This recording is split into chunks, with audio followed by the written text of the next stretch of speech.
if you really wanted to. But I'm not 100% on that. You may want to look into it. But yeah.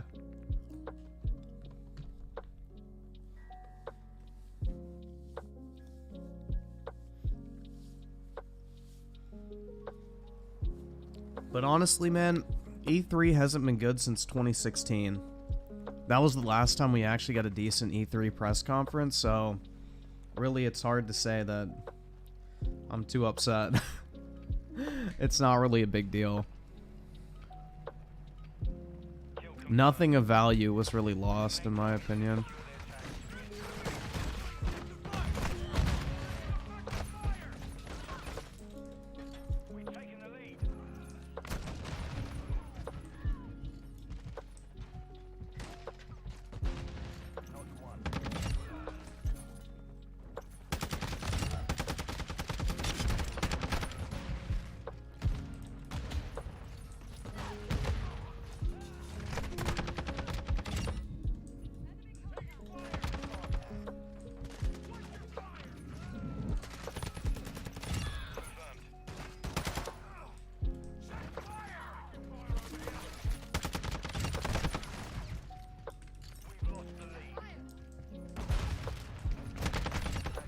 Like, if E3 would go back to what it used to be, where they used to have, like, actual developers on stage showing off, like, gameplay demos in real time, then I'd be a little bit more upset about E3 going away. But in its current form, like, bruh, nothing of value is being lost.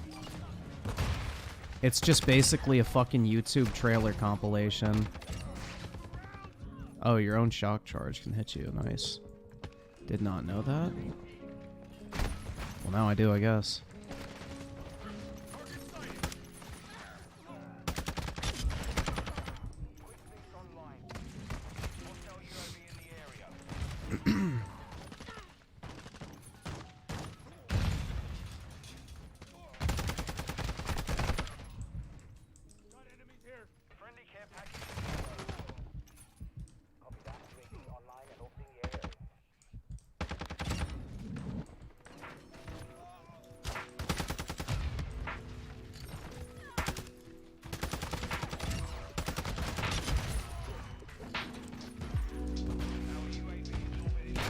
Shit.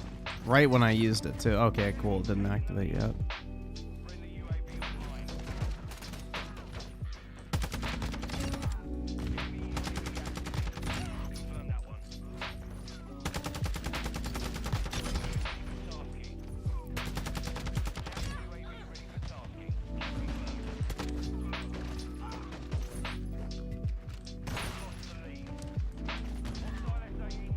But everyone loves watching hours of trailers. I know, man. What a loss. I think I'm gonna cry, guys, honestly. I think I might shed a single tear for E3.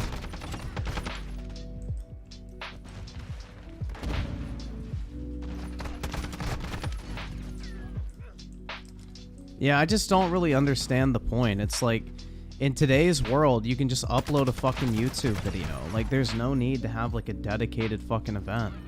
Like, you have video game trailers that literally fucking break the internet when they drop. You don't need, like, a designated event anymore. It's just kind of dumb.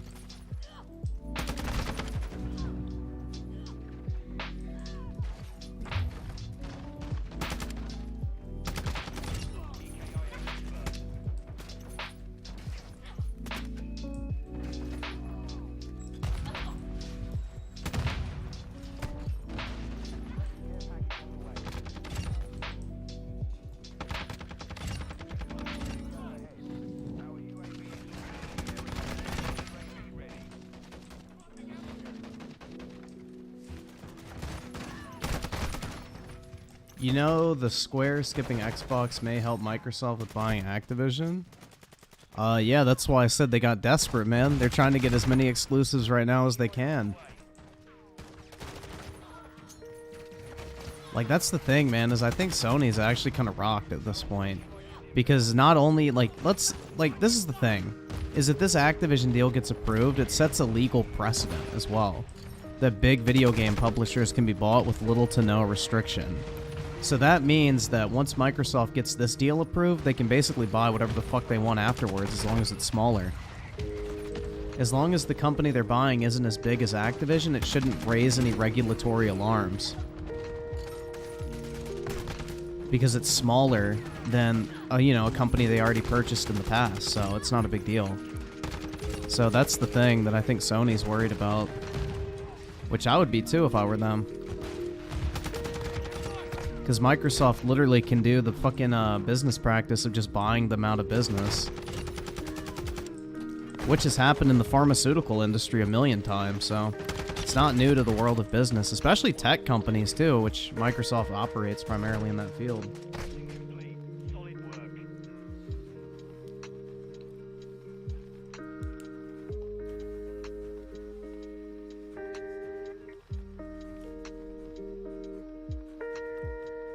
Apple will crash? I don't think Apple's going anywhere, man. Apple is a fucking money machine. Why would Apple crash? That doesn't make any sense.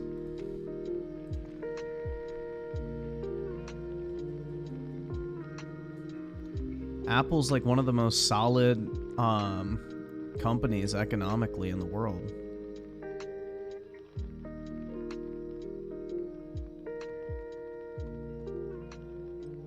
Where was that other challenge I was looking at?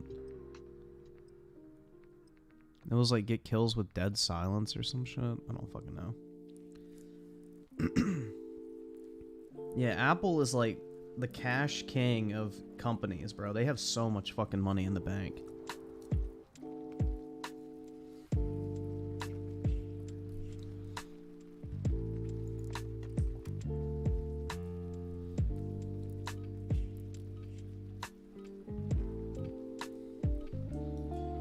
I mean, to be fair, PlayStation is like the Apple of gaming, basically. Like, PlayStation definitely has, like, that, you know, I guess appeal that Apple products do. Where it's, like, the desirable, popular brand that everybody wants. Like, when you think video game console, your default is PlayStation. Just like when you think handheld, your default's Nintendo. Or when you think cell phone, iPhone's the first thing that comes to mind.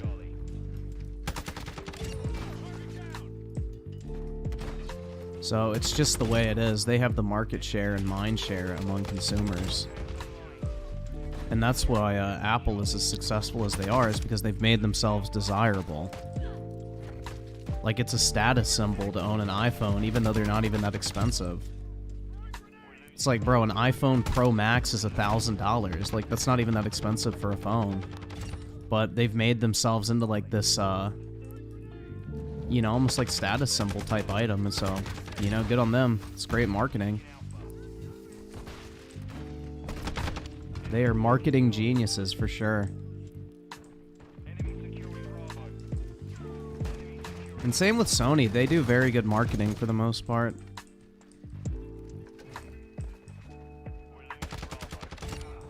I think that's Microsoft's biggest issue, is their marketing fucking blows.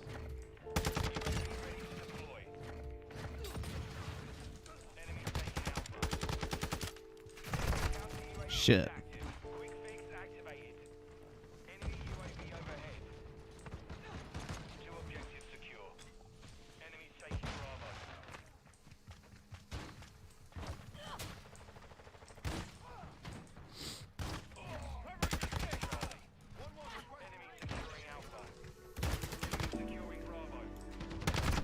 Like, bro, why did Microsoft sign marketing deals with games like fucking Scorn, Atomic Shard, like all those, like those games? Like, you know, Sony's out here with like sports games, Call of Duty, Battlefield. They used to have Destiny, but now they own the fucking company, so they don't even have to pay for that anymore. I mean, Microsoft's marketing is just piss poor, dude. They market like the fucking hot dog water of the video game industry. And it's weird. I don't understand it. Sports games? Yeah, dude. PlayStation advertises like fucking FIFA, NBA 2K. Like, they have the marketing deals for those games. Like, if you buy NBA 2K, I'm pretty sure you get like PlayStation exclusive items.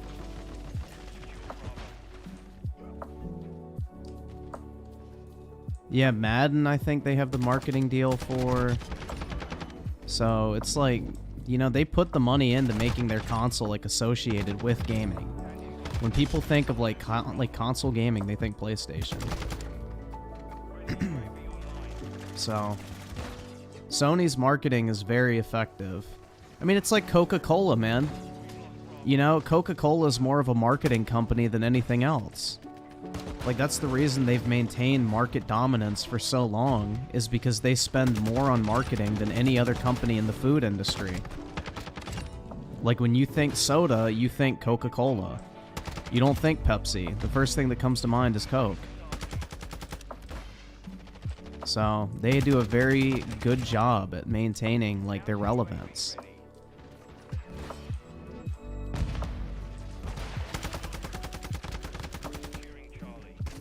Fuck.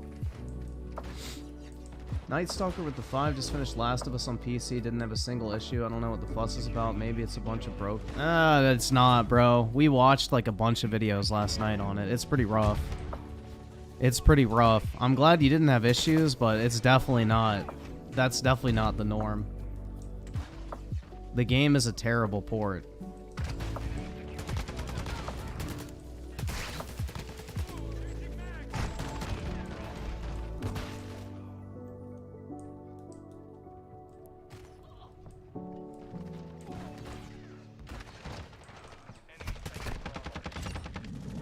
I just don't understand why they hired that, like, notoriously terrible fucking PC porting company to do it. That just makes no sense.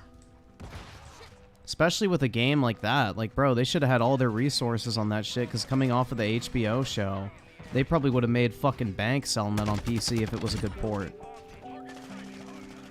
They would have made bank off the fucking normies that came from the TV show that never played the games before.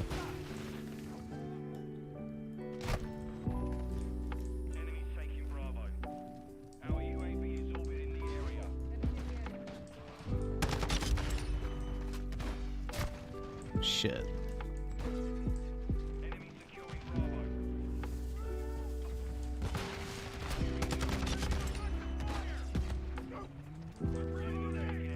Ah, shit.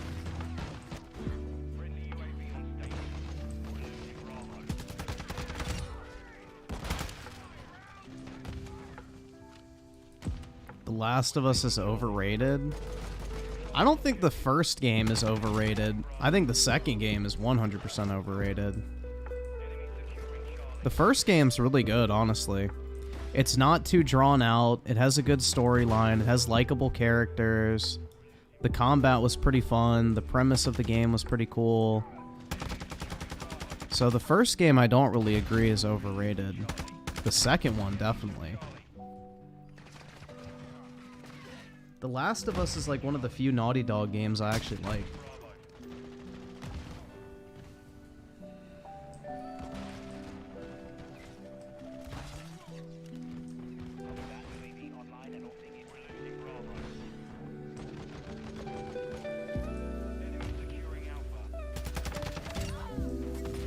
No, it's definitely a genre-defining game, man. Like, prior to that point, there was no really, like, true movie games like that.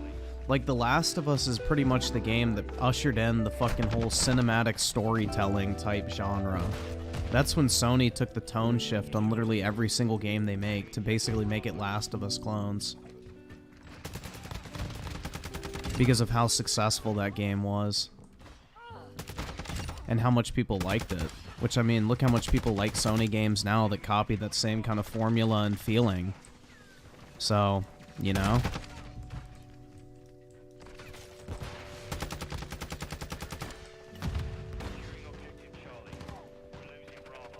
Well, the first one was made by Neil Cuckman, but he had oversight. So that's the big difference. Is Neil had like an actual boss telling him, no, that's too far, no, I don't like that, no, change this. So that's the reason why Neil was actually able to put out a, you know, decent game.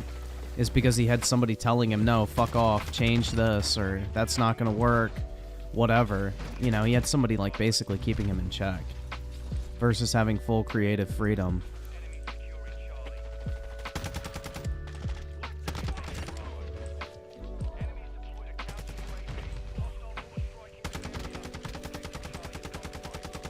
Bro, where did he go? Seriously?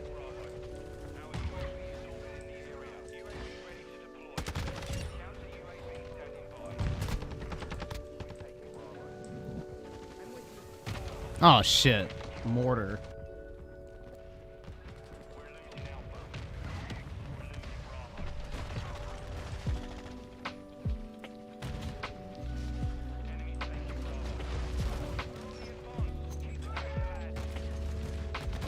Bamaham Yum with the 5, Spider-Man and Starfield are both probably coming out in September. Will be interesting to see how they perform against each other. Well, the issue is you can never really compare an Xbox game to a PlayStation game sales-wise. Because PlayStation games launch on one platform. And also, Microsoft games, you don't even have to buy anymore. So, sales numbers are kind of worthless for Xbox games at this point. So unless a game launches outside of Game Pass, there's no real way to like really tell which game is more successful. So now, which game is going to sell better? Spider-Man, 100%. Spider-Man is going to be much larger than Starfield in terms of sales and money made overall. Starfield will move, like, I strongly believe Starfield will move less consoles than Spider-Man will. More people will go out and buy a console to play Spider-Man 2 than will go out and buy a console to play Starfield. I don't think anybody's going to deny that fact. I mean, if you are, you're probably delusional because, bro, that Spider-Man game sold, what, 35 million copies in, what, less than 5 years? And Elder Scrolls Skyrim in over a decade has sold 50 million copies, being re-released about 8 times now on literally every single gaming platform you can think of. So, yeah, the first Spider-Man is a fucking juggernaut, bro. There's no way to deny how important Spider-Man is IP-wise. It's a massive fucking IP. So that's the thing. Meanwhile, Starfield, it'll do well, but it's not as big as Spider-Man. Like, there's no way. No fucking way.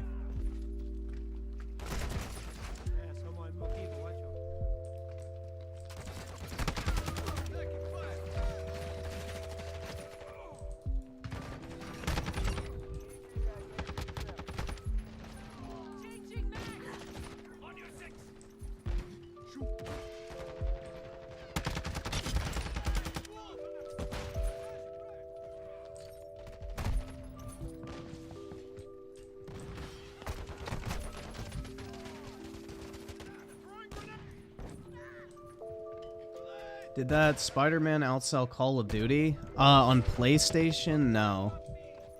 It did not. Call of Duty is just a different breed. Call of Duty really is just a different breed, bro. Like, it's pretty much impossible to outsell Call of Duty in a year.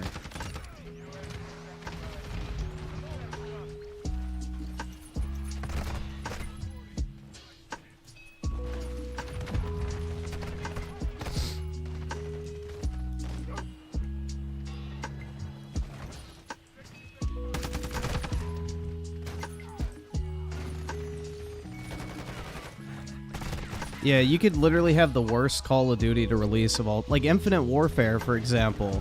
The worst Call of Duty, I believe, sales-wise. And that game still was the top-selling game of the year. That shit's just built different, man. It really is.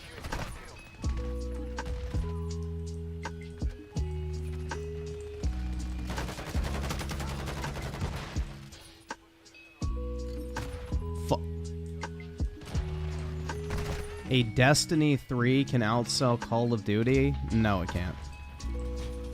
Not a chance. Destiny's nowhere near as mainstream as COD, man. There's no way.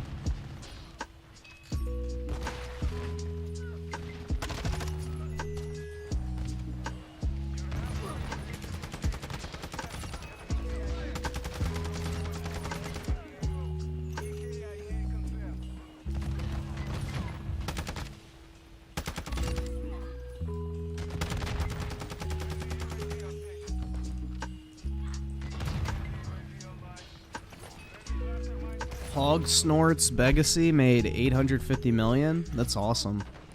Yeah, that game's gonna have really good longevity too. Plus, whenever the DLC comes out, a lot of people are gonna go back and like buy that shit. I'm gonna go back and play the DLC probably. Honestly, man, I really enjoyed that game. That game was just fun. I kind of achievement hunting, but I don't know, dude. Hogwarts was actually really enjoyable. I had a good time with it. I was not expecting to like it as much as I was. Timothy Marco the 2, and now Neil presides over Naughty Dog. L. Yeah, everybody else left. They got sick of the bullshit, so they just dipped. I think they all got paid a lot more, too, to leave, to go to a different company. That's how it works in the professional world. Believe it or not, guys, game developers are not driven by passion. They're driven by a paycheck. Crazy, right? It's a wild idea, I know.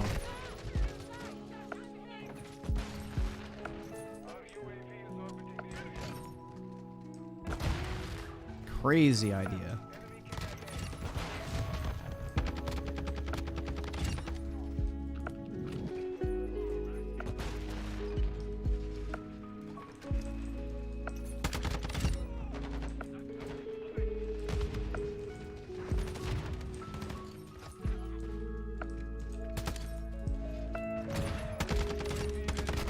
Ah, shit. Yeah, there's a lot of riot shields on this map. It's quite unfortunate.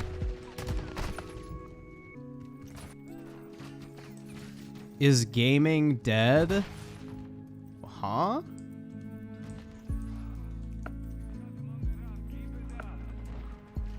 Yeah, that's the thing, is I'm approaching 2 years at my job, so I may consider job jumping here pretty soon.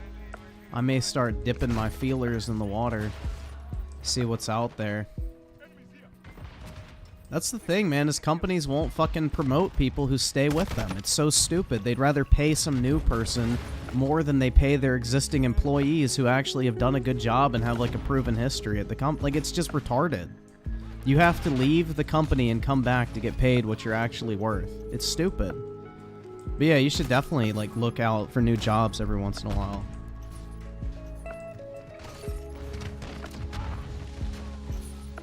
Yo, did you guys see the fucking thing with Biden's press secretary or whatever? Where she said, like, trans people are under attack or whatever. Meanwhile, like, there was literally that trans mass shooter that went and shot up a fucking school of Christian kids. Because they think transsexuals are, like, fucking sinners or some... I don't fucking know, bro. Shit's wild. Absolute fucking clown world.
Your dad's looking to buy a house in rural Pennsylvania. Why is that, Britt? Y'all moving or some shit?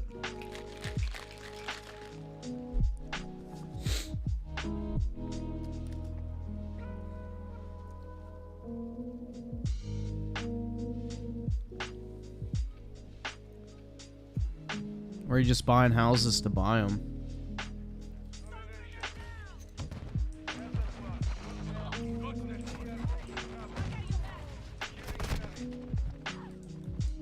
Ew, G Fuel? No, I don't have G Fuel. It's just creatine.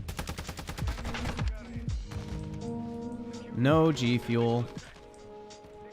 He's becoming Amish or something? Uh-oh. Brit's gonna be that typical Amish chick that just gets her brains fucked out every night. Sneaks out of the fucking village and just gets pounded at the local bar. Rip.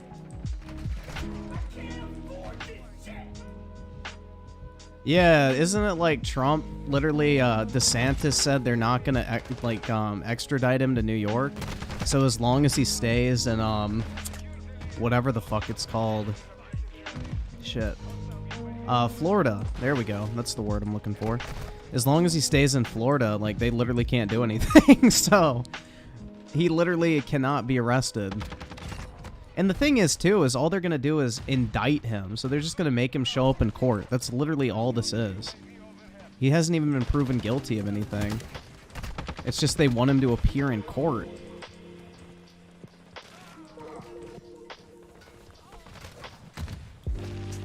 So it's like, I don't know, it's just pure fucking political horseshit.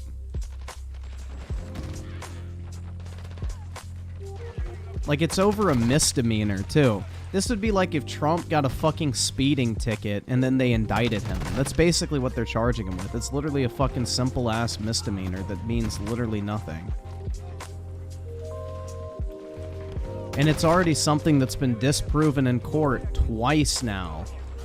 So it's just fucking wild, man. They're just trying to gun for him, literally. They're looking for anything. This is like, what, the 4th lawsuit the state of New York has tried to bring against him, and the 3 others got tossed out?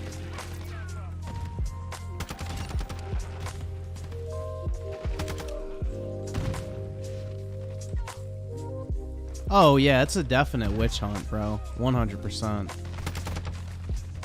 Absolutely. They just want to get their fucking photo op of Trump in handcuffs, man. They think that's going to actually do something. And it's like, bro, it's going to have the complete opposite effect. I hate to tell them. It's just dumb, man. They're really scared of him. It's weird because they won in 2020, too.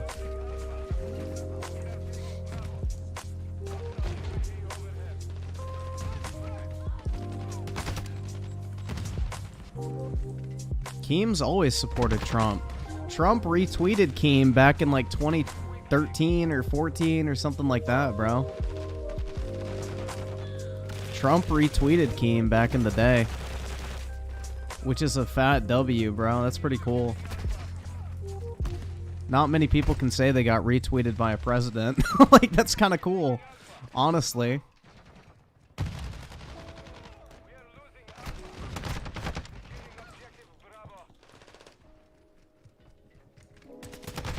I think Keem got invited to the inauguration as well. Like, he got the invitation and everything personally from Trump, which is kind of neat.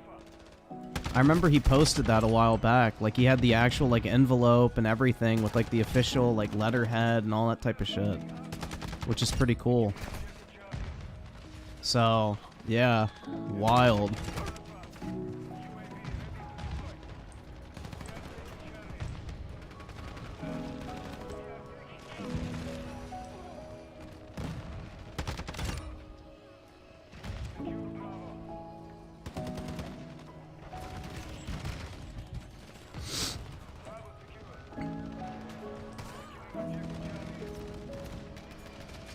Rick Rod with the 5. If you were the head of Sony Interactive, what changes would you make and what dead IPs would you revive?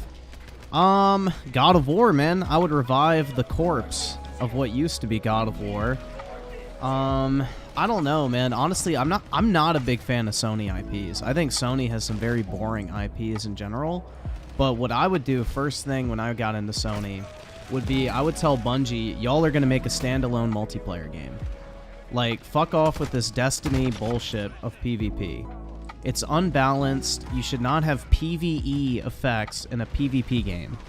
It's not fun. It literally is so fucking terrible because you have to play the fucking, like, meta, or else you're gonna get your fucking asshole clapped. So, basically, I would tell Bungie, alright, y'all are making, like, a Guardian multiplayer game. Like, they could literally just call it, like, Guardians or some shit. And it would be like Destiny PvP with minimal super abilities. So each class would have like abilities you could pick from. None of like the fucking shoulder charge bullshit. None of that stuff. You know, you would have specific weapons that are actually balanced. And that would be kind of how it would be. It would basically be like Halo, but with a lot more customization options and how you actually, like, load yourself out. And, of course, aim down sight and sprint and, you know, clambering and all that type of shit. Double jump. So it would play like Destiny, but it would actually be balanced like an actual multiplayer game. It would be much faster paced, like the movement would be a lot faster. And yeah, there would be no, like, you know, PvE gear unbalancing and shit like that. So gear would have no effect on the actual gameplay. And every weapon is unlocked by everybody. You don't have to go get it in a fucking raid, and then you can literally curb stomp everybody. So, that's what I would do, because that's Sony's biggest gap. They don't have a multiplayer game. They don't have a multiplayer game. And I think that would be perfect for them, because I don't think anybody could actually deny that, you know, Destiny doesn't have fun gunplay. Like, the gunplay in Destiny is great, but it's just the multiplayer is really unbalanced, and it's irritating. Because, like, for how many years was it that, like, Titan shoulder charge literally dominated the entire fucking PvP? Like, you literally could not play any other way other than spamming the fuck out of Titan shoulder charge. It fucking sucked. DJ Aftershock with the 2. Griffin, remember Sony kind-hearted. Microsoft evil? That's right, man. Especially when all those Sony executives referred to black people as monkeys in their emails. Oops. God Emperor Sofa King with the 2. Trump went to the Slammer today. Nope. He's still in Florida, man. They're not extraditing him, so... DeSantis already said they're not going to send him to New York, so as long as he stays in Florida, he ain't going anywhere.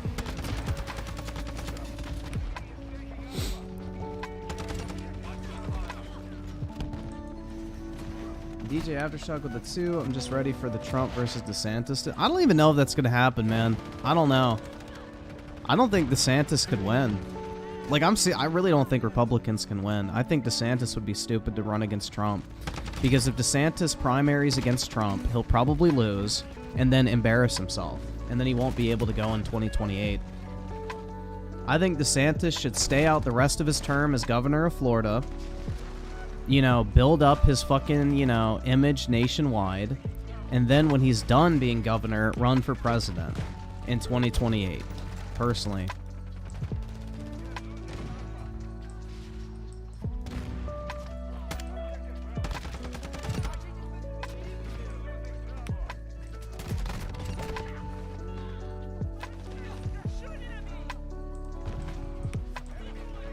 Lou sent you with a 5. Just look. Wait, just took melatonin, about to knock out. Can you watch DSP Laughed compilation by Overwatch? After Hours. I don't remember if you watched. Yeah, we've already seen that, man. 100. Yeah, I know for a fact we watched that. The DSP Laugh compilation. Yeah, I think that's where I pulled this from. I'm pretty sure that's the video I downloaded to pull that exact clip from.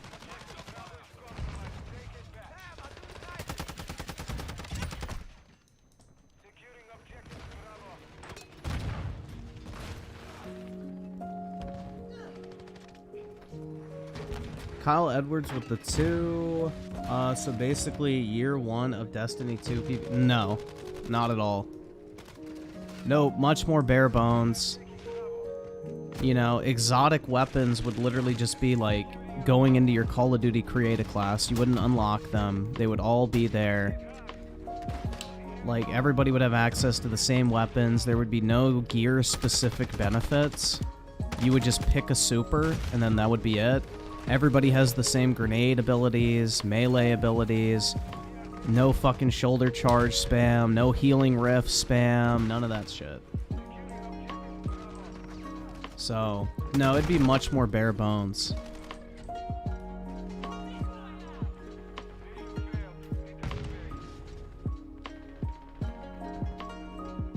At least Biden isn't racist.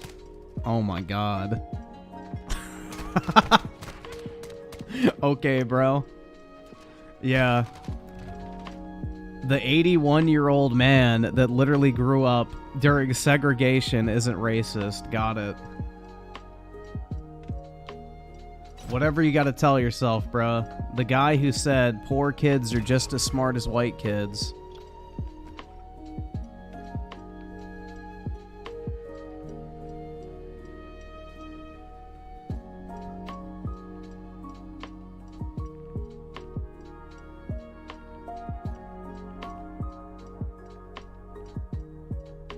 Yeah, he doesn't want his kids growing up in a racial jungle.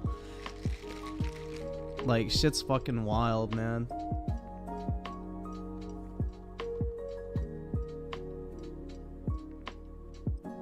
Timothy Marco, the 2 missed my super just below. You do not have one below him. Here, I can show you. See? DJ Aftershock here. I'm just ready for Trump v. DeSantis debate. Yeah, that's the last one I got from you. And I know I read this one. So, that's all I have, man. That's all I got. You probably got refunded for it.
Biden likes to sniff kids? Something like that, man.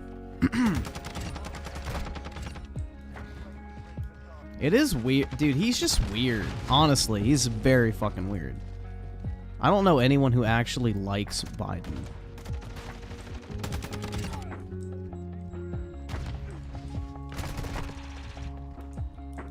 I don't think anyone actually likes Biden. They just liked him more than Trump. That's it.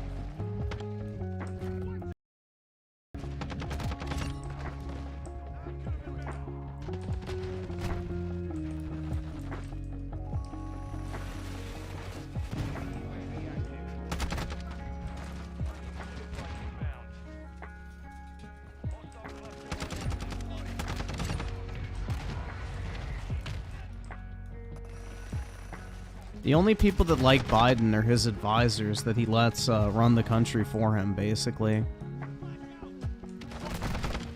While he takes old man naps and eats ice cream.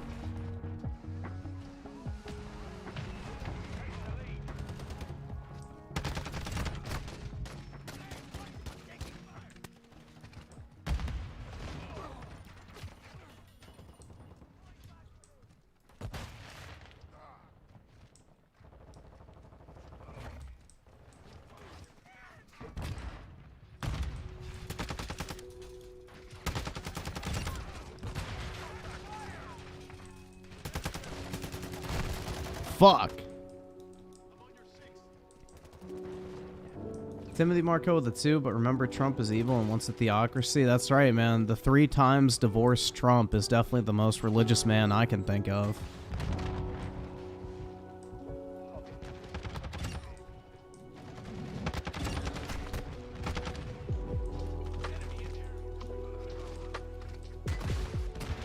Trump is definitely a man of God.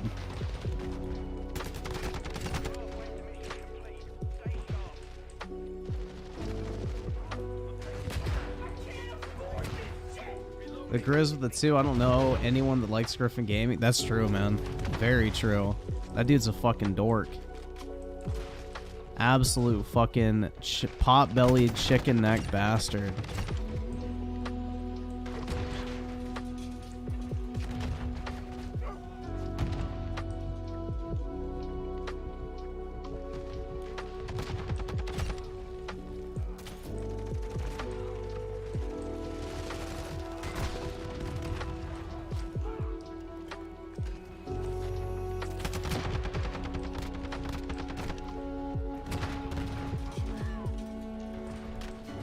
Taggerman with the 20 got a video recommendation for you. Transphobia. All right, man.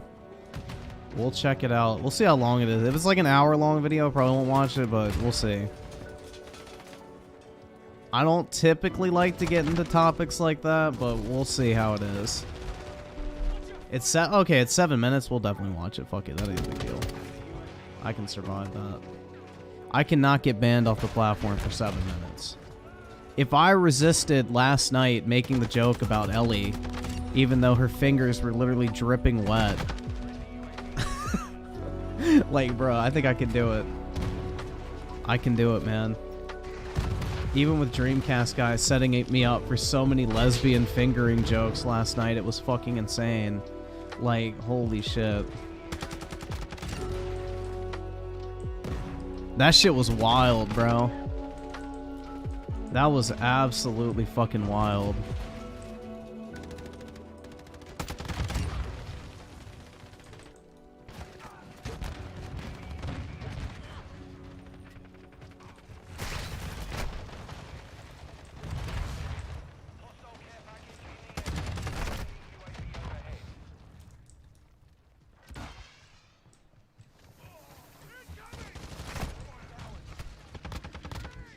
Yo, that didn't kill him? The fuck?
Well, Griffin got banned on Twitter for making a gay joke. Let's see what happens soon with YouTube. That's right. Gotta be careful. Gotta be careful. Gotta watch my back out in these streets, Britt. Real talk.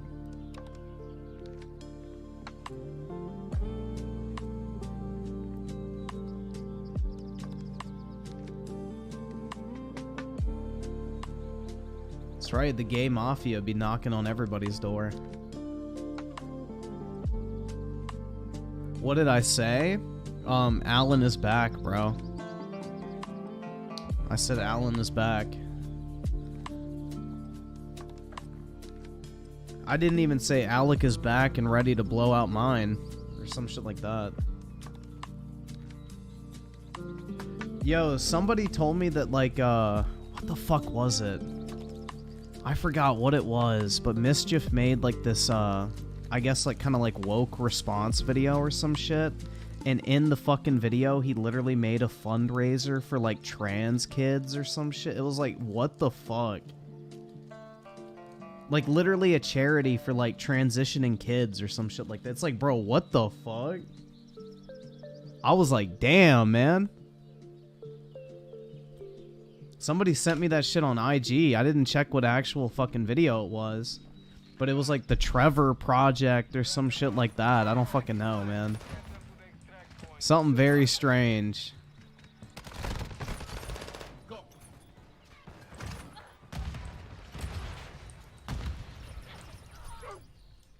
That's like an L, man.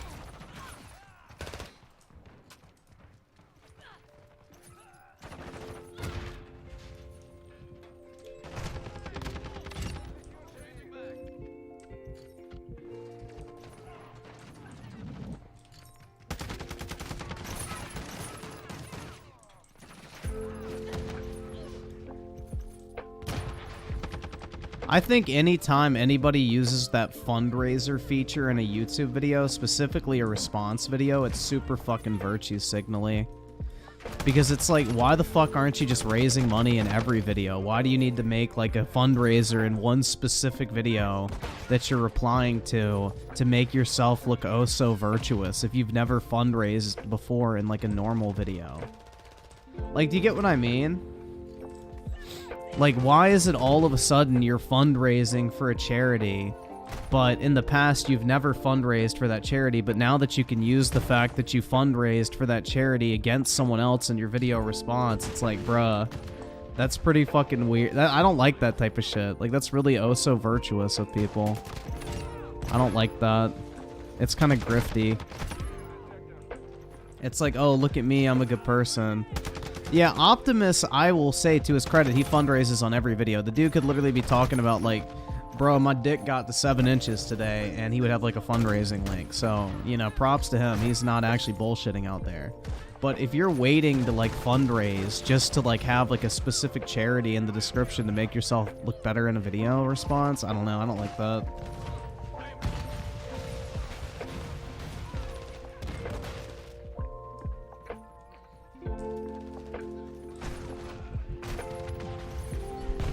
Yeah, personally, I don't know, bro. I don't like the whole, like, I donate to charity, I'm a good person kind of public aspect of it. Like, if I were to donate to charity, which I have not in a very long time because most charities piss your money away on marketing and fucking administration fees, you know, I would just do it privately and not even fucking mention it. It's like giving money to a homeless person and making a fucking YouTube video out of it.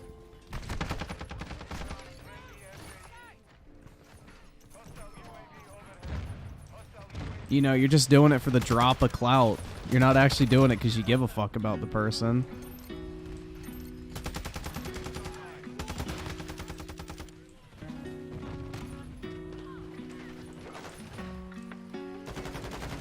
Griffin would only donate to a charity if he can funnel it and gain it all back. Oh, definitely, man. Absolutely.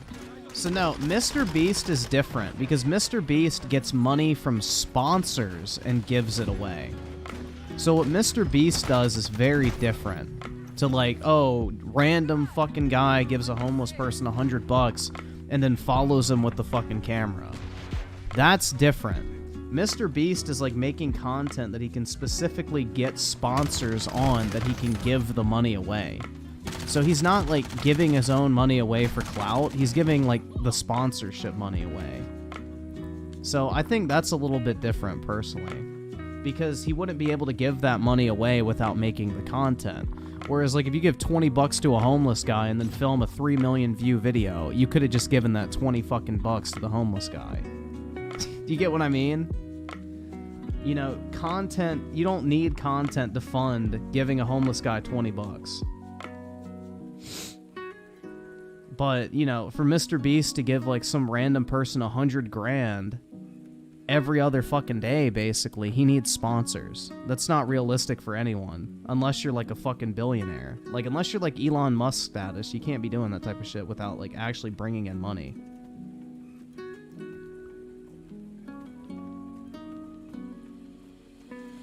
Like, it'd be like me whipping out my camera at the fucking grocery store when they say, would you like to round up and donate to hungry kids? You know, it'd be like, I whip out my camera like, yo, what's up, guys? Today I'm about to donate to some fucking hungry kids. Let's go, dude. I'm such a great person. Like, that's basically the energy I feel like with most of these people who, like, promote charity and shit.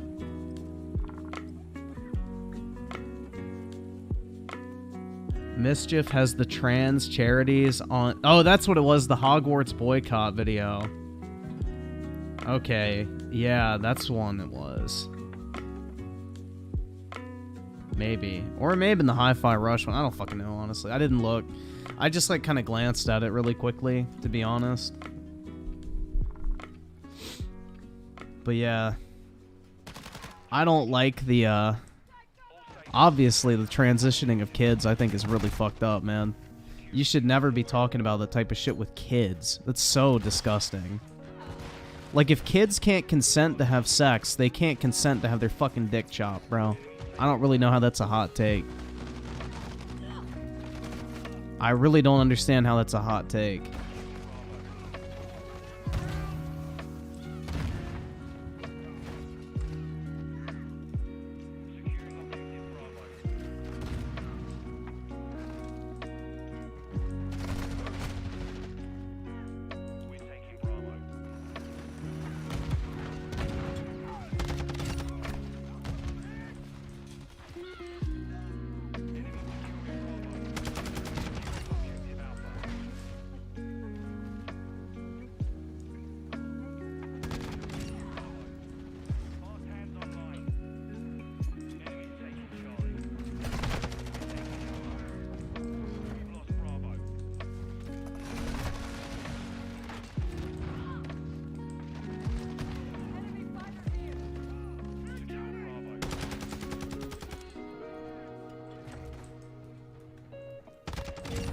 Oh shit. I actually got someone.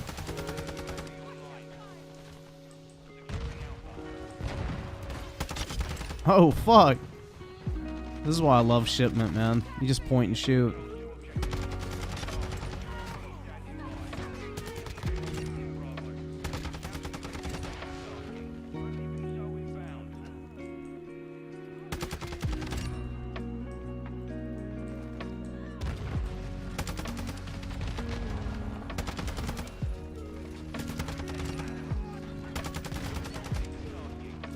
VTOL.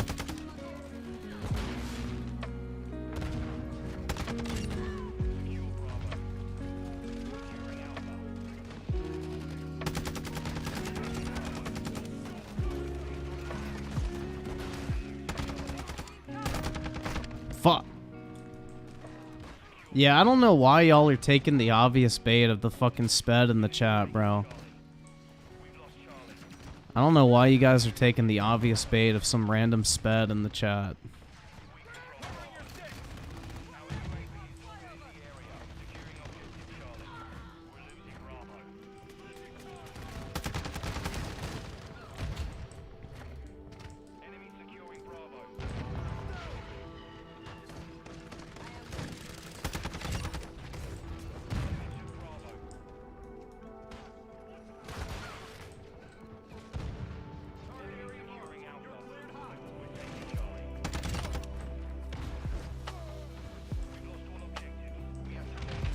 Bro, I'm just gonna teach my kid, if anyone ever asks, what are your pronouns, to just point and laugh and say dumbass. That's what I'm gonna teach my kids to do. To just point, laugh, and say you're a dumbass. And then if they get in trouble, it'll be like, oh, good. They just won't be at school the day they have a detention. Or I'll just pick them up early. Sure, you can give them detention all you want. Doesn't mean they'll ever fucking show up for it.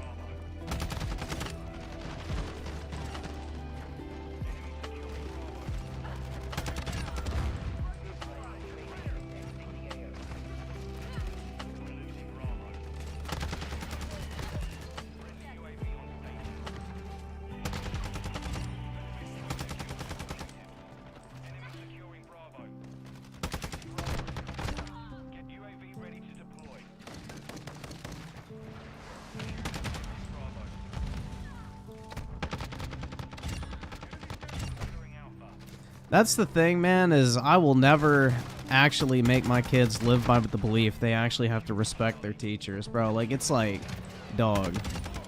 No one deserves respect right off the bat. Respect is earned. And if you're a whole-ass clown asking my kid what their fucking pronouns are, then, yeah. The clown shoes go on at that point, and no respect is fucking deserved whatsoever. That's some dumbassery on display.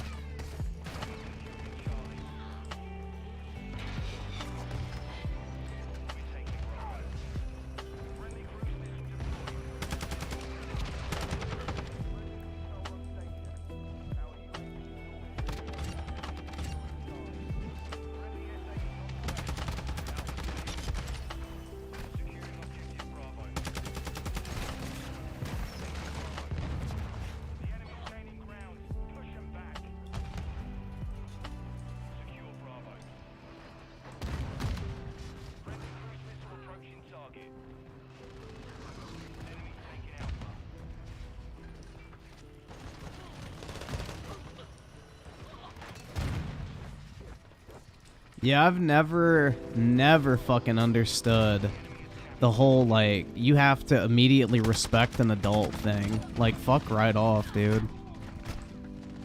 I don't have to respect anyone unless I want to respect them, or if they earn my respect. That's it. No one blankly, like, just instantly deserves your respect. There's no fucking reason for that. That's stupid. Respect has to be earned. It's not something you're entitled to. I don't have to respect your opinion. I don't have to respect your fucking beliefs. None of that shit, bruh.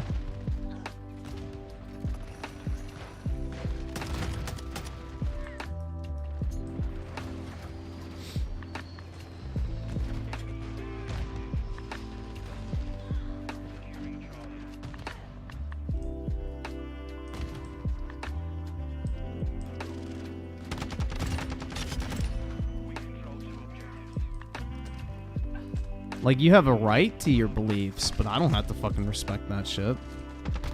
I can think you're a degenerate piece of shit, dude. Like, you don't have any sort of entitlement to my respect.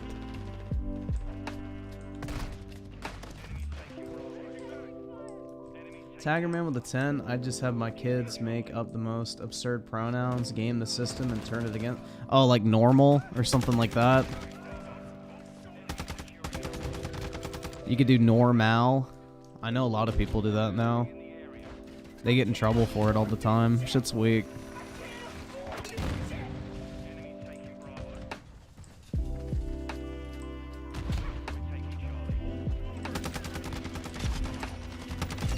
That's what I said when they asked it at my company orientation. They asked if I had pronouns, and I said, nah, I'm normal. And the woman just looked at me like, like she didn't know what the fuck to say, because she thought somebody was gonna get fucking triggered, bro. Shit was weak. It's like, dude, people don't know how to act around normalcy anymore. She asked, like, do you have any pronoun or any preferred pronouns? I said, nah, I'm normal. And she just looked into the fucking camera like her soul was being sucked out of her body. It was like, she was also like insanely fucking liberal too, dude. Insane. Well, she works in HR, so duh. But yeah, super fucking liberal.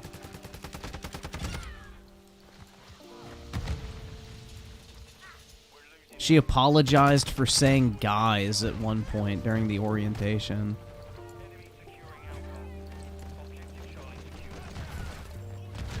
Like, I didn't even think about it, bro. Like, my first reaction was just to say, like, nah, I'm normal. I don't have to play make-believe.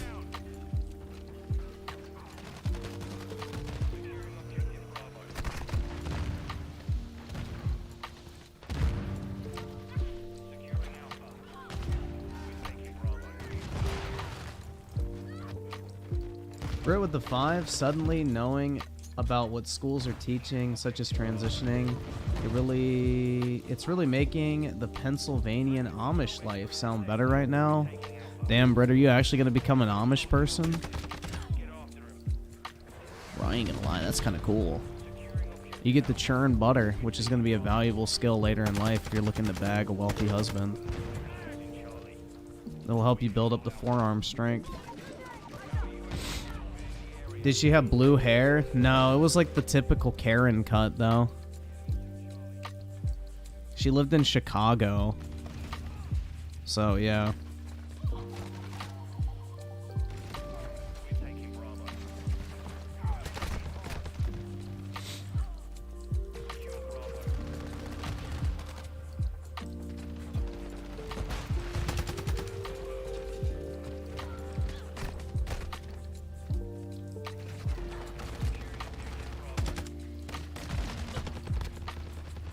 And then we had one guy who, like, bro, you could tell this guy was, like, bullshitting to save his fucking life. Because they, like, brought him on. He was, like, a manager or something. And he goes, like, she goes, like, what's one of your favorite things about working here in terms of our inclusivity and diversity or whatever? And the guy, like, you could tell he was not one of those that would be like, oh, yeah, I love diversity and shit. Like, you could see he was, like, cooking some shit up in the back of his mind. He goes, like, man, I really love how many young women work at the company. And I'm just like, bruh. We know why, dude. He goes, like, yeah, it's just really nice, man. You get to interact with a lot of young, you know, women right out of college. It's really cool, man. I've never experienced that in a workplace before. It was like, bro, you already know this man has that fucking dog in him. He's like, yeah, I'm your new manager. What's up? Like, shit, man. You could tell. You could absolutely fucking tell that he was scouting the fucking new recruits. It was fucking great. Like, he was not about the fucking inclusivity and diversity shit. You could tell.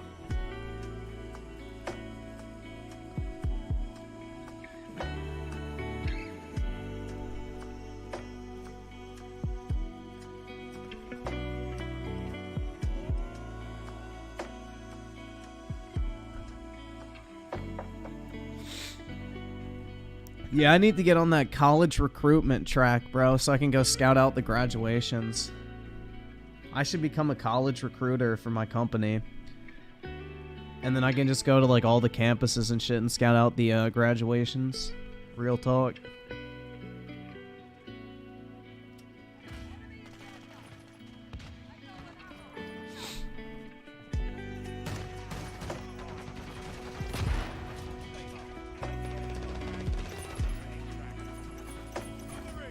Dude, tech companies are literally fake jobs. Most of those jobs are so fucking simple. Like, you work maybe 2 hours a day. I mean, honestly, that's every job, though. If you take away all the worthless meetings and, like, downtime, you maybe work an hour or two a day. There's not much work that actually needs to be fucking done in most cases. Especially if you're motivated. You can just cook through your shit real quick if you're not constantly disrupted.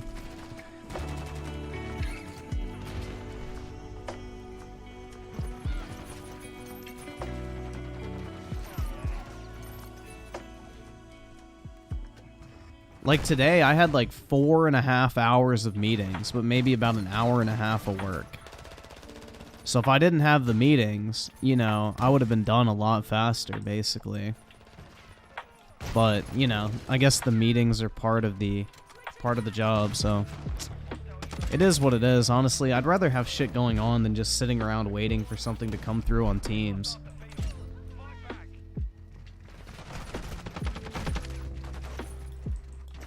So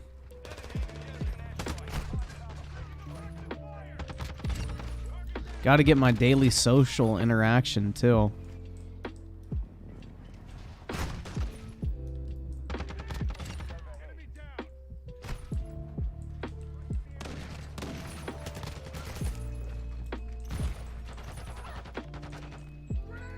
Gotta get my daily social interaction. Griffin likes to work. I do, man. I love to work. I've been looking forward to working since I was like in middle school. I love having a stable income, bro. It's just fucking awesome. It's wonderful.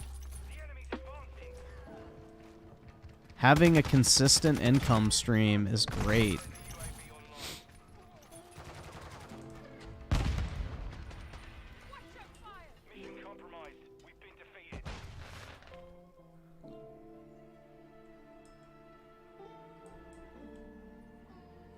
Because, like, once you know you have X amount of money coming in every single month, you can take bigger risks with your excess money.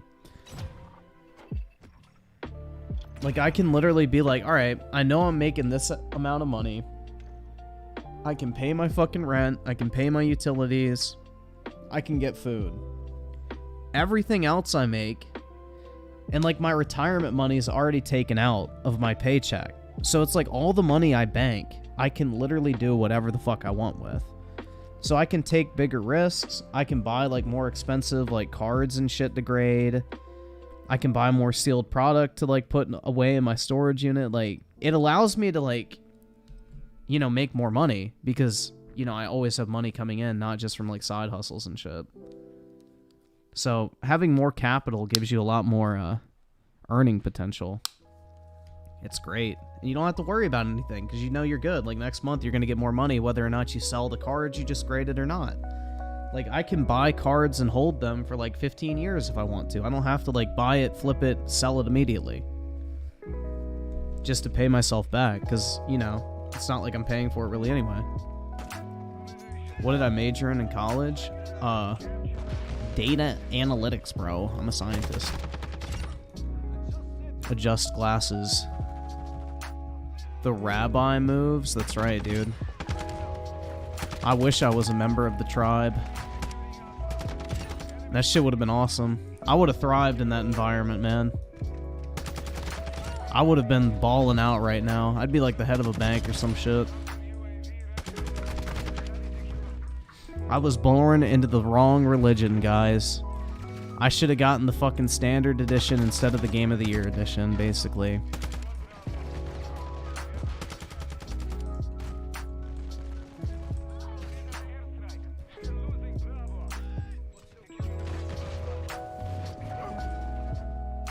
Yeah, you're right, man. Last week my degree was in gender studies.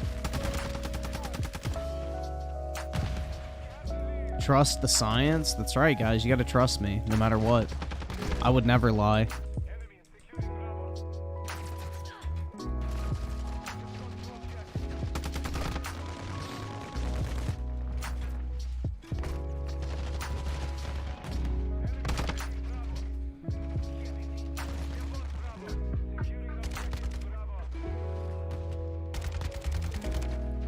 Do you think parents can't take criticism? If you're talking back to your parents, then you're an L. Like, you gotta do what your parents say, man.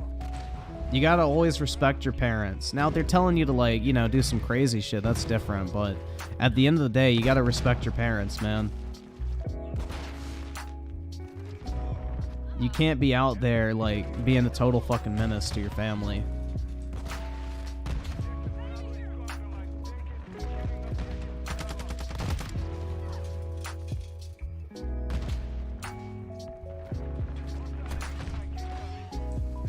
Yes, you saving up too, Griff? I mean, I am saving up a lot of money.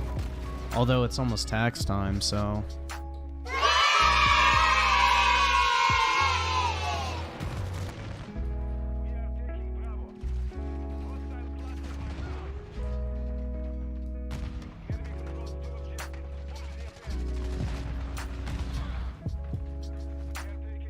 But yeah, you should always try to maintain a good relationship with your family.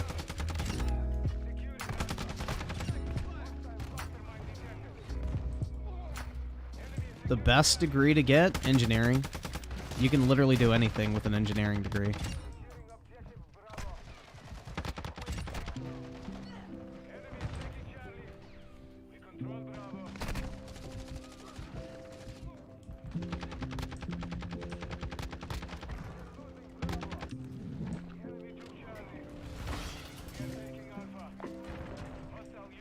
Yeah, that's because Sneeko is such a massive, just dumbass political grifter.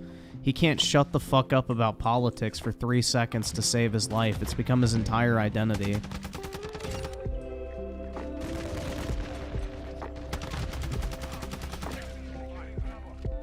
That's the thing is, man, I have a fuck ton of, like, really liberal and really conservative family members. I get along with all of them perfectly fine. It doesn't fucking matter. It's just dumb. I don't know why you'd even bring up politics around your fucking family. Bringing up politics is just a fast way to piss people off. No matter how close you are with them.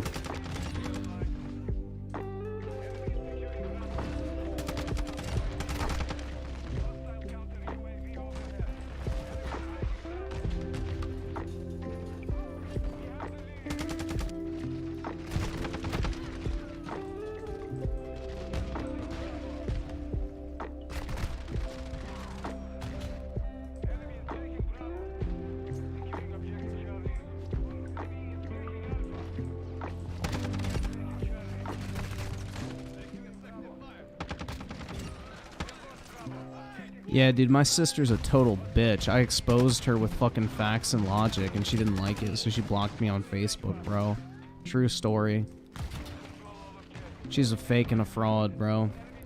I dunked on her feminist ass, Ben Shapiro style, and she didn't know how to act.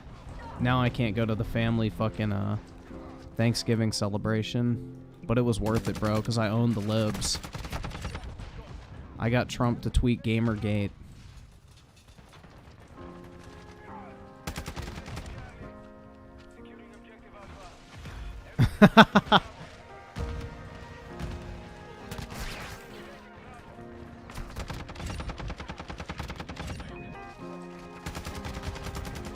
Well, I completed that challenge.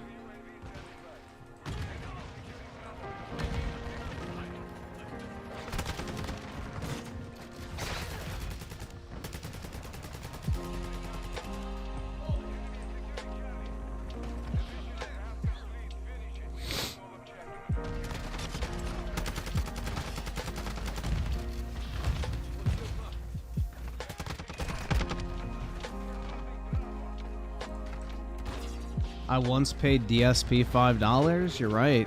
Griffin Gaming just did a super chat, said, Gaming! Gaming! Well worth, bro. Well fucking worth. That is now an immortalized piece of DSP lore, so let's go.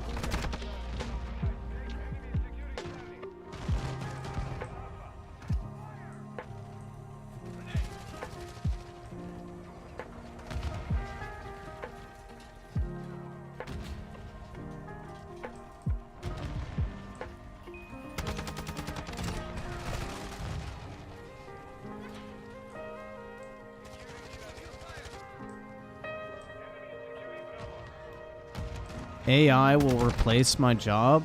I don't think so, man.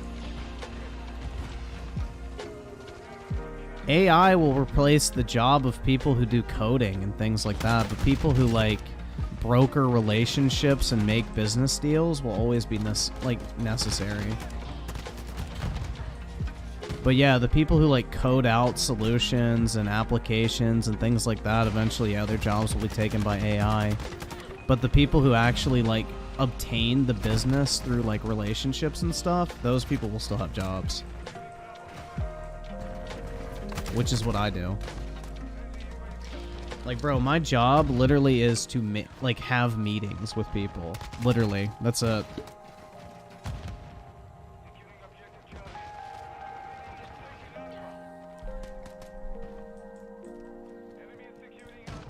That is the current project I'm on right now. We literally just have meetings with people, take notes, repackage the information they give us during the meetings and interviews we conduct, and, like, make a knowledge repository kind of thing. That's what I do right now. It's really fucking easy. So, it's pretty nice, man. It's cool, though, because you get to see, like, all these different issues people have across, like, this massive fucking company. And it gives you some really interesting insight to how, like, companies operate. So, kind of neat. And you get to talk to a lot of high-ranking people that most people who work at that company even wouldn't even get to talk to. So, pretty cool.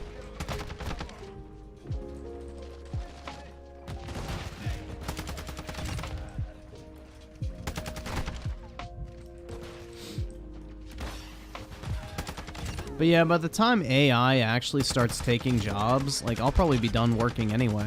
I'll just be a fucking slumlord or some shit. Banking on the brokies. Getting my government checks every month. From fucking, what's that shit called? Section 8 housing or whatever the fuck? There you go.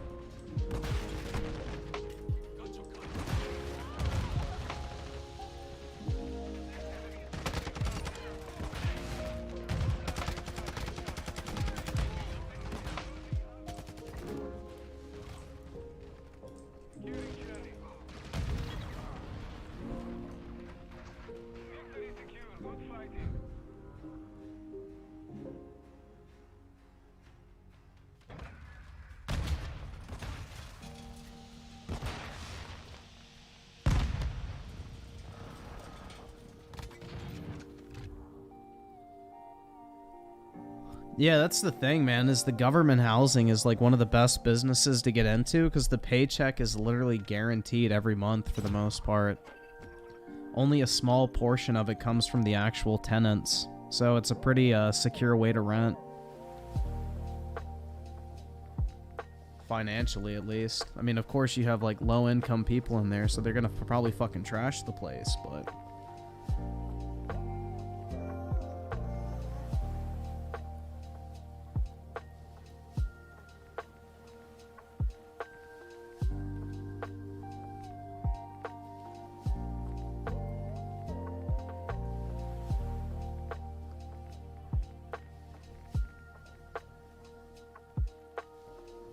So that's done, right? Oh no, it's not. Almost.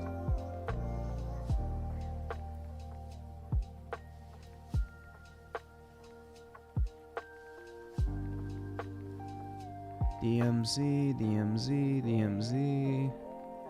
I wish you could just, like, literally filter out DMZ.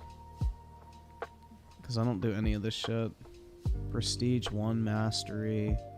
Prestige 2 Mastery. What do I need to do? Operator kills using a drill charge. I can do that. That's pretty easy. 25. Then what's that? Throwing? Oh, I'm gonna do throwing knife. That's simple.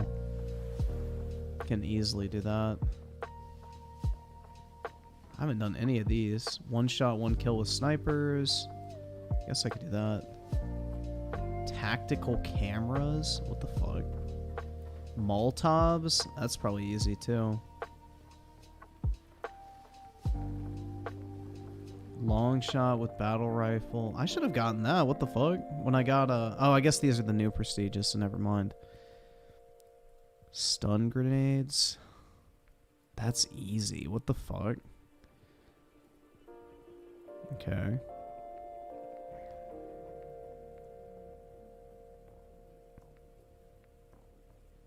Kills with a riot shield? That's disgusting. And I haven't hit Prestige 9 yet, so I gotta keep going.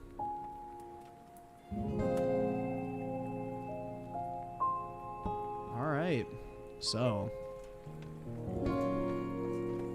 Oh, shit. Oh, wait, no, I was right. Fuck. So I need stun grenade and throwing knife.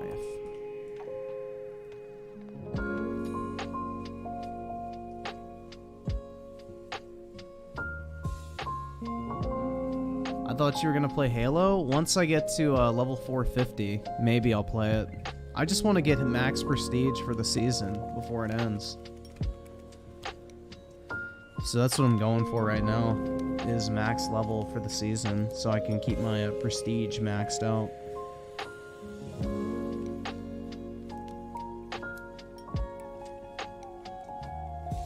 Wings charges $100 to play COD. See, I don't charge anything, man. It's free. Free 99, bro. I'm not like... Open your wallets and give me all of your monies.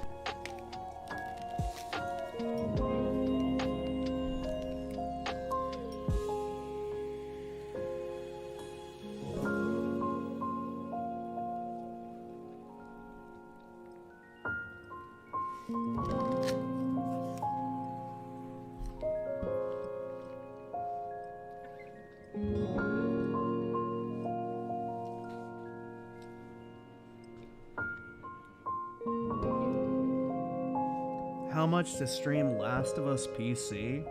The cost of the game plus my time. You gotta shoot me an offer. Damn, that sounded like you have a big nose, Griffin. How did that sound?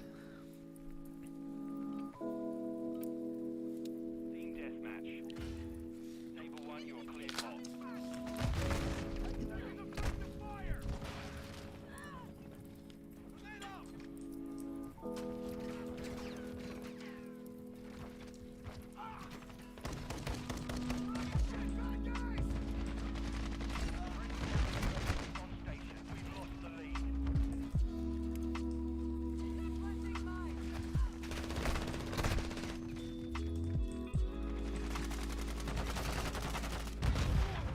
Damn.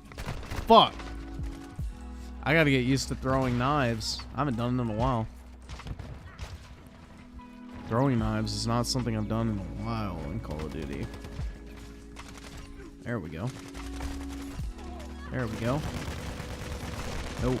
That guy was already dead. What?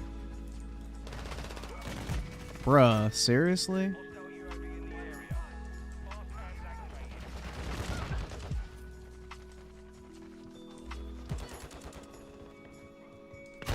Ah, too far to the right.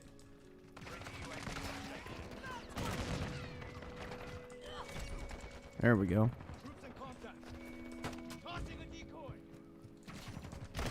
Fuck, couldn't throw it fast enough. Nope. Would I smash Violet Myers for free? No. I'd want the male porn star rate at minimum.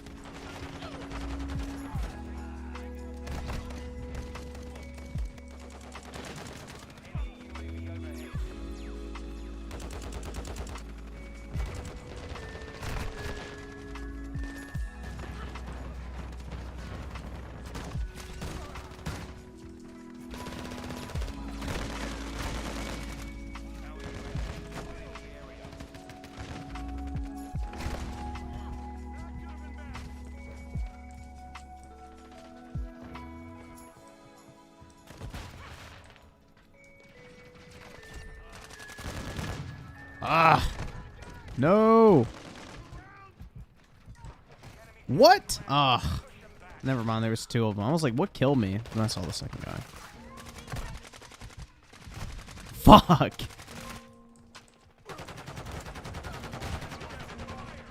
Oh shit! I thought the hit marker was me actually hitting somebody. It's just the stun. Hey, there we go. Oh, you're fucking kidding me, dude. Final stand counts for throwing knives? What? That is so lame, bro. That is so lame. You go to the trouble of nailing a motherfucker with a throwing knife, and then they can fucking use last stand still? Seriously?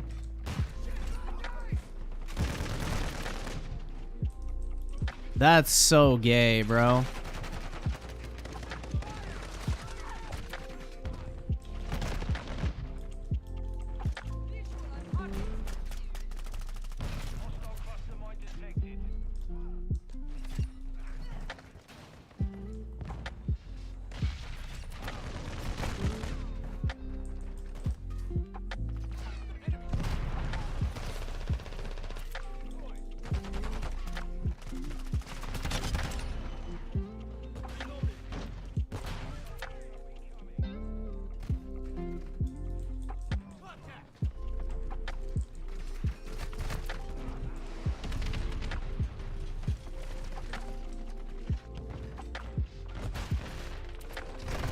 Fuck.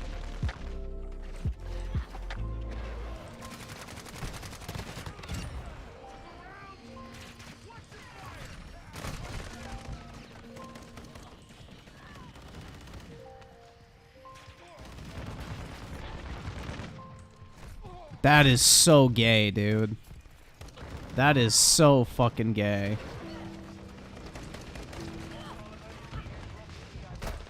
Oh, fuck.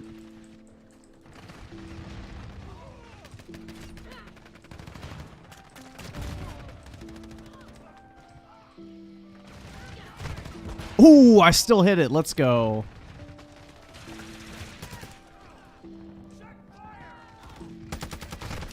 Fuck.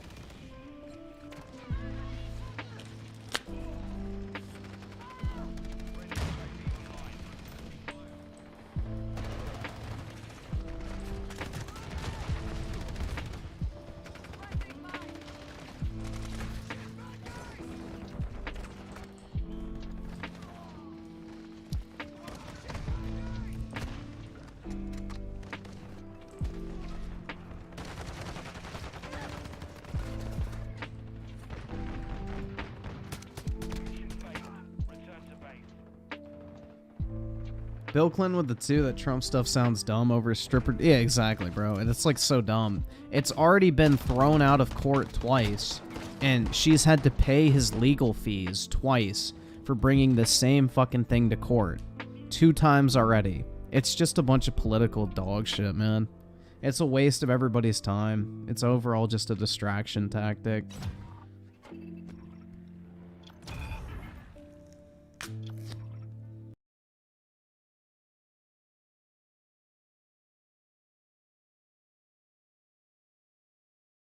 I can't afford this shit!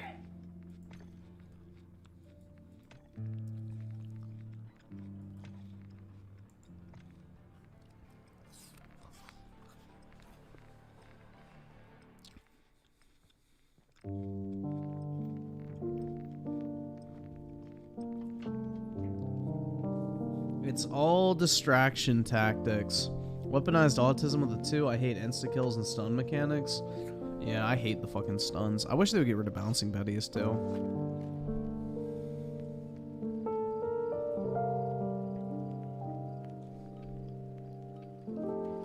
Oh, I'm Keys going to check out the hub. Have fun, man. Happy stroking.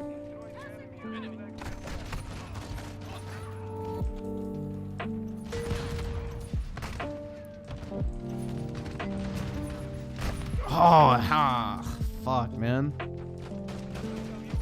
I really choked that. I got him.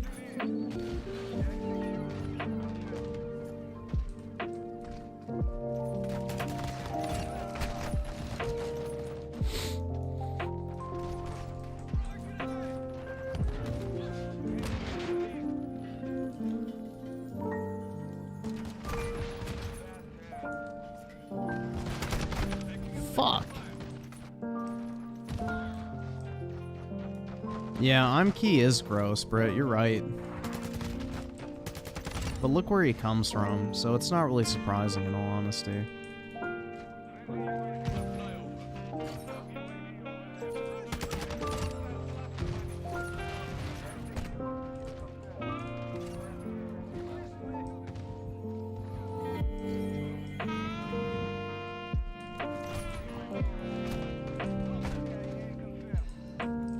He's like literally a fucking muggle.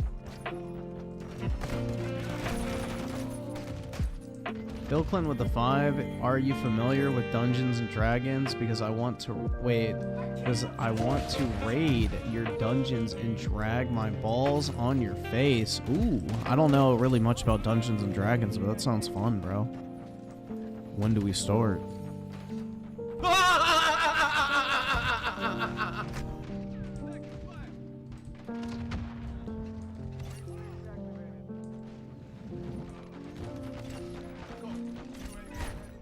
Hey.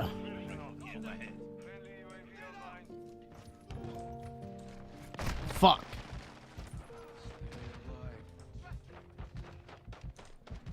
No.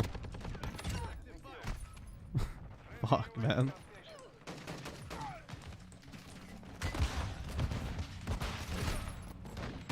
Surgical with it.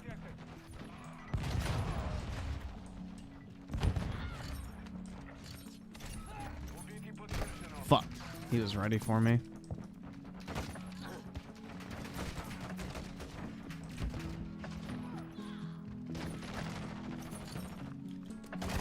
Got him. Knifed him. There we go. Fuck! Almost had a triple. Well, I finished that challenge.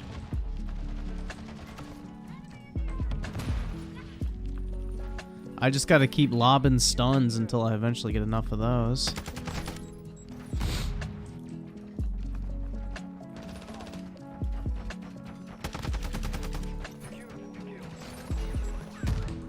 Oh.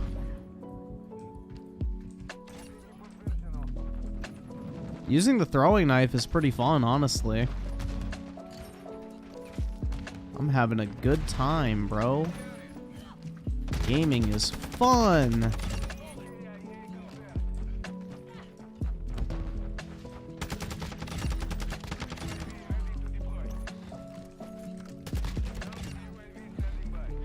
I feel like Naruto, bro, with like those kunai knives. Ah, my aim was off.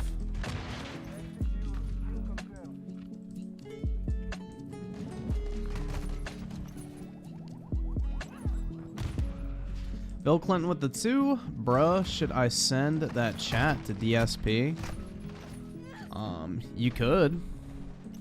It'd be interesting if he would read it or not.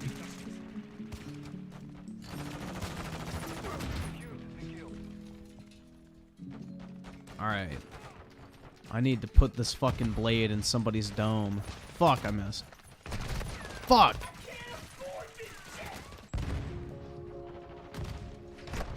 Oh, he fucking sidestepped me. Ho ass bitch.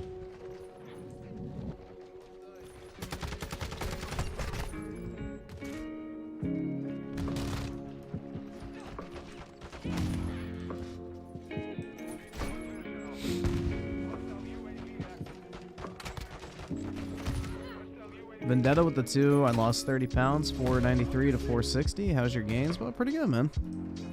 Pretty good so far, but congrats, dude. That's awesome. Keep it up.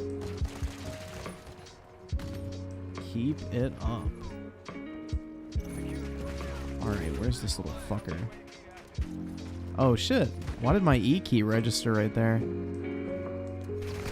Hey, there we go. Surgical on his bitch ass.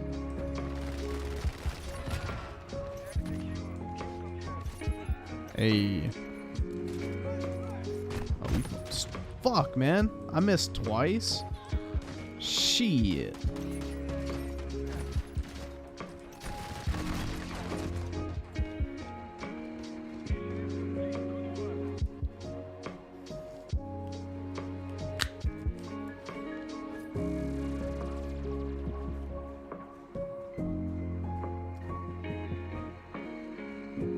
Bro, what the fuck? I was top of the team from throwing fucking knives, dude. I'm a goat.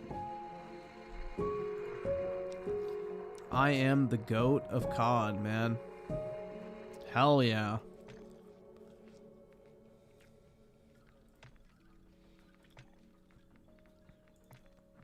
Hell yeah, dude. I'm an absolute legend. So I need to use the drill charge. See, I did all those. Bro, that anime one's pretty sick. So drill charge. Did all of those. Bro, but that anime one's almost cooler. Like, what the fuck? So I got that done.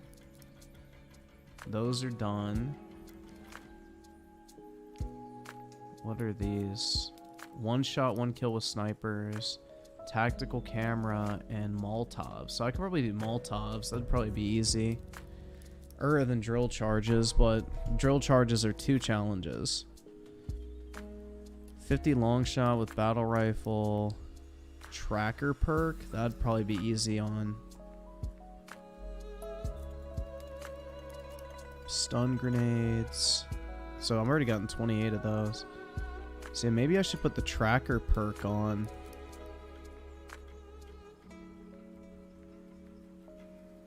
Yeah, I think I'm gonna do that. So let's see. Duplicate.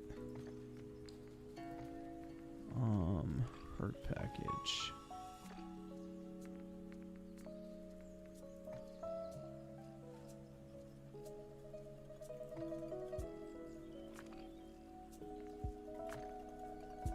And then I want to change that to drill charge. Okay. Play. Griffin is a chubby chaser? Only if I'm talking about a fat ass bank account, but no. I don't like the chubby, bro. I don't even like what most people would consider thick. I'd rather have a chick that's like slimmer and more in shape, personally.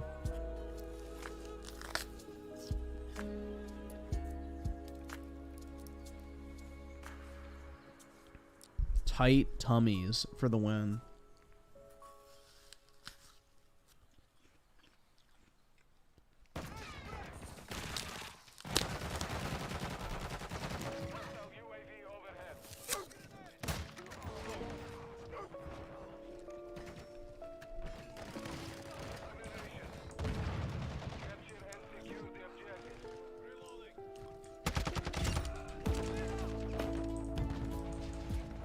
Oh shit, I picked the wrong class. Fuck. Oops.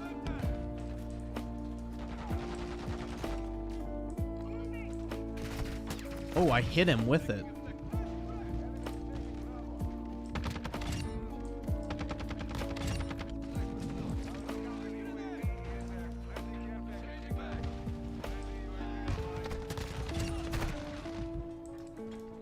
I don't really know how the drill charge works, to be completely honest, so this is going to be a learning experience. Griffin wants Jenna Ortega. Oh my god, dude, I would give anything for her. She's so hot.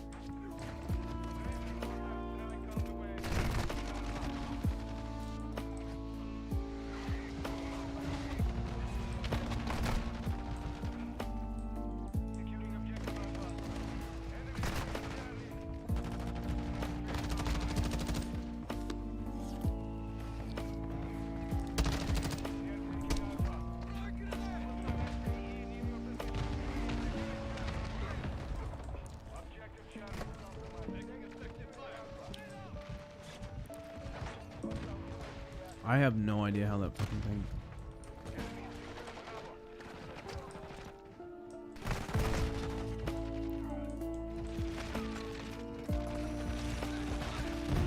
Well, I killed somebody with one. Not the way you're supposed to, but it worked.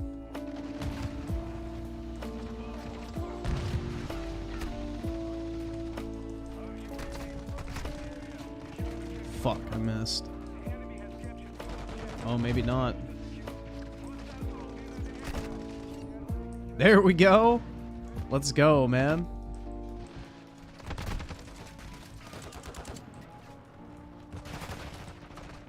Dude, she does look like a fucking ghoul. I don't understand why people think she's hot, honestly.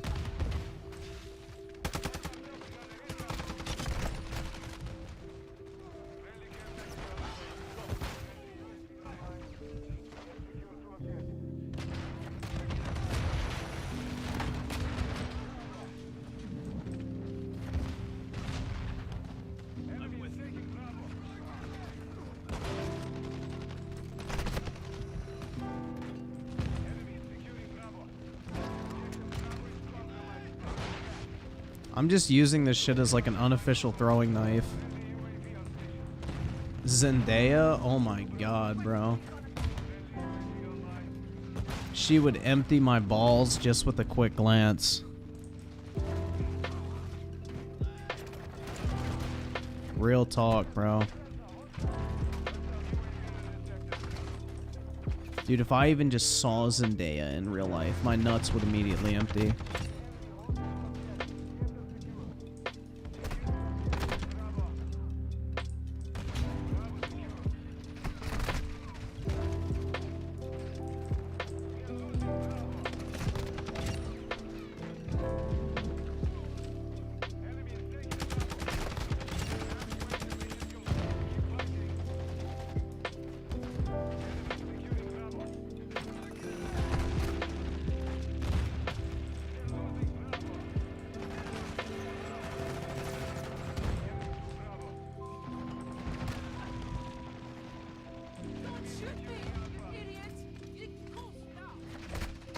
Oh, got him. Nice. Yeah, I think that's the way to do it, man. I just gotta, like, get lucky and, throwing knife a motherfucker with the drill charge.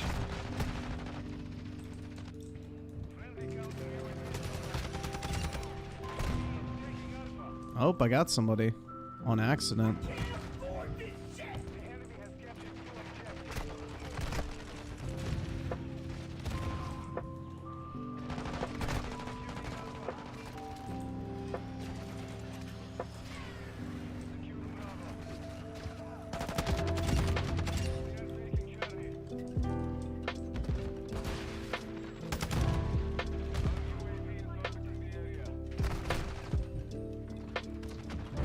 Oski with the 5. I talked to my cousin about it. He claims he likes her because she's skinny. I didn't really want to say anything negative.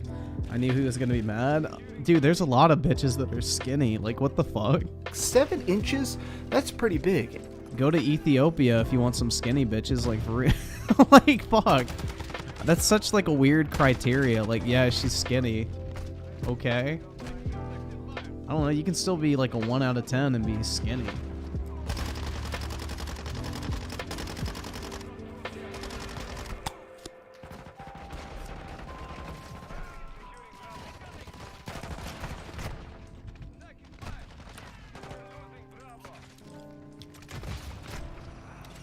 Oh, right through his nuts, man. You could see it. That shit was drilling.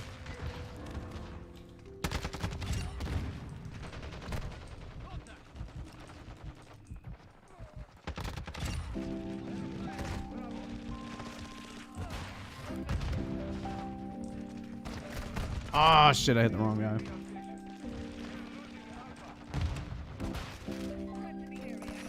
Got him.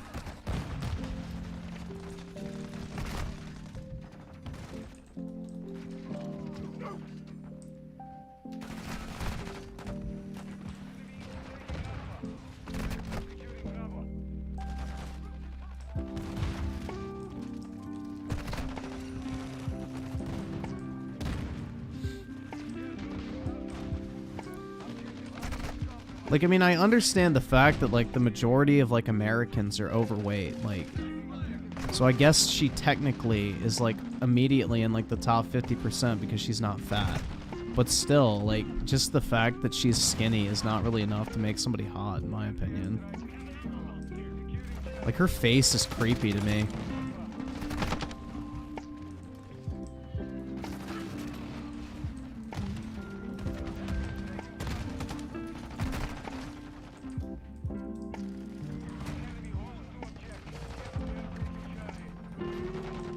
Yeah, that's the thing I will never understand is you got like these legitimate land whales thinking they're gonna pull like some dude who works out every single day and is like in really good shape, has a high paying job and is like physically attractive. It's like, fuck off. You fat cow couldn't even pull somebody in your own weight class. Much less with all the financial perks. Especially with the financial perks. But that was something I saw somewhere. I forgot where, but it was like, why is it that fat guys are usually funny, but fat women are just nasty, ugly fucking bitches all the time? Like, fat guys are, like, usually really funny and shit, but, like, fat women are just miserable fucking cows, dude. They just, like, are always fucking bitching about shit. It's because they secretly hate their fucking life, no matter how much body positivity they preach. They wish they were skinny and attractive.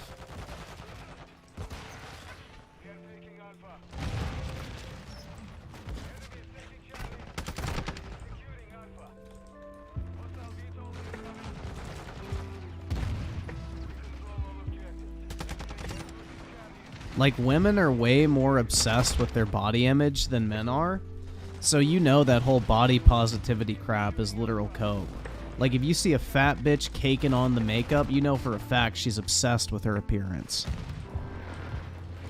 She's just too addicted to food to be thin.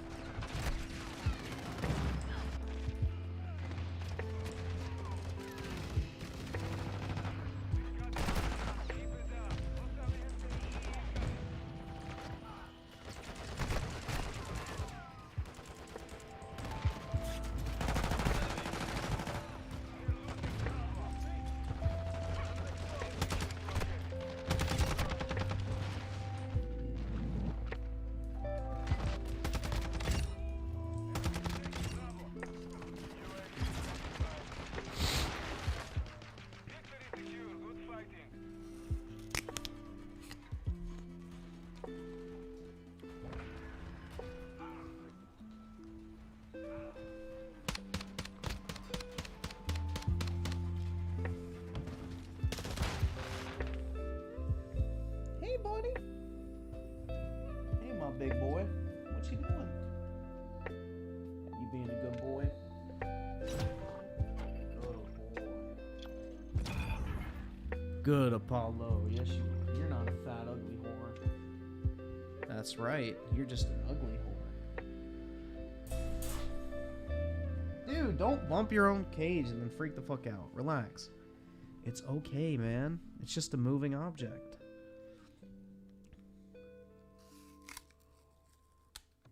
Alright, go get the apple. Go ahead. Go get it. Go get the apple.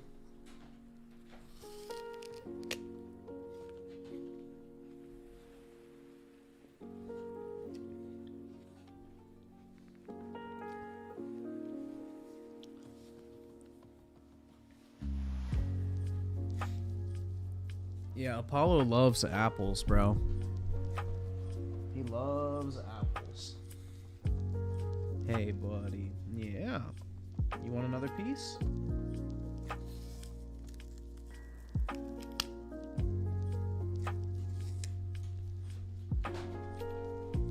Alright, that's it. Greedy ass dog just took the last of my apple, bro.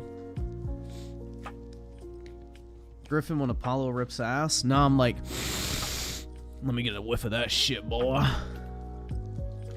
Come here, let me sniff your ass.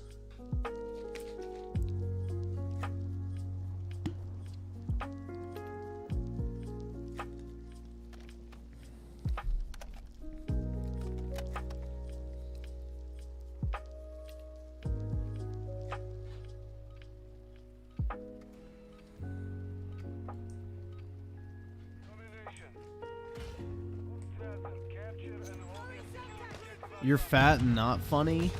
I'm funny, bro. I'm gonna be like Amy Schumer and tell jokes about my vagina. Literal comedy gold.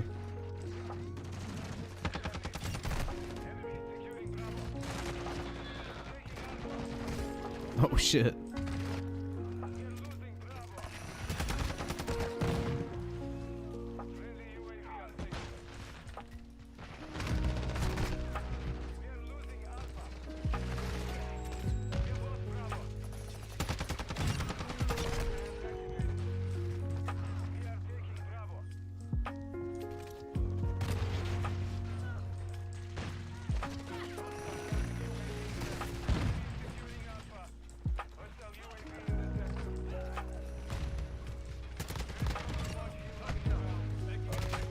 Oh, fuck. Damn, man.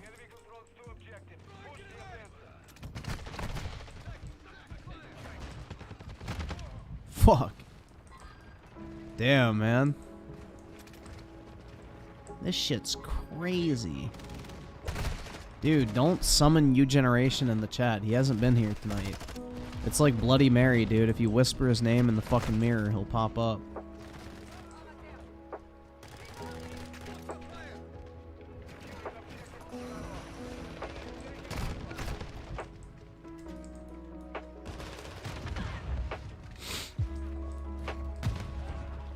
So Crytex with a 5, can we watch LOL Yuko, the problem with anime community? Yeah, we probably can. Is the audio actually audible on that video, hopefully?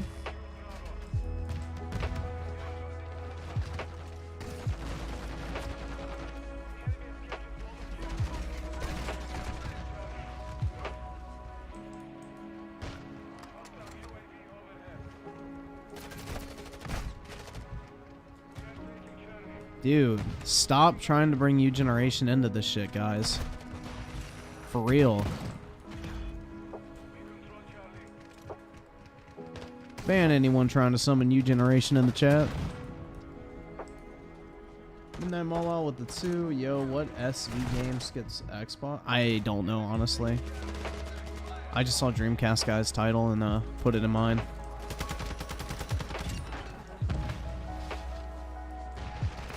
I have no fucking clue. But most Square Enix games don't come out on Xbox anyway, so it's not really a new or big deal.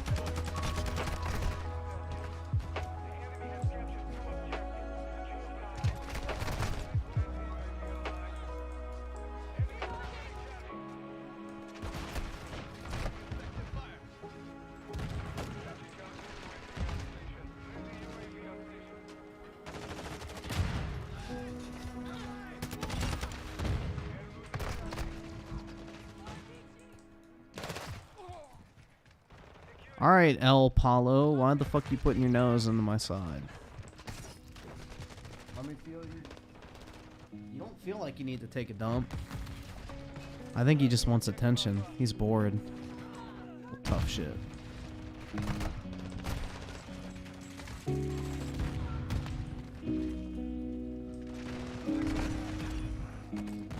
Hit him. Nice.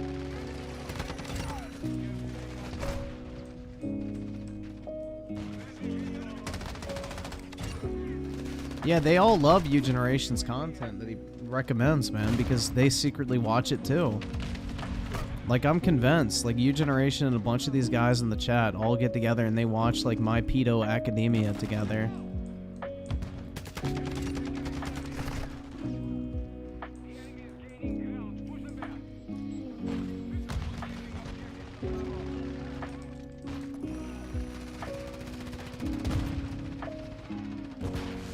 Text with the 2, you missed. LOL Yuko, why are you an incel last night? No, I said we would do it if we had time. We didn't have time. It was like 4 a.m. last night by the time we got through everything.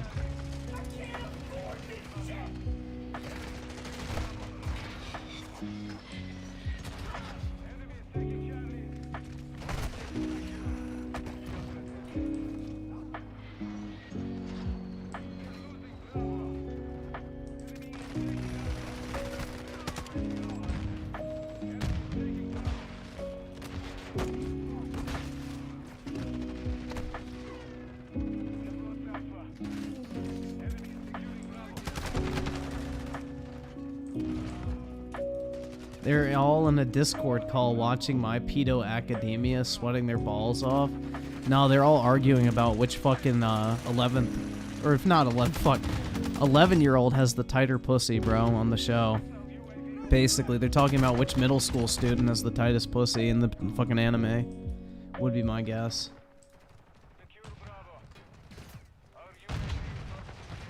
It's really sad.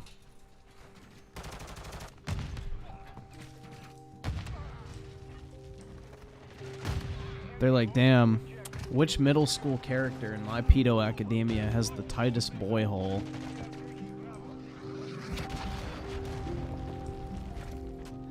Which obese cosplayer portrayed my favorite male character the best?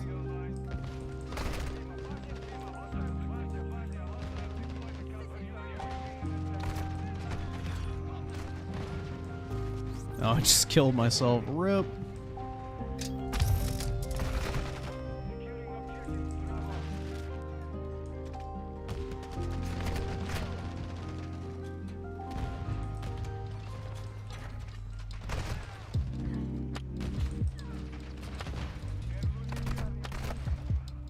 Damn, man. I can't land that shit on him.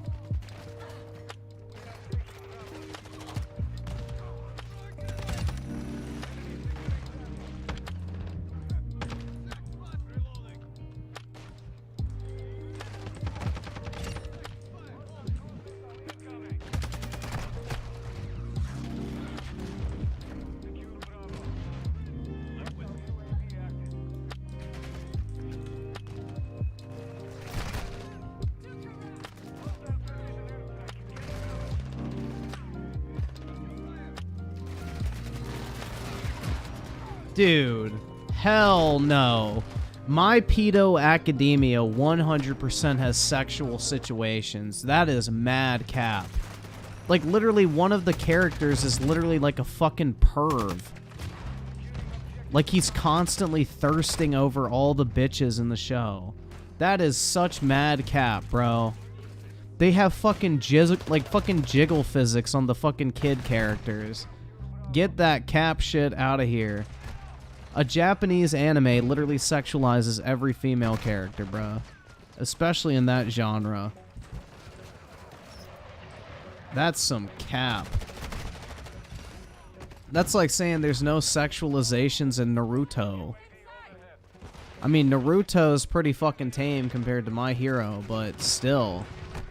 It's got a bunch of, like, sexual shit in it.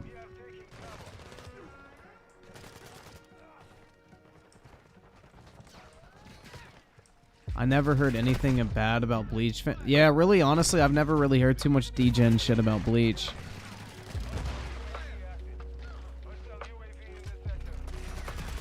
They seem to not be too weird.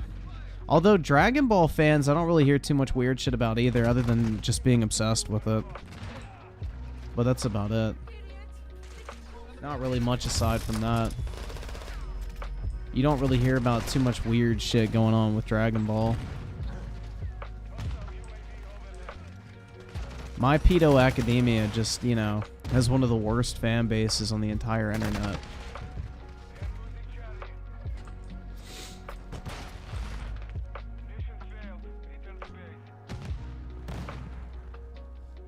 What, buddy? Why are you wagging your tail? You smell something outside? He's been sniffing by the window, so I think he's like smelling something out there. He's like, bro, take me out. Hey, buddy. Being a good boy? Yeah. You just coming to say hello? Good boy.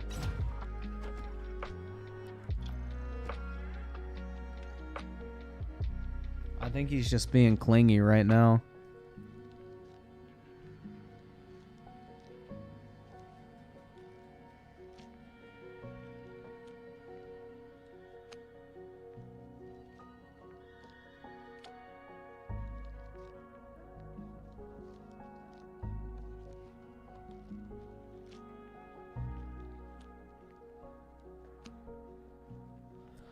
Goku is a follower of Allah. Halal.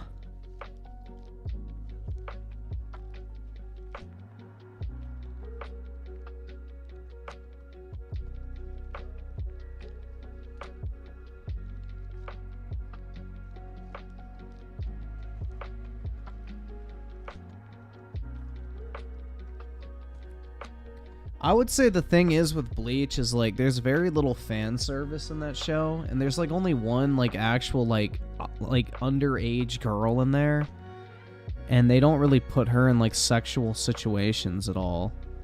So they do a pretty decent job of not like, you know, thirst trapping the pedophiles. You know, none of the characters in Bleach really look like they're kids. Like, bro, Ichigo could literally be a fucking college student. Like, the entire main character cast of Bleach actually look like fucking adults. They don't look like they're fucking, you know, 10 years old or some shit.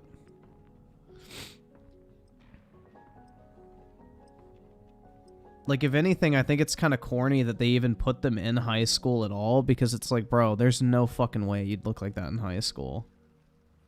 It would have made more sense if they were, like, college students.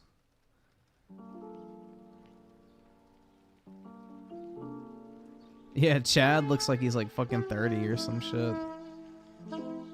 Yeah, the only, like, jailbait character is that one pink-haired chick that hangs out with, Kenpachi Zaraki, or whatever his fucking name is. The guy with the spiky hair with the bells. That guy. With the eye patch. That's, like, the only girl in that show that's, like, fucking pedo bait.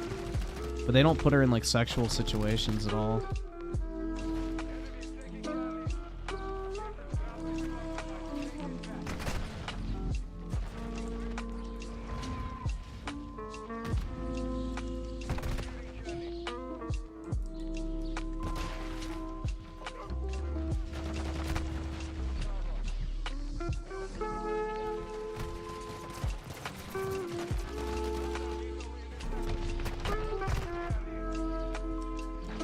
Best character is Urahara. Yeah, he's pretty cool. But I like Aizen the best. Aizen's based, bro.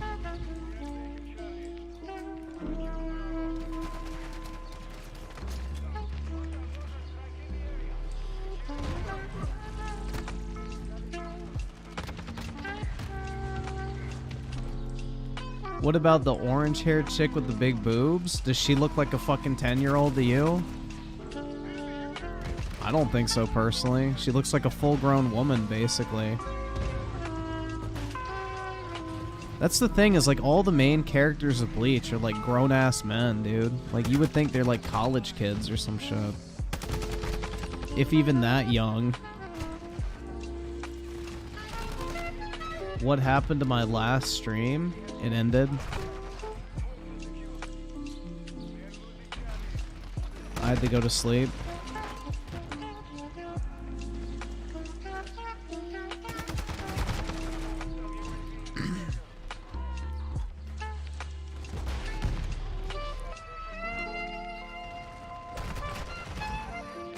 Yeah, Hitsugaya is not a main character, though. He's like one of the side characters.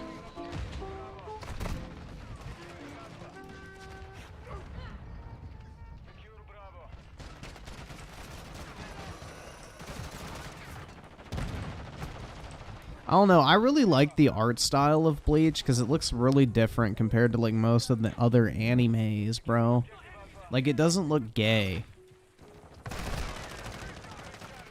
Like, it has a really cool art style to it, I feel like. It's not like that typical cringe anime art style.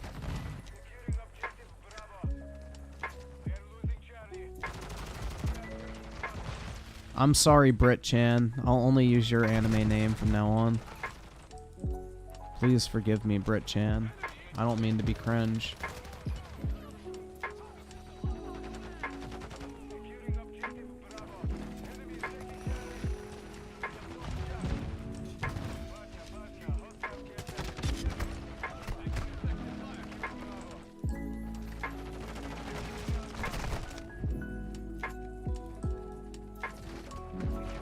Griffin was called Griffin-san at one point. That's right, man. By that Japanese card store that emailed me. They were like, "Hello, Griffin-san. We would like to inform you that the new anime titty cards are in stock and ready for your purchase. Please proceed to checkout."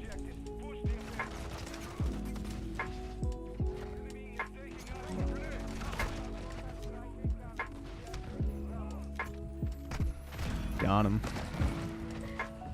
Don't forget about Brit's pronouns. Oh shit. Fuck.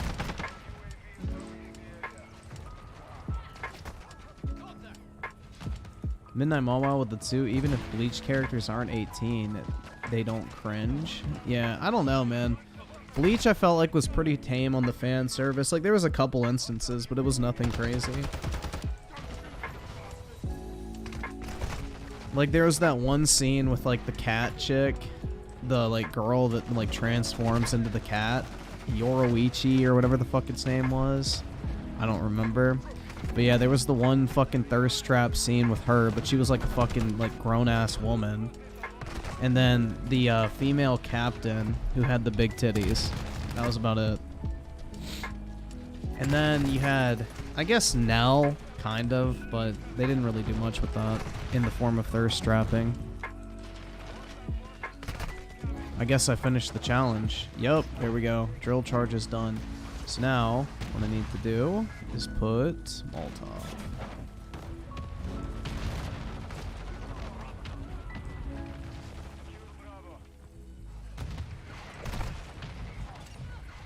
One.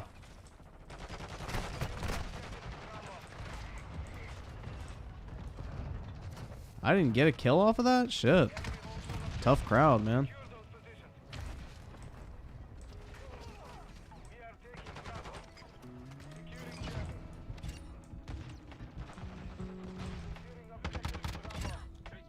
This should be a lot easier.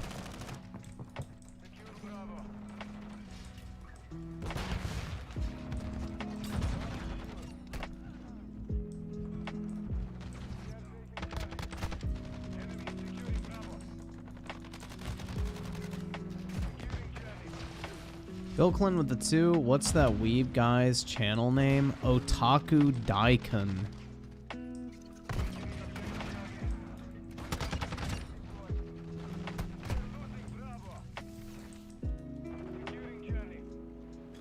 Griffin's a thirst trap. I wish, man. That would be nice.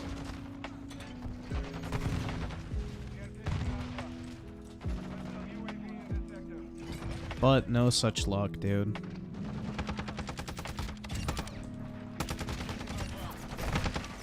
I didn't get the actor genes, unfortunately.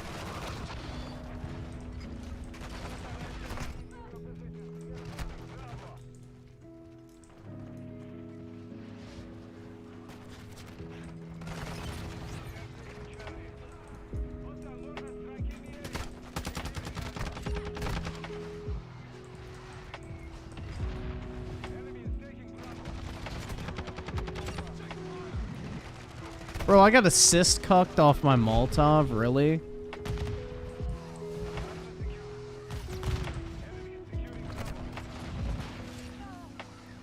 Griffin could have lived the rest of his life without knowing Otaku Daikon.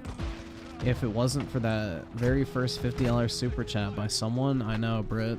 Or I'm sorry, Brit Chan. Or should I say Brit San? That's a sign of respect.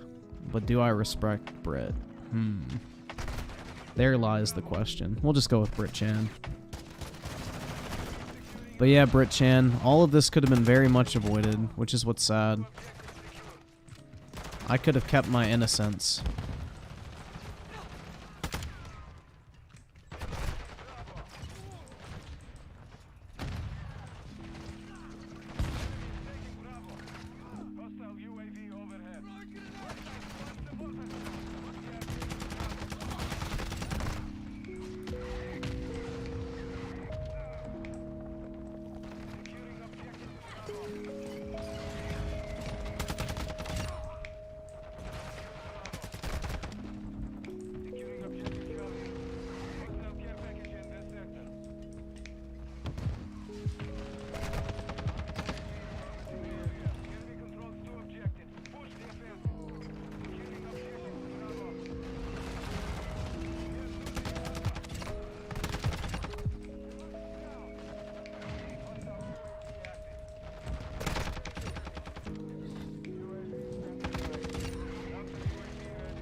Dude, that debate he had with Otaku Daikon was fucking horrible.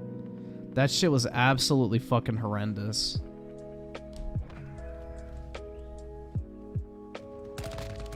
That was fucking embarrassing, dude.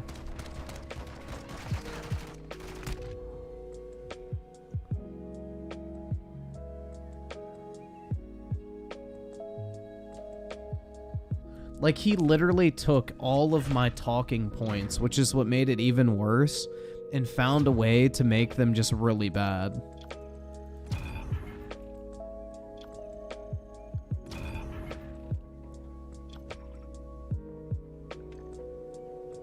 Yeah, like, literally, God Howard was debating more with the chat than the person he was supposed to be debating in the debate. It was so fucking sad.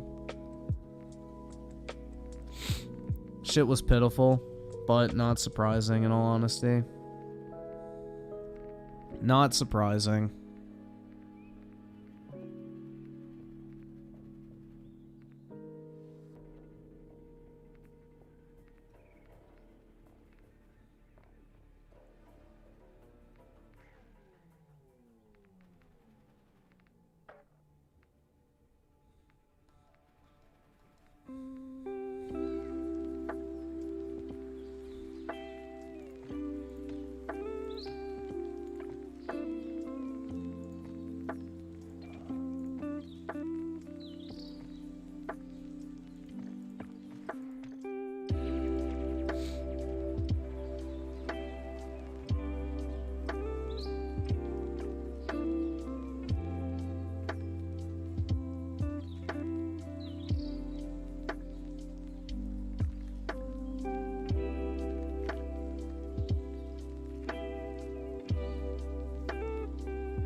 I'm on a game of Halo 4 right now and still no Griffin. Dude, Brit, whenever I hop on Halo, there's never an invite that comes my way, so I don't want to hear that shit. You're ducking. Every time I play Halo, it's like basically a bunch of quacking going on because all I can see is a duck. A hardcore duck.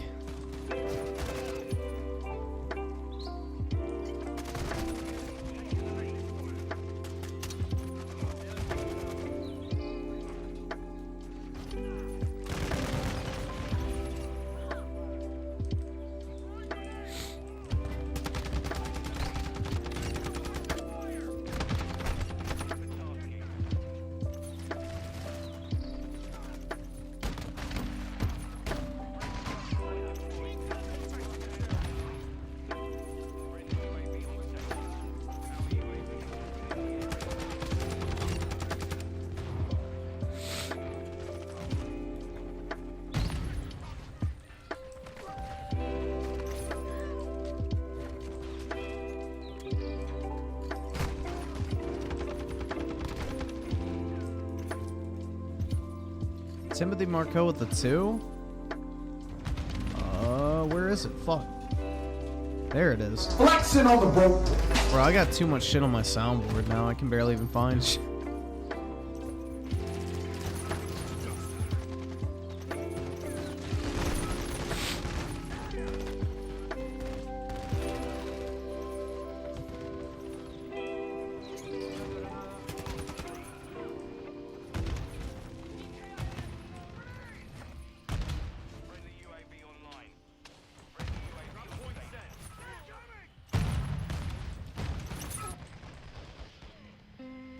Bro, you have to wait to respawn with attack insertion? That's so lame. Why? Shouldn't it just pop your ass out? Like getting birth? This challenge is gonna take fucking years, dog. Because of that fact.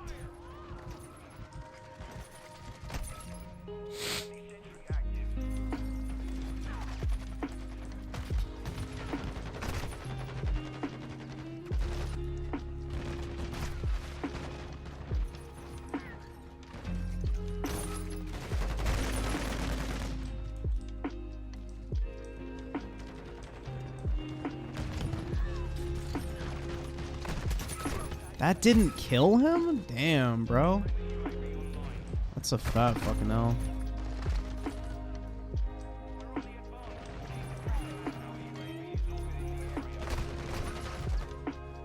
didn't throw it.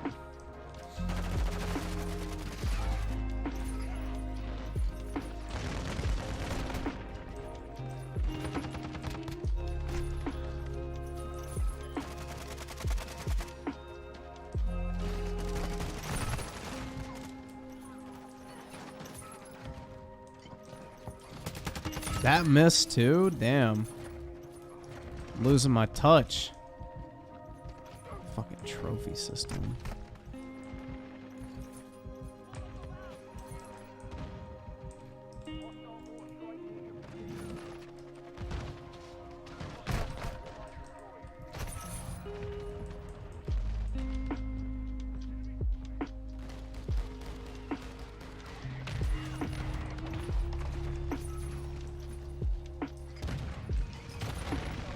Bro, I fucking direct impacted that retard. That should have fucking counted.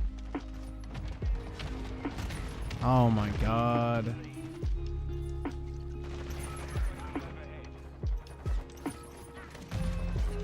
There we go.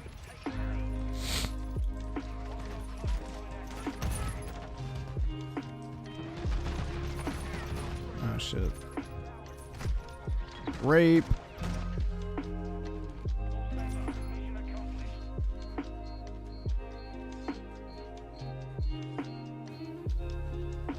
Buddy, what do you want? No?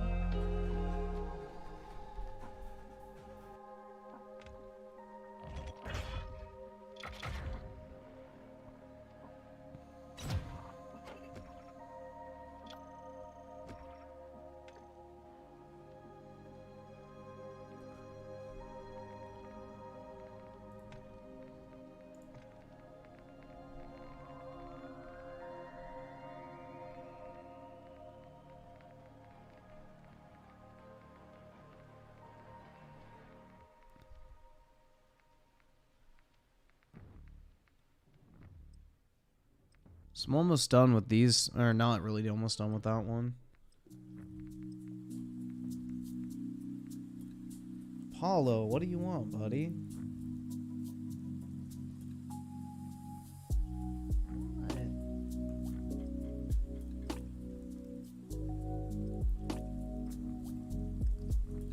Hey, my big fella.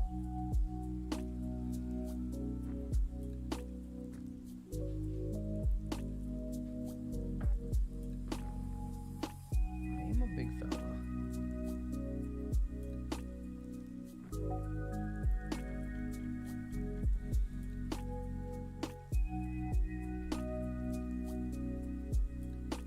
What, bud? Alright, quit licking the bottom of my foot, dude. That's nasty. That does not feel good. No. I ain't one of those people.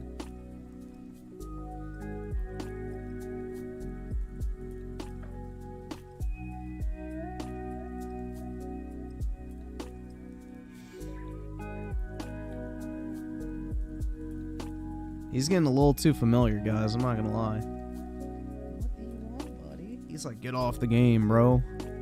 I'm ready to sleep.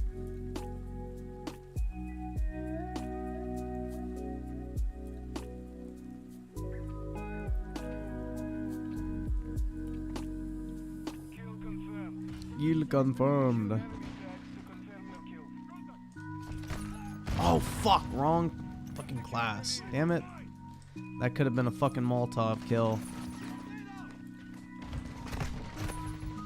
Bro, that didn't fucking connect. An assist? Oh my god, I'm getting cucked.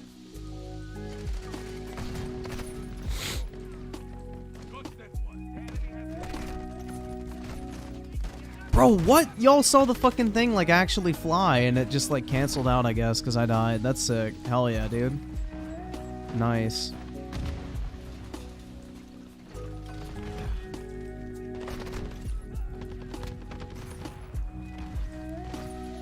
Fucking fire, dude. Literally. There we go.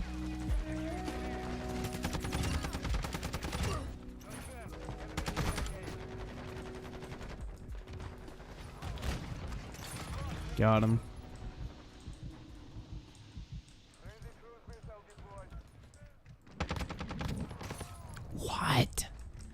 Oh my god.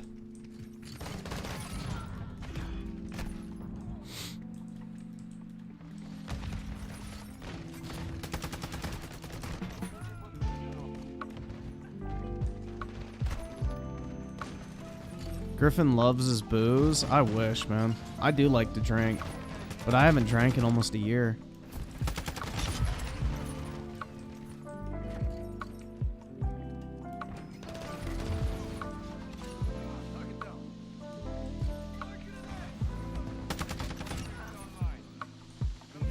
Nah, dude, I played Ding Dong Ditch on the houses with wheelchair ramps.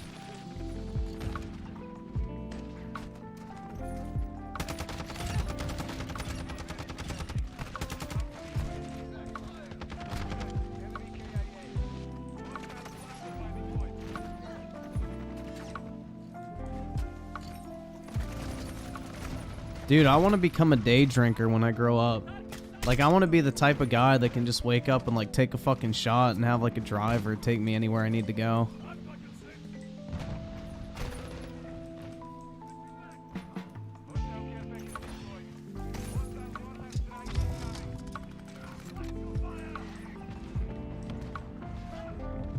Dude, when you can just, like, have a few drinks periodically throughout the day and just enjoy it, that shit's fire, man.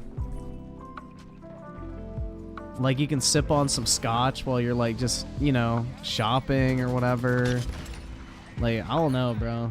That just sounds nice. You wake up, have some drinks, you know, have some lunch, hop in the back of your fucking Rolls Royce with your driver, you know, pop a bottle or some shit in the back seat, go to the mall. Shit would be fun, man.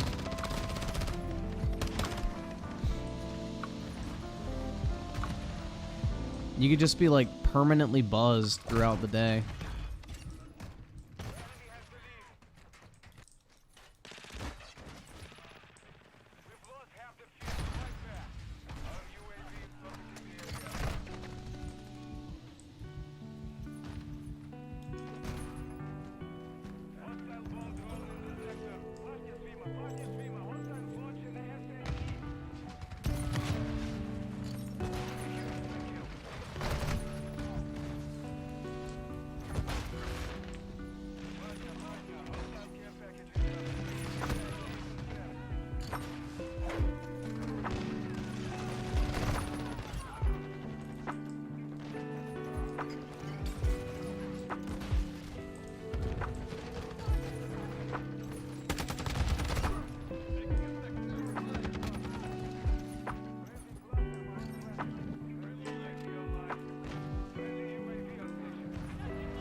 Bro, my retarded ass teammate couldn't kill that guy in that amount of time. Jesus.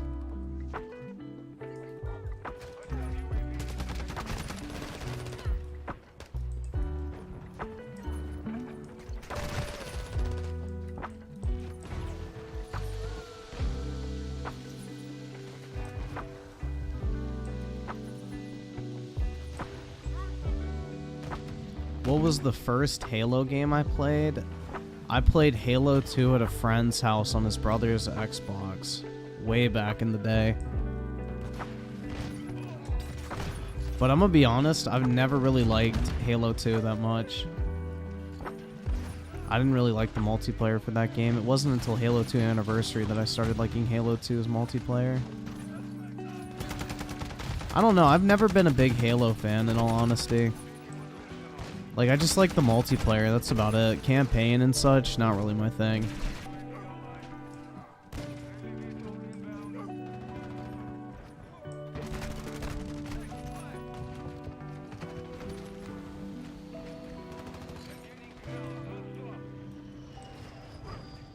So I'm a boomer.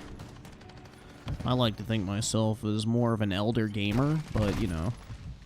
Rick Rob with the 5, look up History of the World, Fuck the Poor on YouTube. Alright, yeah, we can check it out. Sure thing.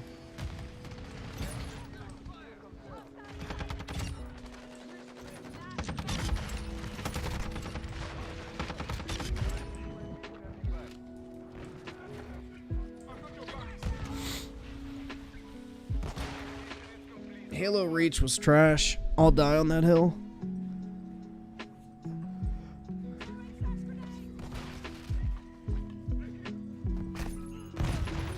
Play of the game was literally me throwing a knife at some random guy and then blowing up. Nice. You're like the biggest Halo fan I know, Griffin. Oh my god, am I, Britt? That's so awesome. Thanks. You literally told us you have thousands of hours in MCC. I mean, I do have 2,400 hours in MCC, but I'm not the biggest Halo fan. But thanks for the compliment, Britt. You just made my whole night.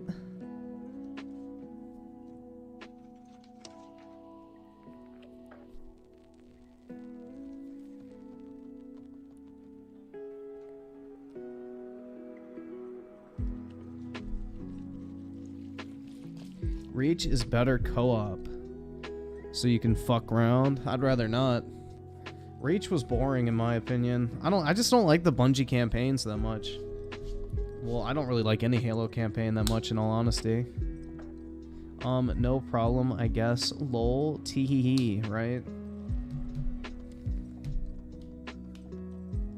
It's okay, Britt. Learn to take a fucking compliment. Holy shit. Quit acting like your life is so fucking terrible. Real talk. Black people finna follow the drinking gore to get to California for 5... What?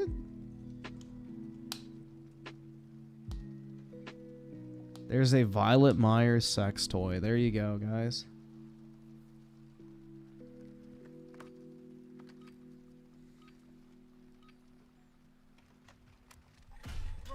I don't know why you'd buy a Violet Myers sex toy when you can literally book her for a private session for a few $1,000. Like, she ain't even an expensive hoe.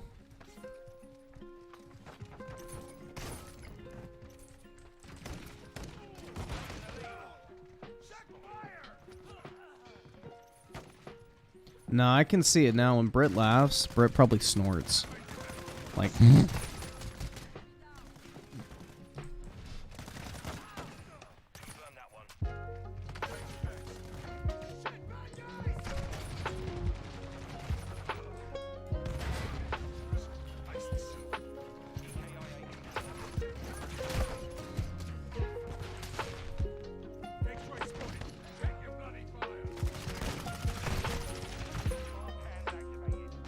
Yeah, like, don't waste your money on the sex toy. Just buy the real deal.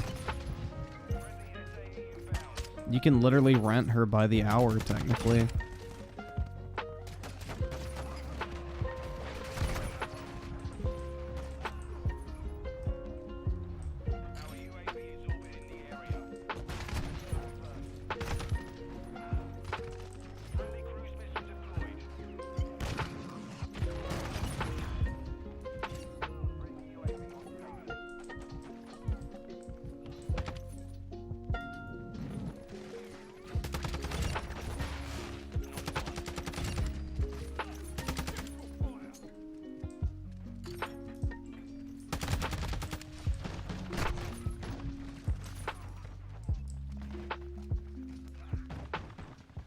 Okay, not to sound like a stalker, but I found Griffin's Steam account and Halo is his most played game. Yup. Followed by CSGO and then Modern Warfare 2. I believe. Then I think Destiny 2 is under that. And then it's either Valheim or... I don't remember. I don't remember, honestly. But, yeah. I don't play very many games. And that's on God.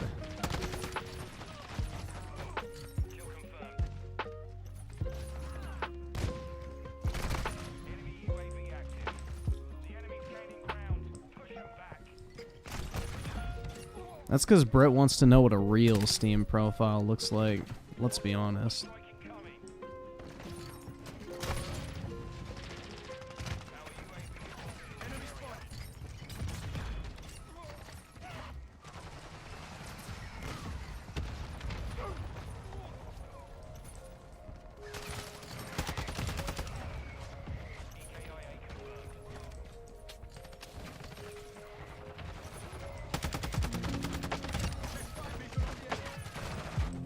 Brit is sus. 100%.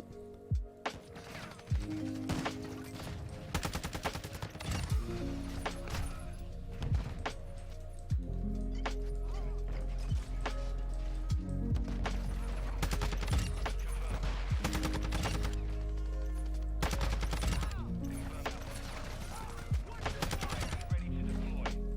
Tag secure. Kill confirmed.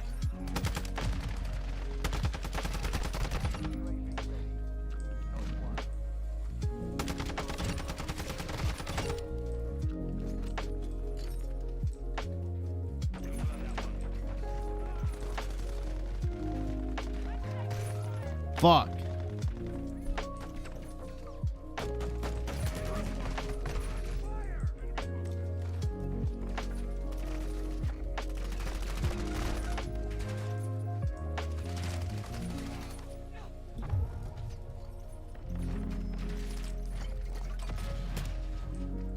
Friendly control on station.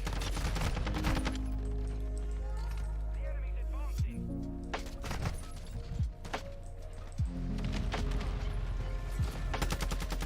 Oops.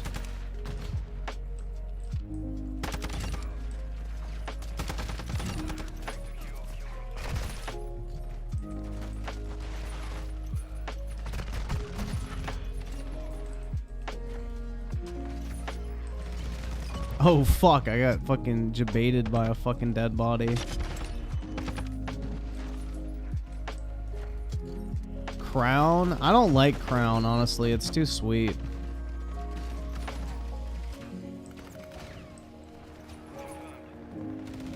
You don't even game anymore, I'm Key? I don't blame you, honestly, man. Gaming's kind of gay, bro. Gaming's for dweebs. We've been defeated.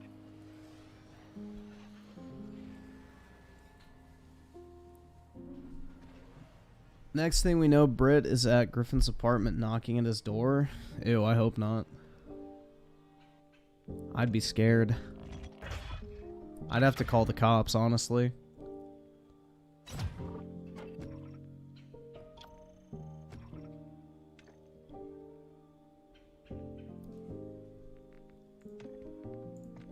I would have to call the cops.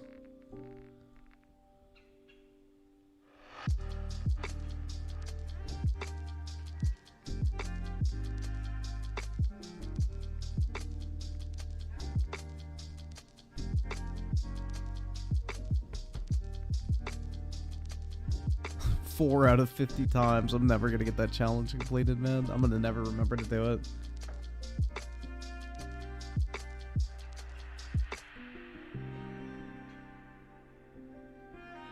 Griffin charges $100 an hour to socialize with? Basically, man.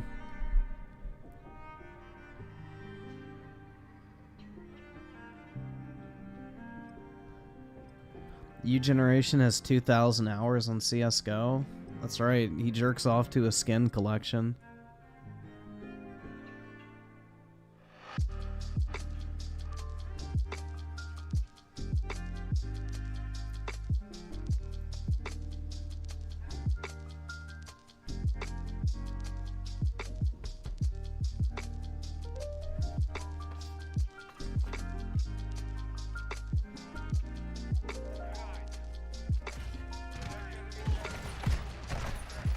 He always talks about like all these skins he has, and I'm like, oh, okay, cool.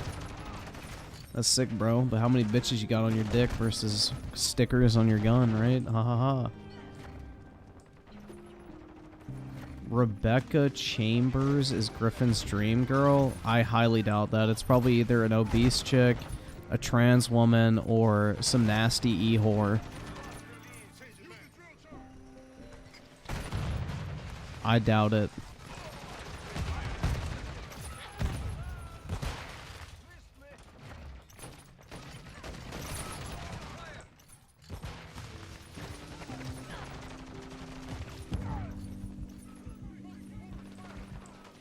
Y'all don't actually recommend, like, attractive women. It's sad. It's very sad.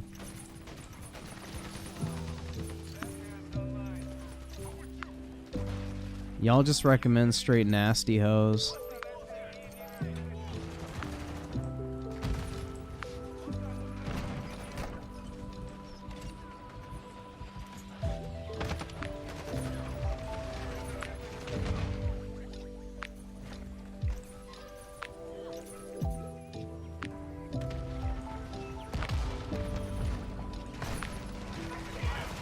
Weaponized autism with the 2. I have 3,000 hours in Team Fortress 2.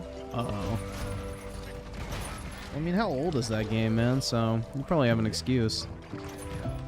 Just say you played it since it came out. Nobody can complain at that point. Well, they can still call you a dweeb, but that's about it.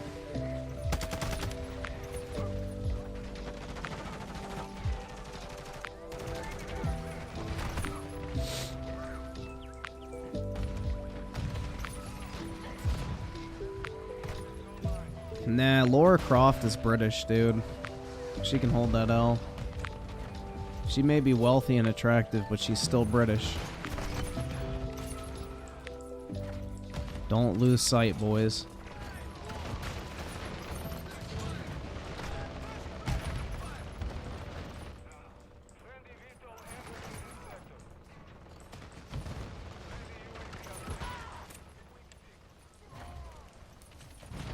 Oh, that was friendly.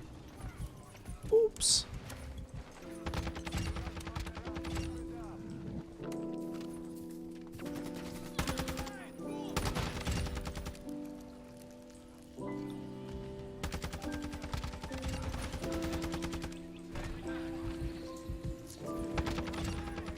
Oh, shit.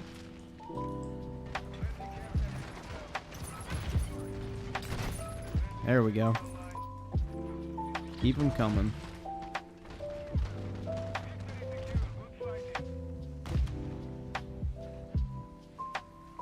I'm weirdly more attracted to average-looking girls than dimes. Highly attractive females are boring and a headache from my experience. See, this is the thing. It's almost like if a girl has like almost like some like imperfection to her, it almost makes her more attractive.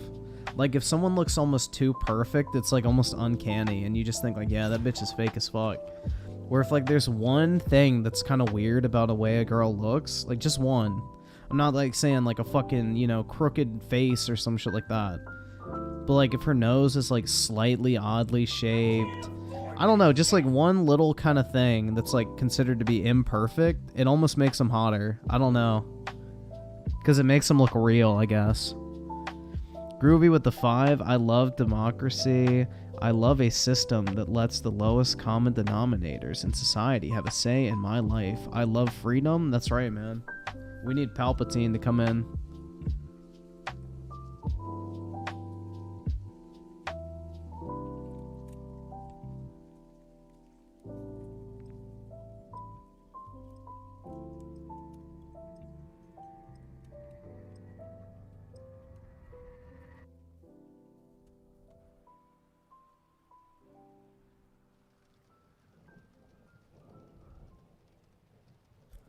Pokimane perfect? Well, obviously, bro. But we can't have her, guys. She'll never be ours. Pokimane is unattainable for us lowly gamers.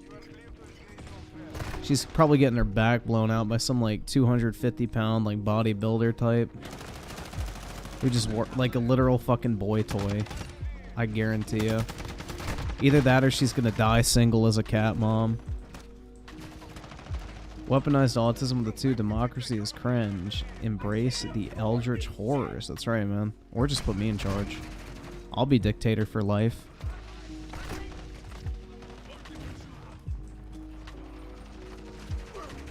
Either subscribe, donate, or get the fuck out. Groovy with the 14 months. Need to go back to only landowners can vote. I think if you pay income tax, you should be able to vote, and then that's it. If you don't pay tax, you shouldn't have a say in how other people's money gets spent.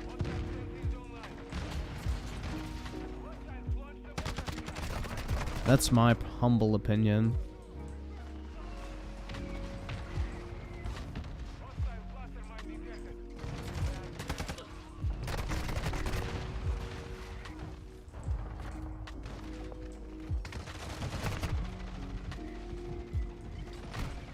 Dude, there is no girl in the age group that I would want to date that would be impressed by a Corvette.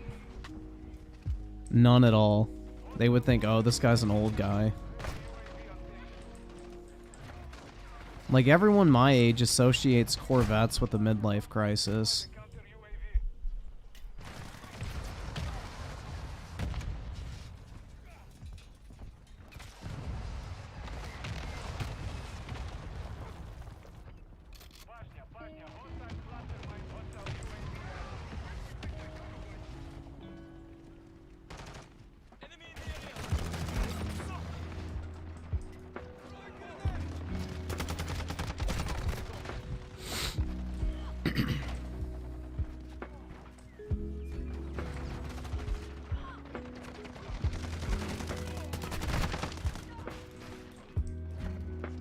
Yeah, girls want that Navigator or Range Rover. That's right.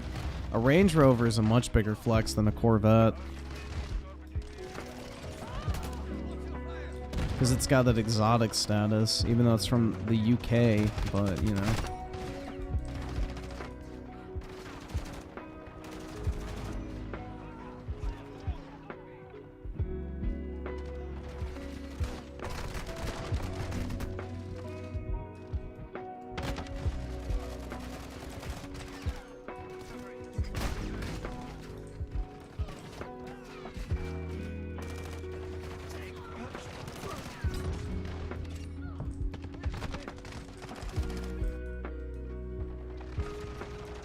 Nah, Corvettes are for, like, old men that are desperate to feel young again. Nobody looks at a Corvette and is like, damn, bro, that shit's impressive. Wow, this guy has a Corvette. I want to be him. They're like, oh, what a sad old man who's really insecure about his life.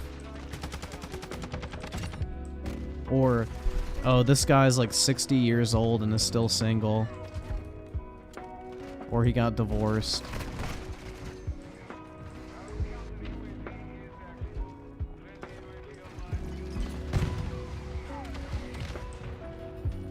Griffin's projecting that he's miserable? Well, I never said I wasn't, man. Misery breeds excellence. Happiness breeds, complacency. If you're too happy, you'll never get anything done.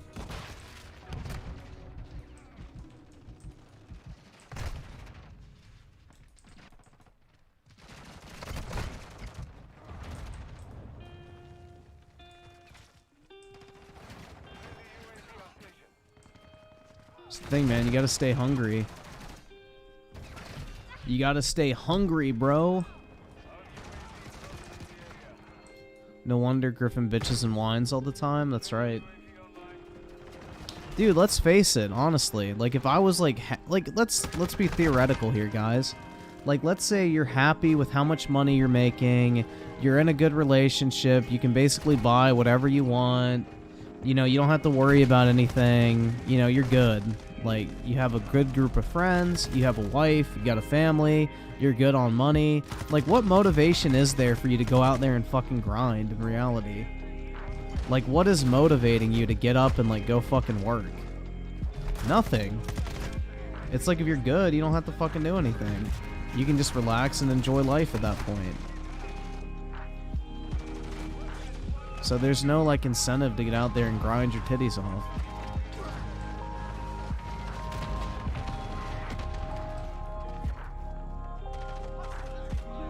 You gotta have, like, some hunger, bro.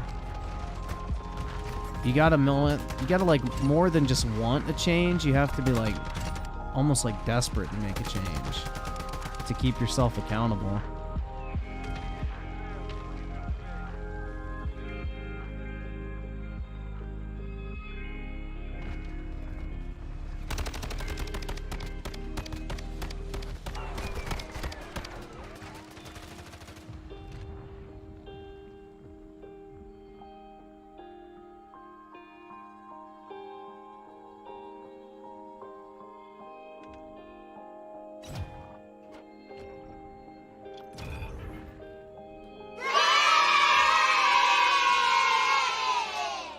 Oh, I think I have one more level to go. Yeah, I think I have one more level, right? What is the max level this season? I thought it was 450.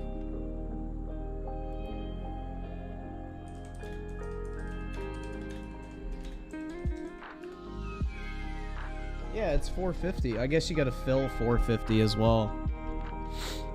Have a good night, Britt.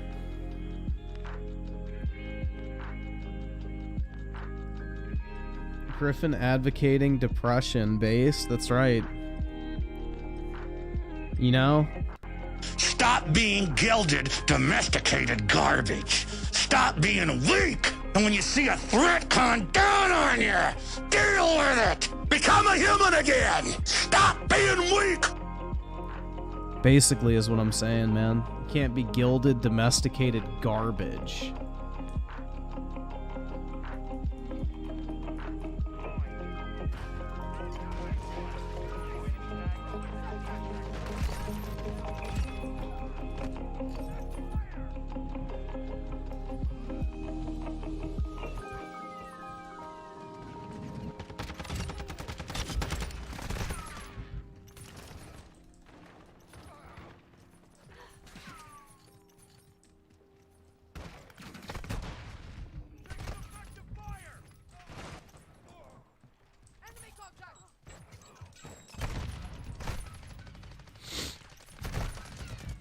Oh my god, that spawn, dude.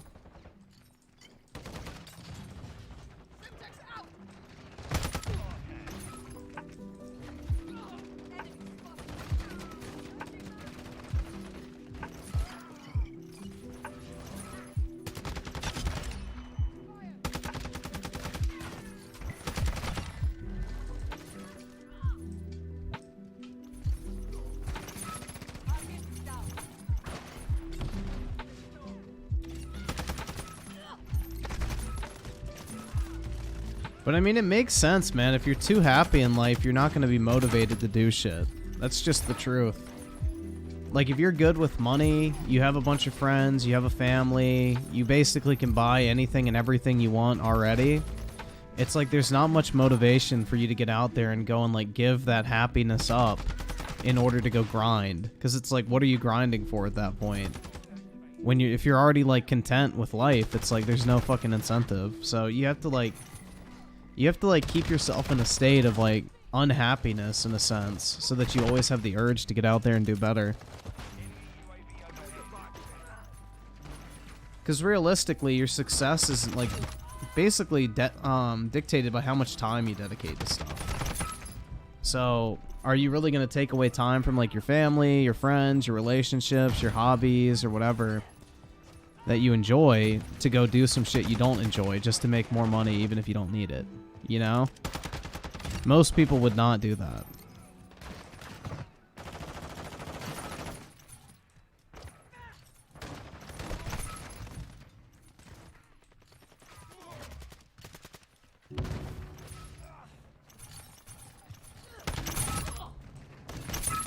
Oh shit, man, I dropped all my fucking shekels.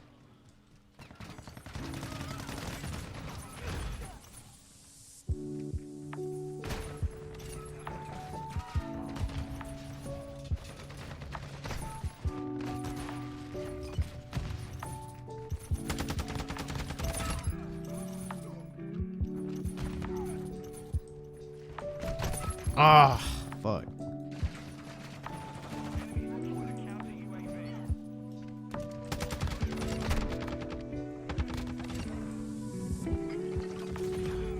Get roasted.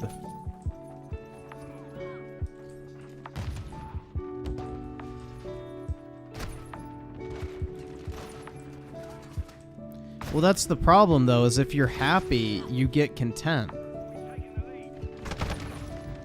Unless, like, grinding makes you happy, then yeah. Not the gay type, but you get the point. But yeah. Mission failed.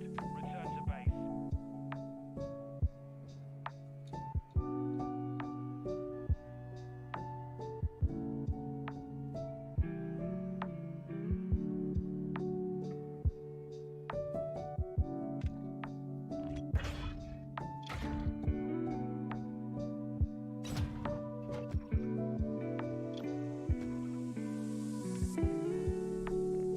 let's see. How am I doing on these? Almost done with that. I'm almost tempted to leave those challenges for when I get the next season. So that way I can, you know, level up easier. Because I don't really need XP at this point.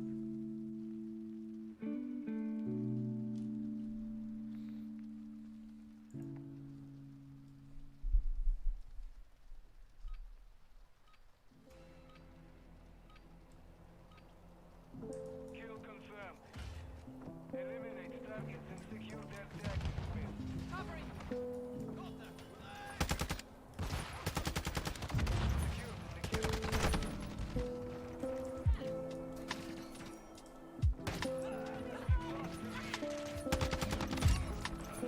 Enemy KIA.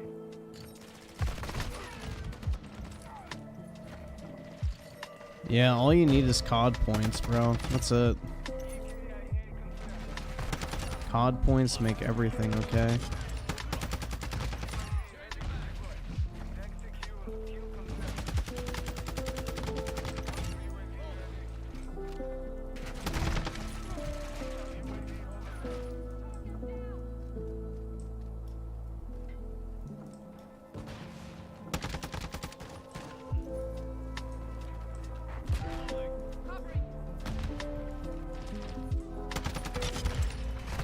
Oh shit.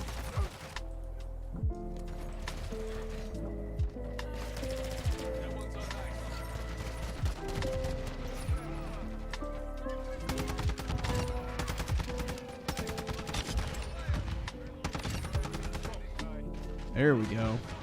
5-man feed. Let's go, dude. Let's go.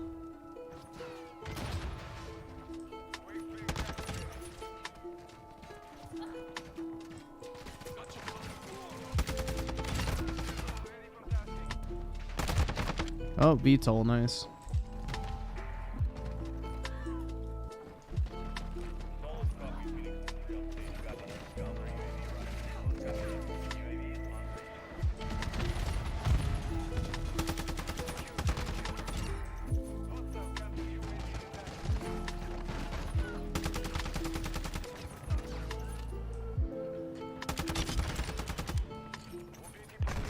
Ah.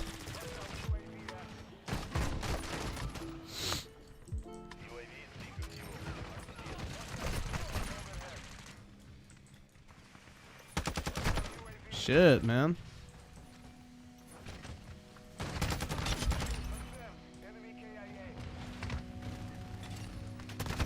There we go.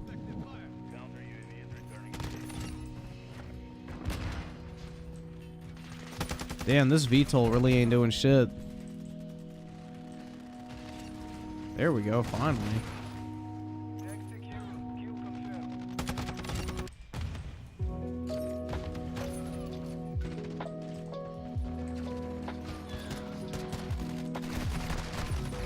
Bro, I got a hit marker off of fuck. Okay, no, never mind. That was the VTOL probably. Bro, I was like, how did I get a hit marker on a throwing knife?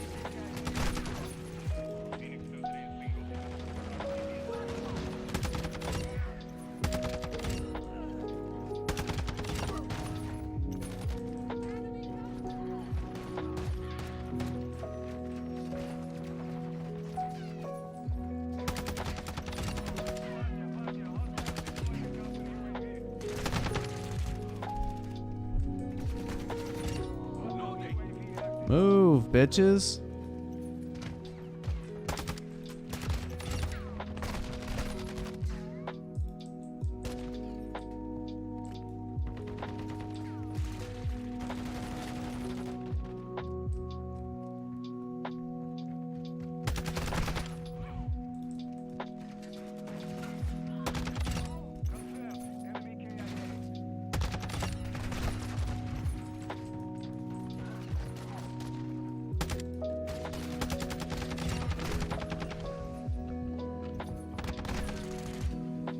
The fuck is that skin, man?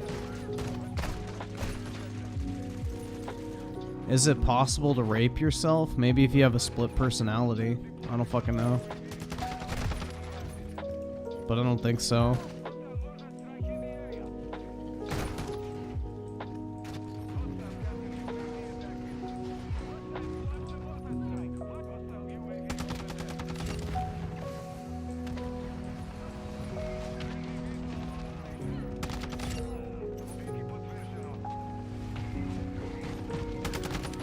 Raped.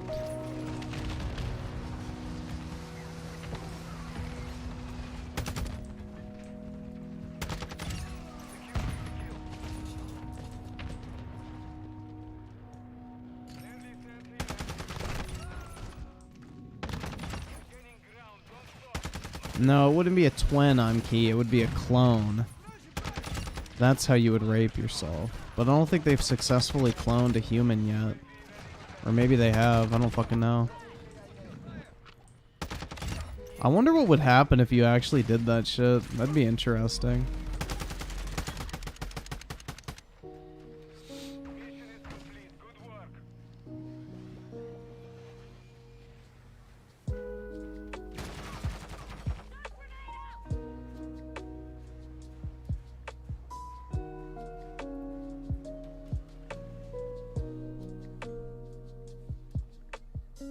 I'd be down to have a clone of myself. That shit would be cool, man.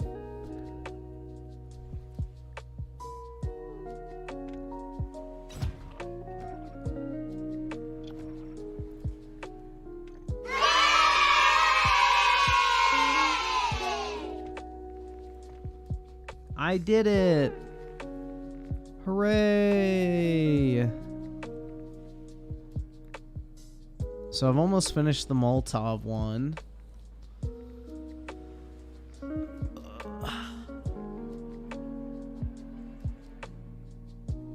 So I'll take Tracker off as well, because that's an easy one to finish up once the new season rolls around. And then Tactical Insertion I probably should just keep using, because I'll keep forgetting to do it.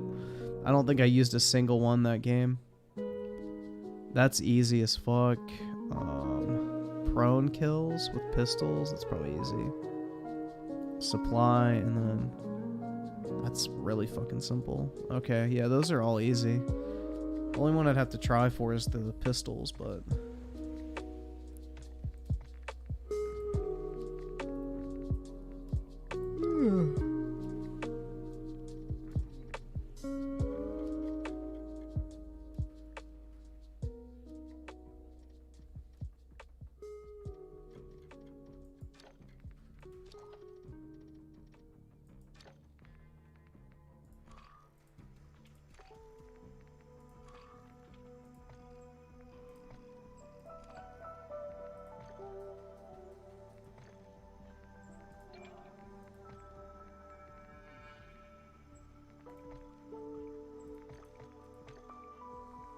Alright, man.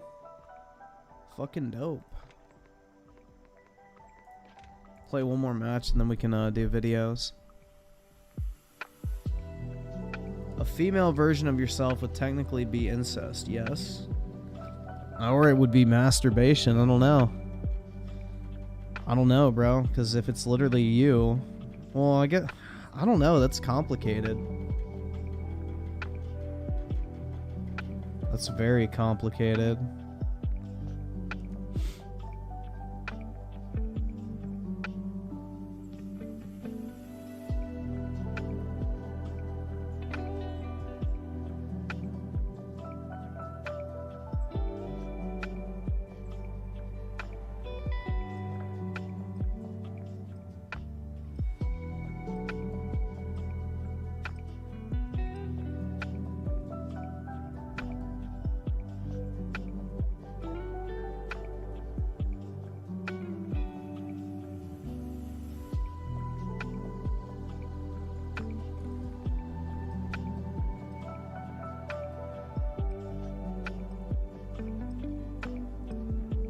For immortality, would I commit incest?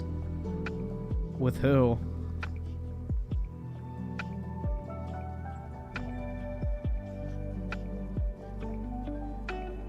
My hot cousin from Alabama? Sure, why not? Just kidding, I don't have one.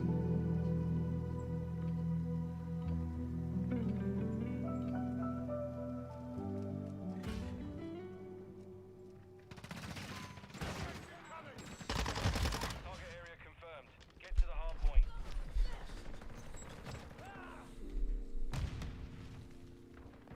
Hard point. Secure the target area to win.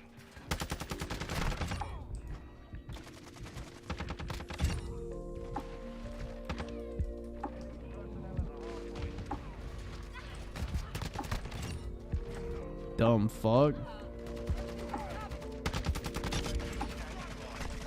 Ah.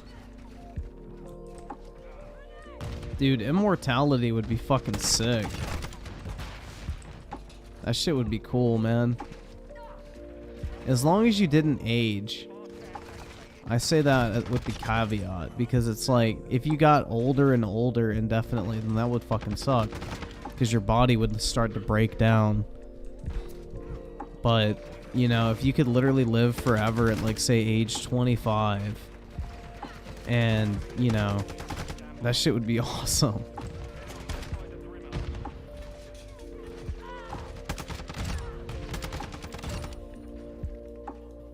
You could become the God Emperor of mankind.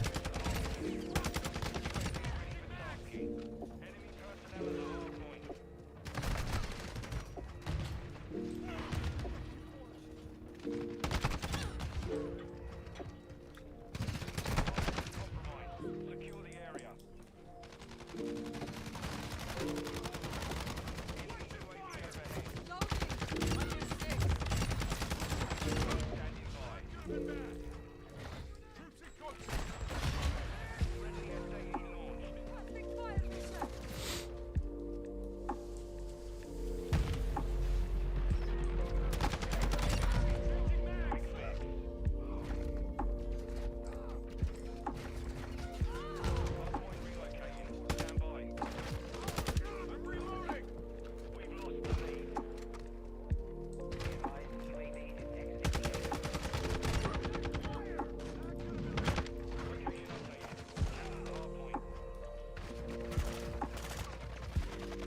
Yeah, I fucking hope we get the technology to stop aging, man. Sign me up for that shit. On God.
Ooh, fuck, man. My elbow just popped like an old man standing out of his fucking recliner. Shit.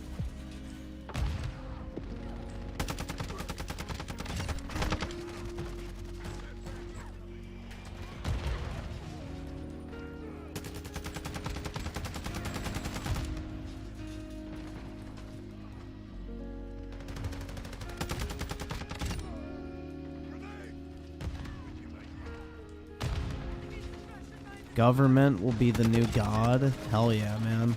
And I'll be in charge. I will be dictator for life. Then I will unlock the secrets to immortality, and life will become eternity. And then GG, well played, I win. Hell yeah.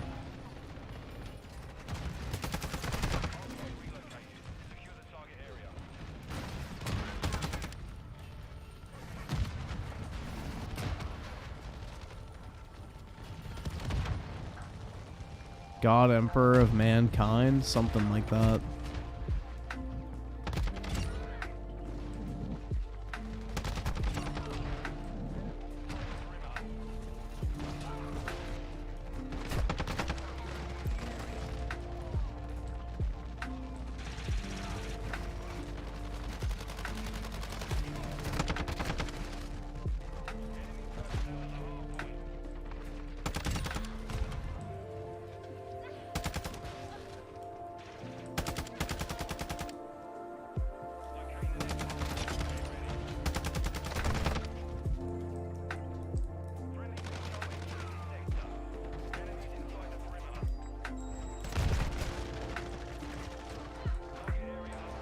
Imagine outliving humanity. Then you could just bang the alien baddies, bro. Easy. Then you could just become the dictator of the aliens. And move from civilization to civilization like an astral god.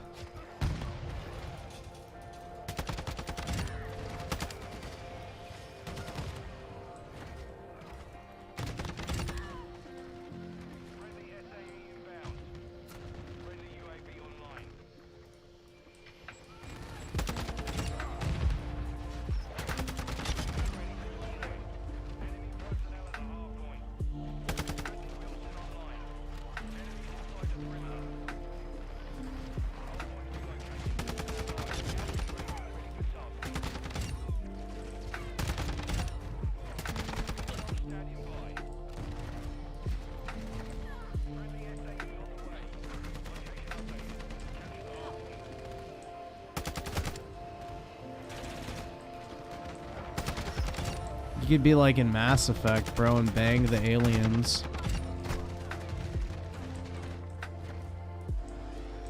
I want the power of Actoff Pigler? Damn right, dude. Absolutely. And Isaac Himmler.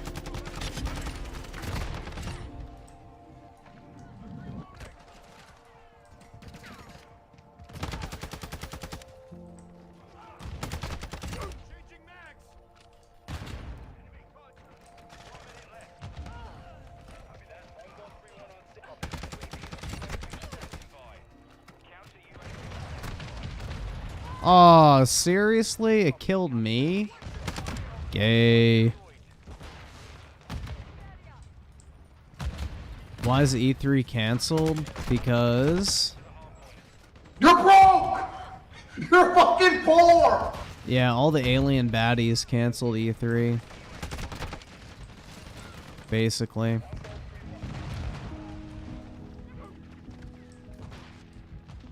Their fat asses wouldn't fit on the screen. No camera could capture them in frame.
Oh, what?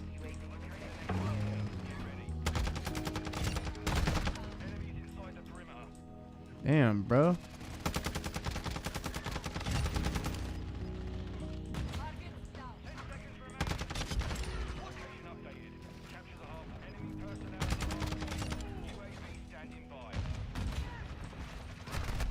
Shit.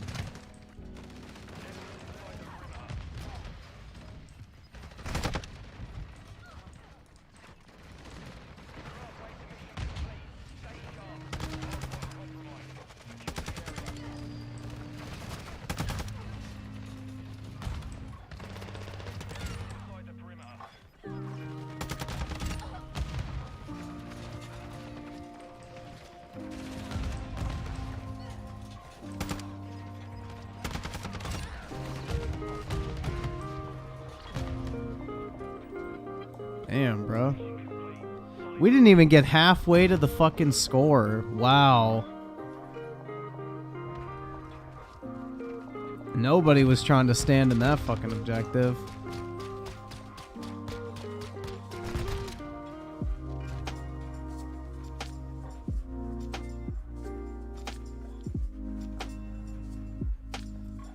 We all went extremely positive and they all went extremely negative. Unfortunate for them.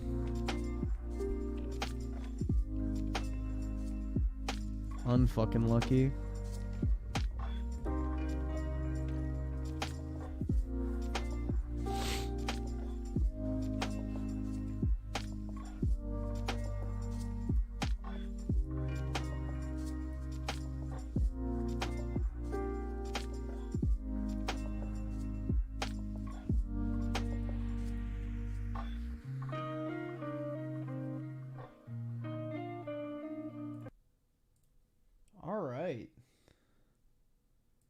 Who is that? The moment Aiden Fucci learns he will... Who the fuck is Aiden Fucci? Is he like some school shooter or some shit?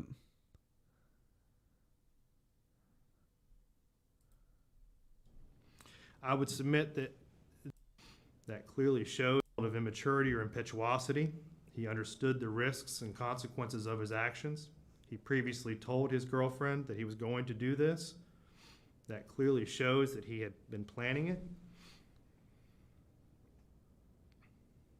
He attempted to cover it up by disposing of the murder weapon and throwing it into a lake. He then attempted to conceal evidence by hiding his shoes and shirt and jeans, taking a shower, stealthily entering his home, and then the actions immediately after with the Snapchat videos in the back of the police car and the story that he made up about pushing her and her hitting her head, which was clearly refuted by the video evidence in this case. All of that shows in this court.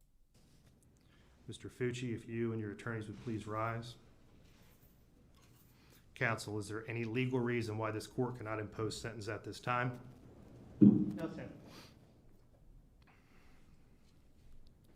Mr. Fucci, having entered a plea of guilty to the crime of first-degree murder, I adjudicate you guilty of the premeditated first-degree murder of Tristan Bailey. I sentence you to life in prison. Because of your age, you are eligible for review of the sentence in 25 years. I order the Department of Corrections to notify you when you are eligible to apply for your review hearing. Madam Clerk, if you will please impose the minimum fines and court costs. Mr. Fucci, you have 30 days to appeal the legality of this court's sentence. If you wish to appeal but cannot afford an attorney... Yeah, see, this is what I don't get, man. Why are we going to pay for this fucking piece of shit who literally admits that he's fucking guilty to just sit in jail for the rest of his life? Why not just put a fucking bullet in the back of his head and save the taxpayer $30,000 a year? Like, that's the thing, dude. We spend $30,000 a year housing prisoners. We should just fucking cap his ass and save the fucking taxpayers the money, or better yet, give the $30,000 a month or a year to the fucking victims.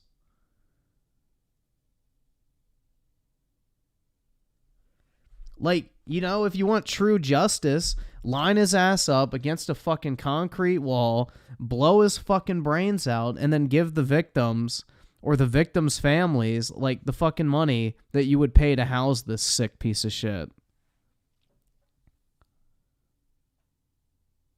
Like, why the fuck are we gonna pay for this piece of shit to live in a fucking prison for the rest of his life? Who fucking cares at that point? Just put a cap in his ass. Be done. It's done, bro. It's like, I'm glad whenever there are these, like, school shooters, the cops just fucking kill the guy. So you don't have to worry about it going to court and all that type of shit. It's just done. You don't have to pay for their legal fees. You don't have to pay to put them in prison. You don't have to pay for their medical expenses. They're just fucking dead. That's true justice, bro. Kill them.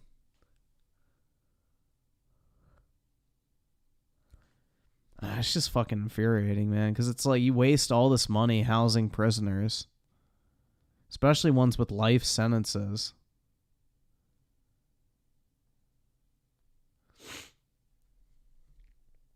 I don't know, man. Shit's dumb. Shit is mad dumb. Alright, so what was this recommended video called? Fuck. I hate this new thing that they did with the chat. It like automatically brings up fucking options the second you click on a message versus you having to click the 3 red dots. Alright, so Taggerman, we will watch your video. Welcome to the biggest problem in the universe. Let's do this thing. What? Vito? What? Do you know what transphobia is? No, tell me. It refers to... I have no possible inkling. It refers to women No. who want to take us back. Do you remember? Let me tell you a story. It was 1999. And the women's World Cup was playing on all TVs, and no one cared. Who was in the finals? Was America in the finals? America was in the finals. Thank you for asking. Thank you. And then this lady kicked a goal or something. Wow. And America won, and she tore her shirt off in a way that was obviously staged and focus tested. And I saw that happening on TV, and I said, this is the worst moment of my life. It only gets down from here. What? Was she wearing anything under the shirt? Sports bra. Nike sports bra. That was on sale at Target. At least she knows when to take her top off, right? Ha ha ha ha. Good advertising. Wherever these women shop at. And I said, that's going to be the end of it. That's the end. Go on. That's the end of what exactly? Us. Us. That's the end of us. And now here we are, 24 years later, and we finally learned how to fight back against the machines. What the fuck is this guy on, bro? He's got to be high or some shit. Like, what the fuck was so funny? And then what happens, Vito? I don't know. I don't think I want to know. Transphobia happens. Look at this. This unhinged Anna Kasparian. I'm fucking better than you. Who is an unhinged Marxist semen demon. That's who I am, and it is what it is. Have you heard of her? I'm aware of Anna Kasparian. You are garbage. Of the Young Turks. Here's what she says about trans. Here's what she says. I'm a woman. Sure. Please don't ever refer to me as a person with a uterus, birthing person, or a person who menstruates. How do people not realize how degrading this is? How indeed. You can support the transgender community without doing this shit. Actually, no. Well, uh-oh, dude. The Young Turks aren't going to be liberal enough for their audience for much longer. Chunky Yogurt's going to have to find a new fucking job. You can't, actually. I can't, actually. Because it's kind of the problem. Trans women are women. And that's a valid identity. Therefore. And fuck you. Ergo. And trans men are men. No one cares about trans men. Well, this kind of feeds into that. Nope. It's part of it. No.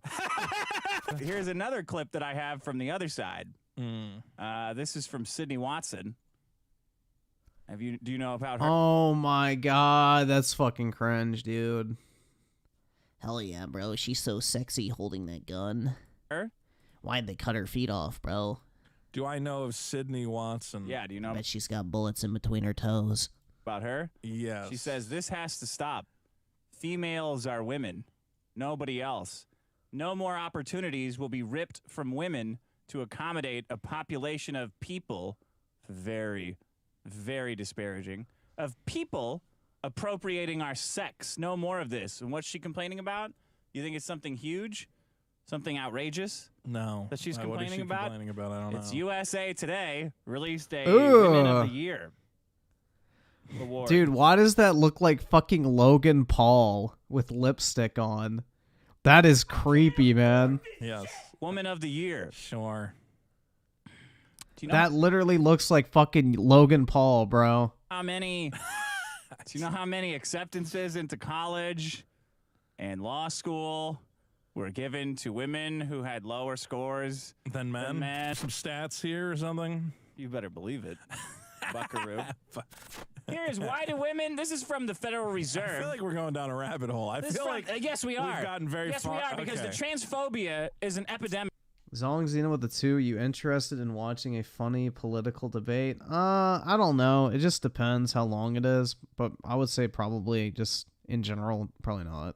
It all comes from this. And it has to be stopped. I'm not going to sit here. Sometimes you do these meta problems, I feel. This is not a meta problem.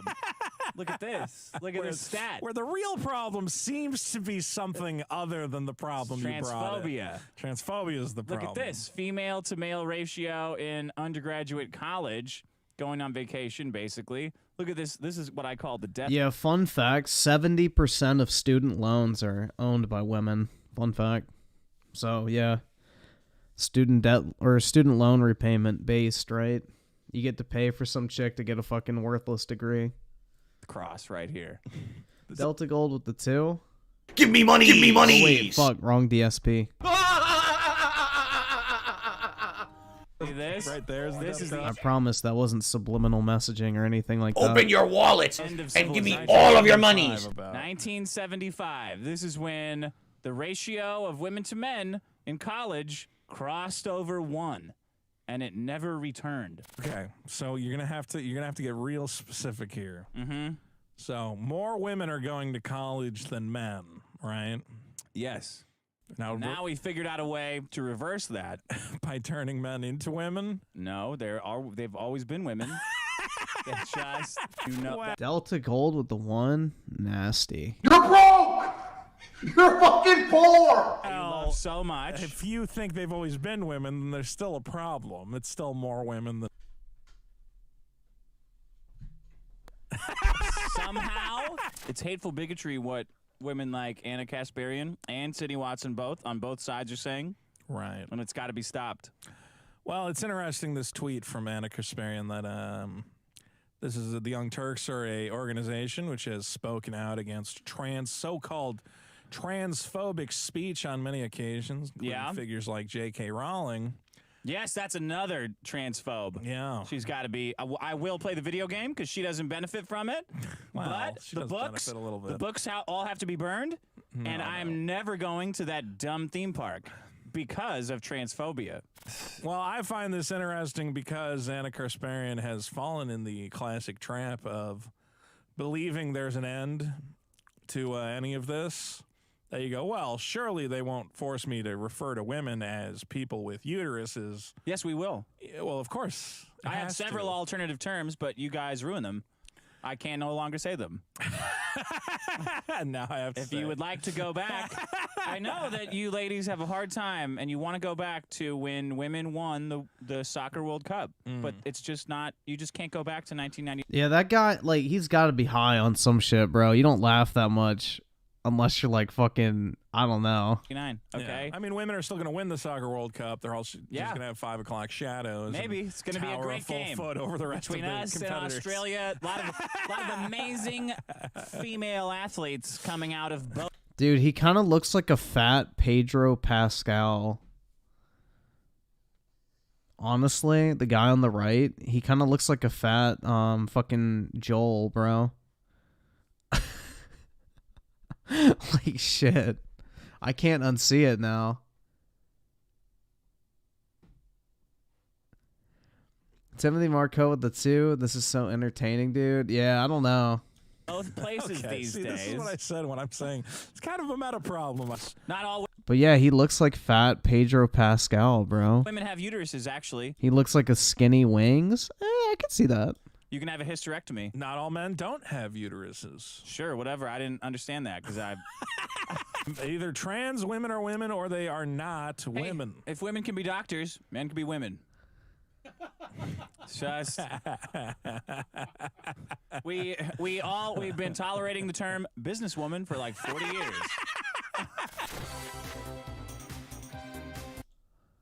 Looks like the average Yu-Gi-Oh player. Hey man, take that back. I can't grow a mustache. So shut the fuck up. It's not what I look like. I don't have enough testosterone to grow a mustache, I guess, right? Too many soylents. E3. Bro, why? Ew, what the fuck is he wearing? And why is it stretched out so much? Did he get into an actual fight with his wife and his wife beat her? 2023 is officially canceled. Hold on. And I mean, in this case, it seems like it could actually be the final death of E3. But let's talk about that. What's up, gamers? DreamCastGuy here. Hi, hope you're having a great day. If you could like this video and subscribe if you haven't already. So excuse me looking incredibly sweaty. I was actually just doing a bunch of squats at the gym when suddenly my phone starts... Oh shit, bro. DreamCastGuy's trying to get caked up, man. Uh-oh. I guess he's trying to... Fucking suck dicks in an Olive Garden bathroom. Or... This is giving hand jobs in an Olive Garden parking lot. It's blowing up with DMs on Instagram of people saying E3 is gone. And I had to see it to believe it, but here is their official statement. The official E3 account 16 minutes ago says, Reed Pop. Dude, that's a little sus. I'm not gonna lie. Wearing a blue wife beater to the gym and doing squats. Bruh. That's a little sus, I ain't gonna lie.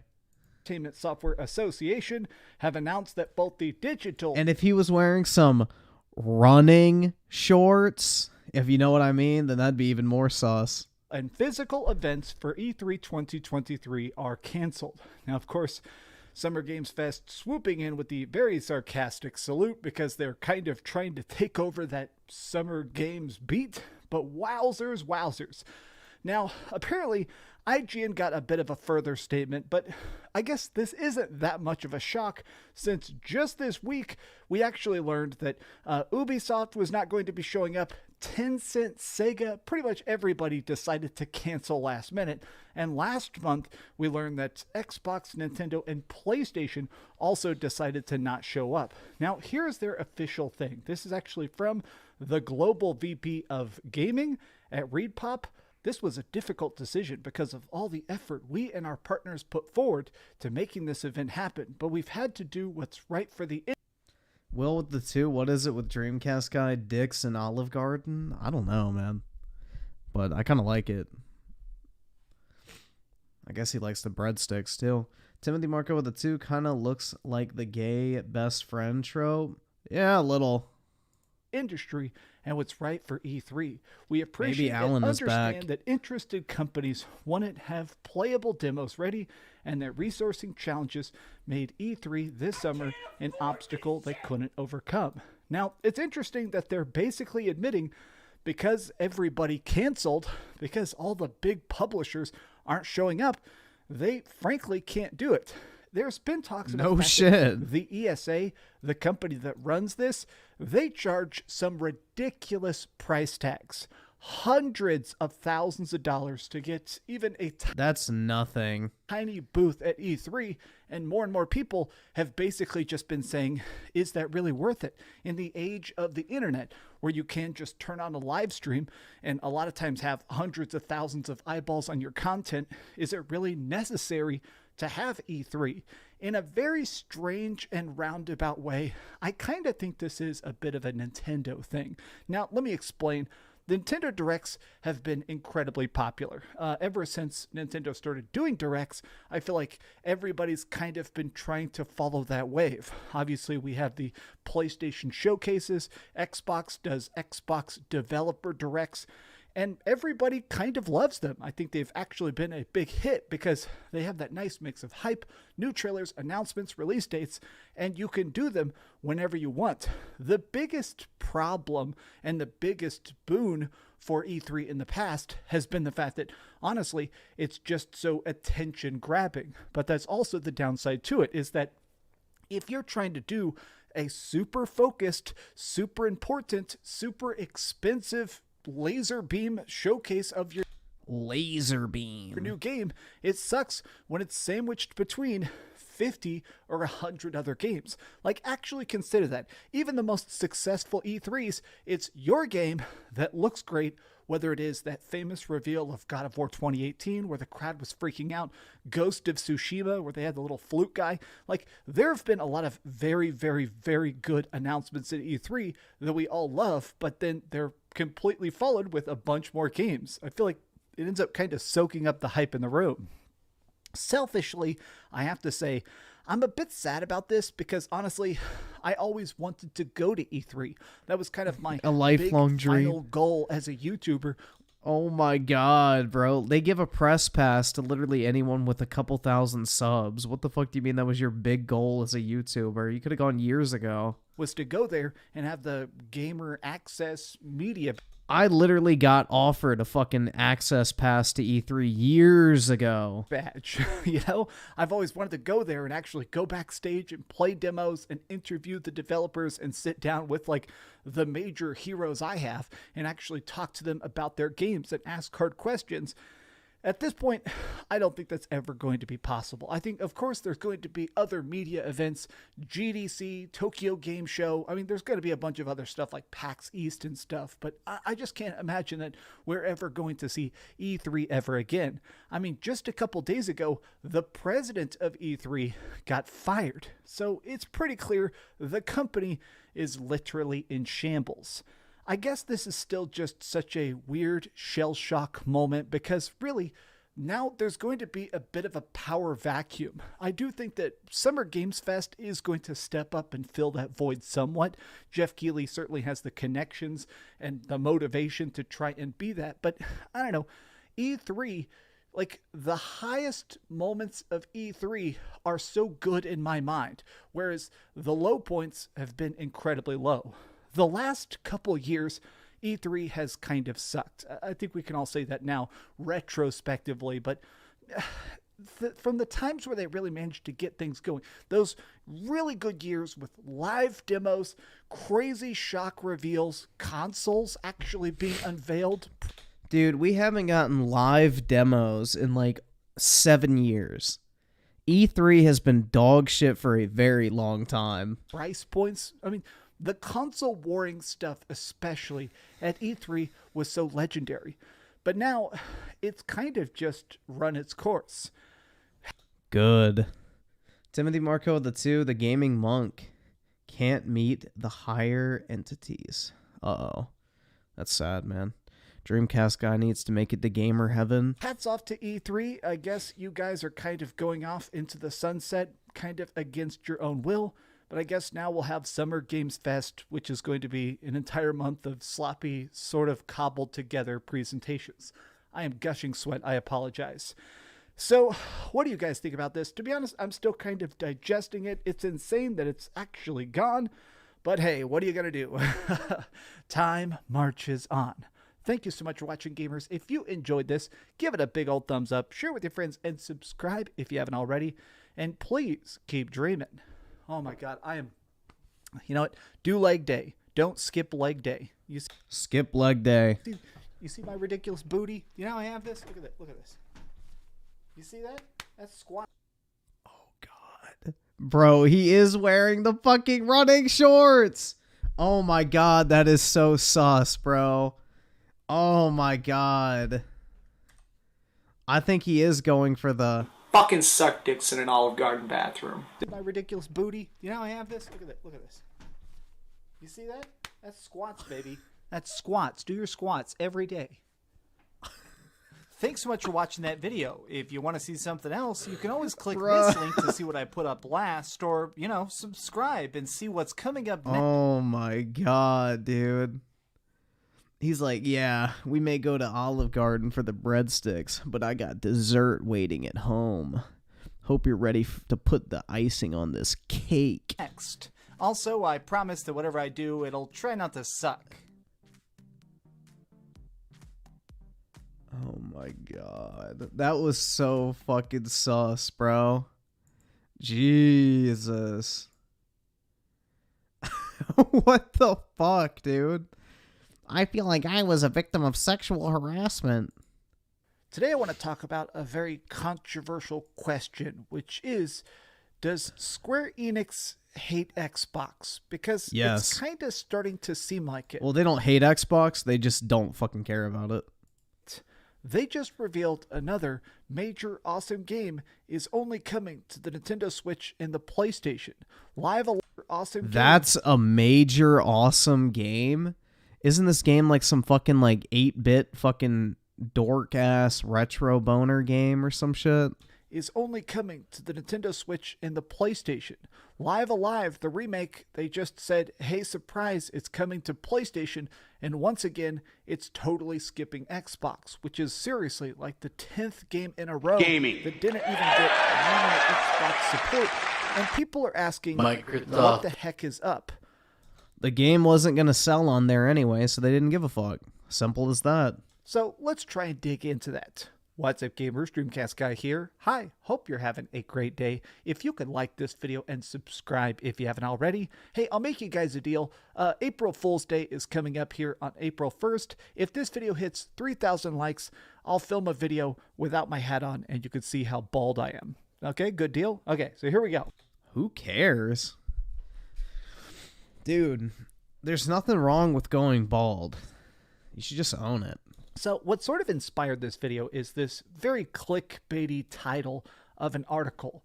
Xbox has an embarrassing Square Enix problem. Now, this is obviously a very aggressive title for an article that's pretty reasonable and it's very well-founded. So recently, during the Activision Blizzard court case, Xbox, it's very strange, but Microsoft says, hey, we're losing. The Xbox isn't selling.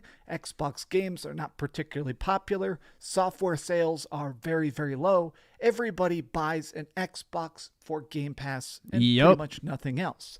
Now, in my opinion, I could see that. Well, I mean, obviously shit like Fortnite, you know, Call of Duty, Madden, that type of shit does well on Xbox. But aside from that, yeah, I highly doubt many people are buying much on Xbox. This was a strange tactic, but it definitely seems to have worked. It seems like they're going to be able to buy this, and now Microsoft is going to own World of Warcraft and Diablo and Call of Duty for the rest of time. I mean, they straight up said in court, we're just these tiny little guys. We're so far behind. Sony is kicking our butt.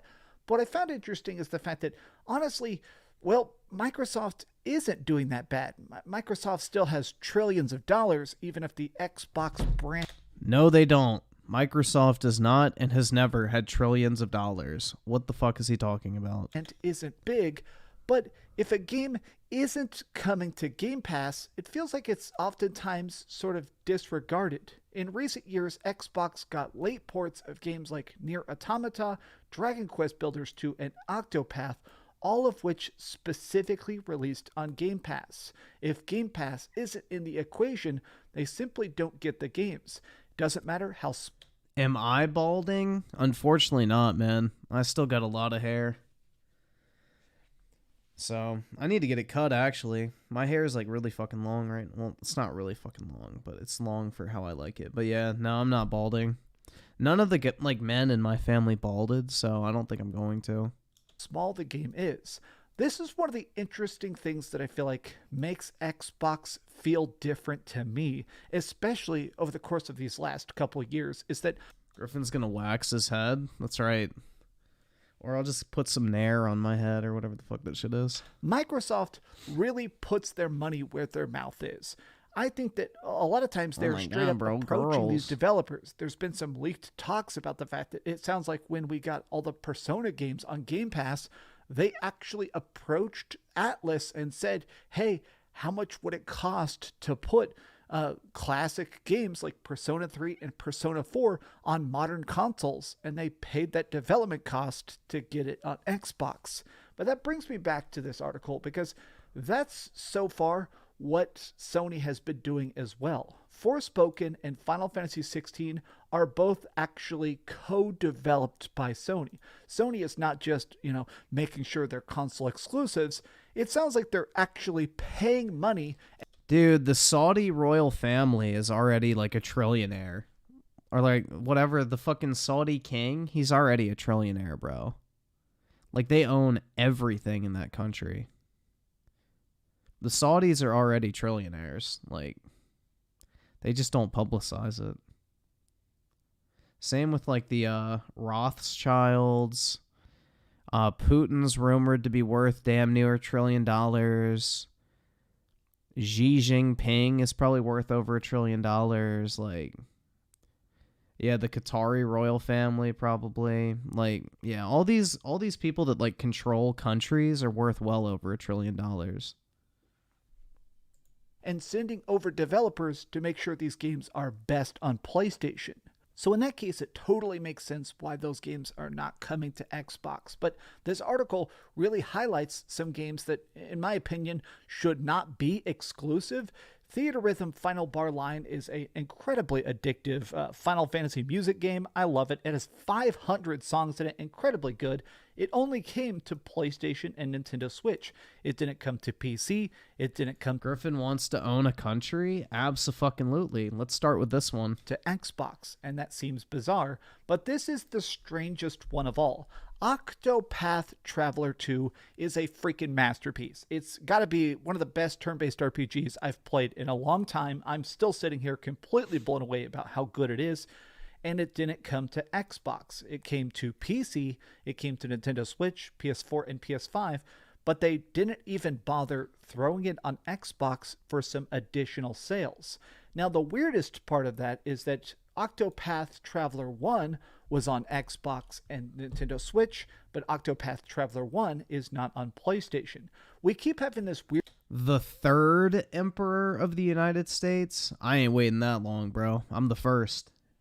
Weird hit and miss. And eternal.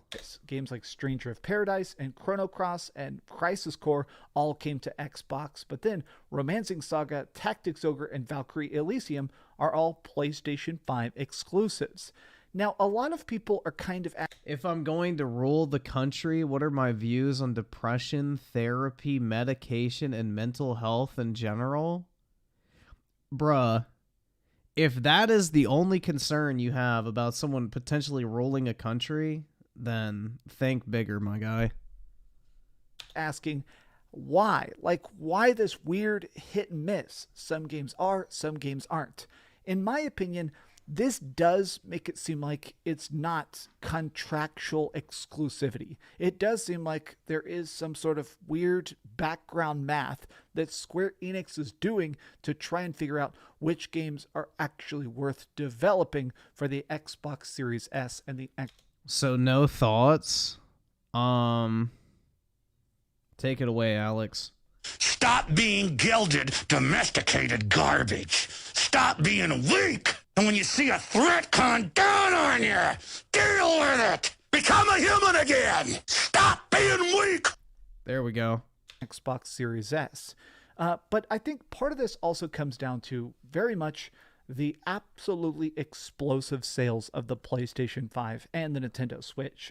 In fact, just here in February, the PlayStation 5 actually broke its own Sony sales records. The PlayStation... You'll become Emperor of Romania to free Tate. There you go, man. 5 has now sold faster than any other PlayStation console ever.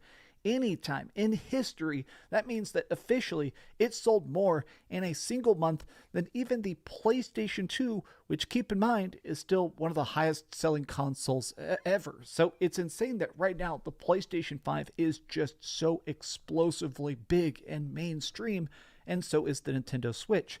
Games that can run on Switch, like Theater Rhythm and Octopath Traveler 2, seem to have a huge, very accessible, and very activated audience on the Nintendo Switch.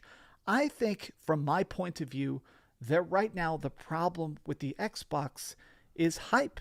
It's activation. It's interest. It does feel like a lot of times the Xbox Series X kind of gets the most basic marketing possible. Yeah, look how fucking boring that bundle looks, dude. Pay an extra $60 for a game most people on console don't even fucking care about. Like right now, they just an hour ago, they announced a Diablo 4 bundle. It's coming out June 6th for $559. This console is so boring. Dude, I would gladly be the Emperor of Antarctica. Do you know how much oil is in Antarctica? Deal. Straight black. Now, of course, all the comments are being like, racist. Why couldn't they put a freaking Xbox skeleton sticker on it? This is so low effort. Even freaking Nintendo at least put some red Joy-Cons on the Mario freaking Nintendo Switch. I think right now, the biggest thing is, from a marketing perspective, is that it does feel like Xbox does not try to get people excited. They just expect you to show up and buy it. And I wonder if Square Enix is just not thrilled about that. No, it's that their games sell like shit on Xbox anyway, so it's not worth the effort to port them. It's interesting to me that so many games are only coming to PlayStation. And I'm also wondering, I still think this is probably at least partially contractually related. I do think that some of these games are definitely times where... No, I need to become the next JFK, like get all my money from bootlegging or whatever, you guess you could say drug running. Then use that money to move into the world of politics. But the key point I would do is not get shot. Sony is probably coming in bit by bit and picking and choosing which games they want to only I just want to get shot on the PlayStation and the PC, and specifically the one... Nobody's going to stream snipe me. Believe it. They're blocking out Xbox. Xbox definitely is kind of dead in Japan. I don't think that's a controversial statement. I think the latest numbers for console sales in Japan... Yeah, Xbox is just like basically hashtag irrelevant in Japan. Easily. Or something insane, like Xbox is 2% of the entire market. So I kind of understand why they wouldn't exactly start funding big, expensive development. But beyond that, some games I definitely believe are being partially funded by PlayStation. Like the freaking trilogy of Final Fantasy VII Remake, those games are definitely being paid for by Sony to only come to Sony platforms. And that's probably a huge console seller. I'm just confused about stuff like this. Live Alive came out last year on the Nintendo Switch. I got completely obsessed with it, and now I'm going... What a shock! To double dip. I'm coming back to actually buy it on the PlayStation 5. They shadow dropped the demo today, which is fantastic. But this is the kind of stuff I am wondering what background math, what sort of negotiations are going on in the Square Enix boardrooms. Why aren't these games coming to Xbox? I mean, they don't fucking sell on Xbox. Probably they put them in Game Pass to see if there's even interest in the game in the first place. And probably the Game Pass downloads are even fucking low, so it's not worth their time. Daryl Zone with a 2, low tier god will be your bodyguard. Hell yeah, man. He can be in my Praetorian Guard. How is it that this is not going to make its money back? In my opinion, Live Alive is not only a very basic game visually, it's got just like little tiny pixel art.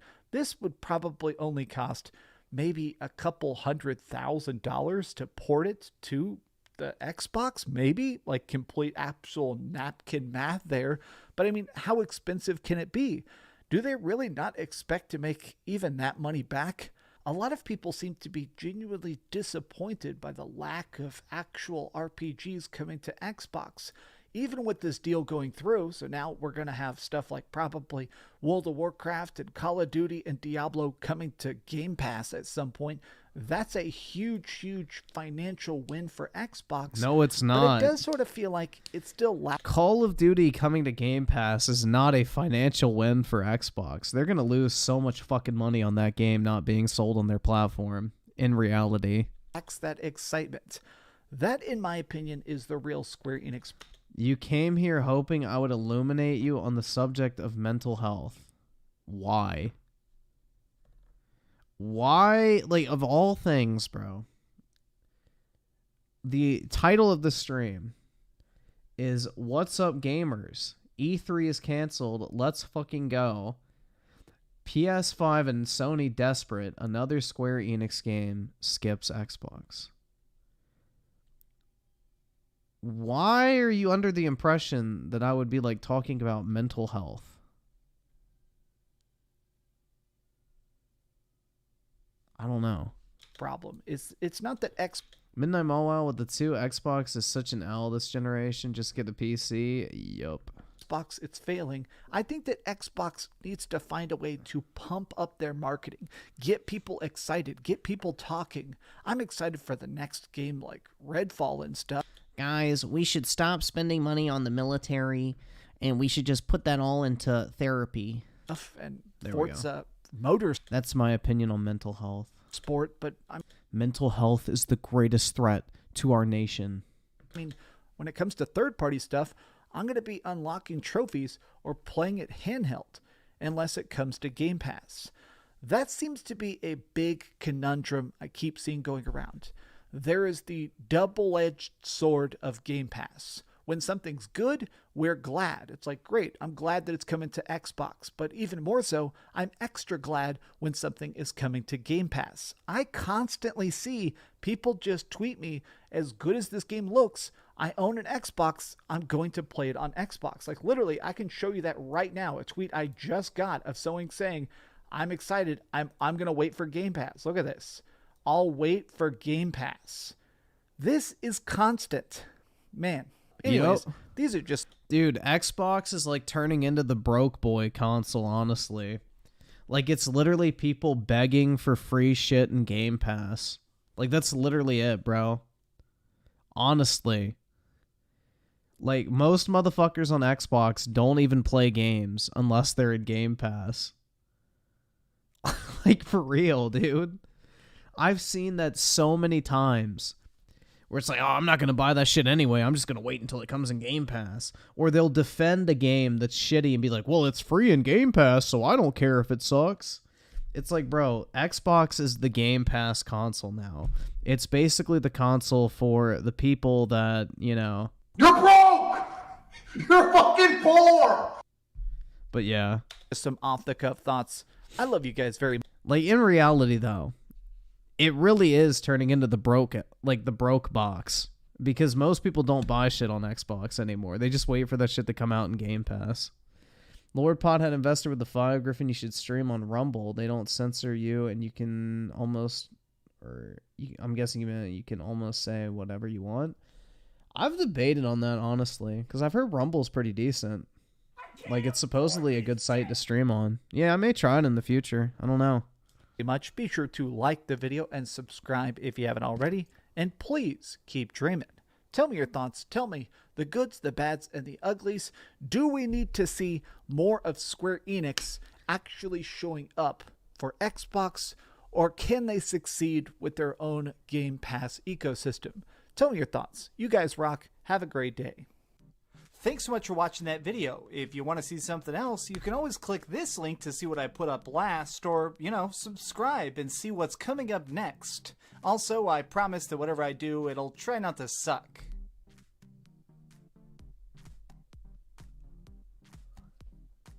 This music in the background, man. Heard the club last night.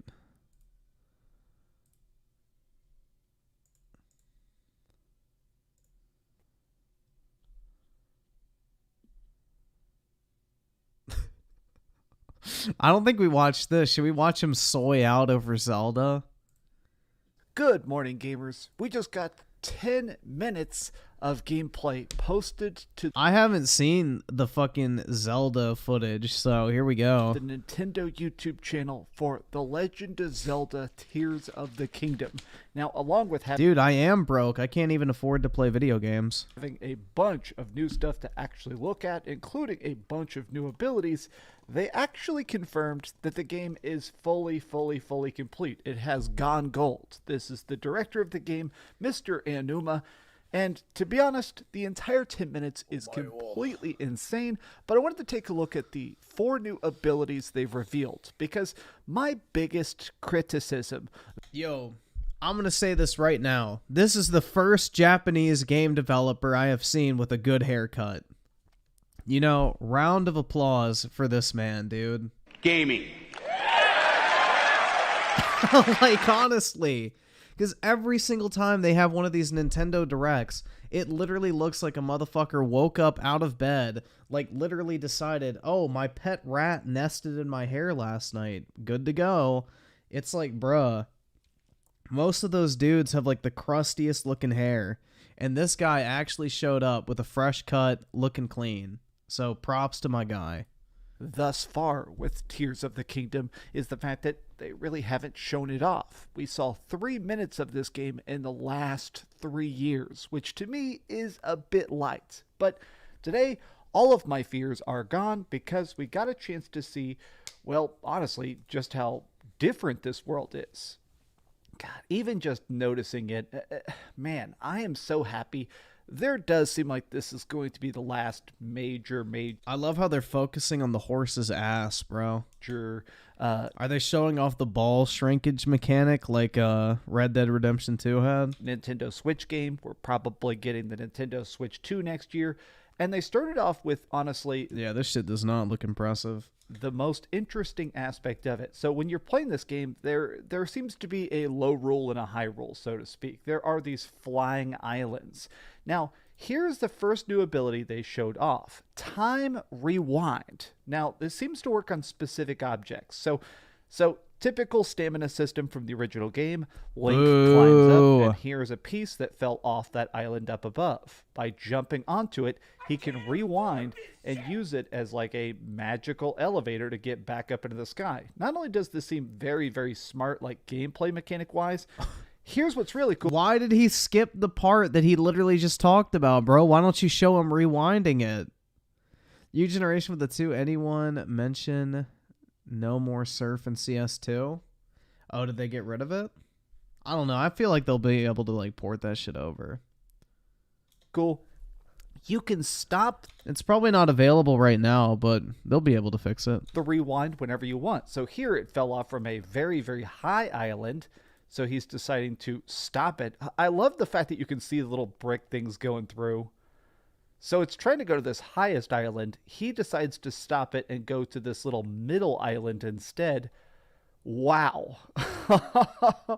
This just looks so freaking good. The size of this game, I mean, honestly, I gotta just pause it and say it's insane to me. You can still see the dragons are back from Breath of the Wild. This has got to be not only the biggest Nintendo Switch game of all time, this has got to be the biggest Nintendo game of all time. I mean, look at the fact that there's just so many islands. Oh my, look, you can even see them off in the distance in pretty much every single direction. I love the fact that Nintendo does kind of flex, honestly. The fact that they're taking the time to be like, yeah, this is real, brother. Also, they point out, now we don't know why, but Mr. Aonuma actually points out the fact that there are these golden trees that only exist up on the islands. I am starting to... Oh my god, bro, is there a boss at the bottom like an Elden Ring? Think that this is a separate time. Like maybe this is a different version of Hyrule that has appeared in this timeline. The fact that we're rewinding time and stuff. Now, he starts off doing some basic combat. So he shows your fight stuff. Breakable weapons, of course, still exist. So he goes... Oh, man, can we just take a minute to just like... collectively say fuck you to breakable weapons, because breakable weapons belong in one place, and that's straight in fucking hell, bro. That shit is absolute fucking garbage. my branch broke. Time to grab a different branch. Now, I'm glad that combat's still pretty much the same. I'm not. Weapon breaking, I know that was the number one thing that people did not like about. Dude, even the fucking Master Sword breaks in that game. It's fucking retarded. Breath of the Wild is you could get the most big, epic, crazy sword, and it's still going to shatter. In 5 swings. Well, they have a solution to that, which is fusing. This is a completely new system, which in my opinion is completely freaking... I mean, this really blows the doors off of Breath of the Wild. You can take any object pretty much and fuse it to another object. So right here it says, do you want to combine these? Yes. Now, they show a bunch of examples of this throughout the entire 10 minutes. I'm going to link it down below so you can watch this with his commentary. I just wanted to react to it because it's so good. This looks dumb as fuck, bro. Good. Look at that. He changed the nature of that item completely by actually making it fused. Now, here, let me show you something else. He's showing the fact that he's fusing multiple sticks together to make an extra long-range item. Man. Later on, they actually even showed the fact that you could fuse, like enemies will have fused stuff. Okay, look at this. You can fuse arrows. Whoa. So he's making a sticky arrow right here. A cum arrow. He made an ice arrow on the fly. Like he just got an arrow, he got a frost jelly, and just put them together. Here's the other thing, though, that actually is really cool. So he's like, oh, I'm an old man now. I can't shoot this moving bird. It's too difficult. Well, what if I fuse an eyeball onto the arrow to make it so that it becomes a homing arrow? Look at this. I mean, to me, Auto this aim. is a major, major advancement on the gameplay aspect. Additionally, even with this compressed trailer, I gotta say that graphically, I think this game looks incredibly, incredibly good. Are we looking at the same game? Now, the next skill they showed off is just absolutely crazy. So he's still up on the island. I want to make this extra clear. This is way up in the sky, as you can tell by these like little gaps of sky here in between. And he's like, all right, well, swimming across this river would be too difficult. If I go over the falls, obviously I fall down to earth. So let's try out the new ability, which is called Ultra Hand. So you can pick up objects and fuse them together. So you can make a raft. Okay, that's pretty cool. Ultra Hand. Then once these things are like that, they're not permanent. So if you want, you can break them apart bit by bit. So he's purposely doing this just to show off the fact that you can customize it. But wait, it gets even more insane. You can put on propulsion systems. People are going to make He's so like, many let's cocks grab and some balls out of fans. this shit. Oh my gosh. Oh, there's a little battery system to it. Oh my gosh. Whoa. So I wonder if he's like charging it up. This just looks so good to me. So he's like, all right, let's grab that. Let's put that over here. Look, there's even like a twisting ability to it. This is so advanced. This is just... I mean, this is a game people are going to play forever. cock I know that rocket, people are bro. still playing the original Breath of the Wild, but this is stuff that people are going to play forever. Now, he points out that in the original trailer, we saw all these crazy inventions, and he just shows screenshots of them here. I guess they're probably not wanting to spoil it. He basically says, these are not things that are in the game. These are things that you build in the game. So they're in the game. Wowzers. Again, I know I'm still just gawking over this, but this looks so gorgeous to see these big chunks. I wonder if dungeons... This sounds just more like padding mechanics, bro. You're going to have to spend all this time arranging a bunch of stupid shit and like gooing it together just in order to progress through the game. To me, this screams padding mechanic. Doesn't scream like, oh my god, bro, how cool. Are going to be up here. But man, I cannot wait to make flying machines and test the batteries of it.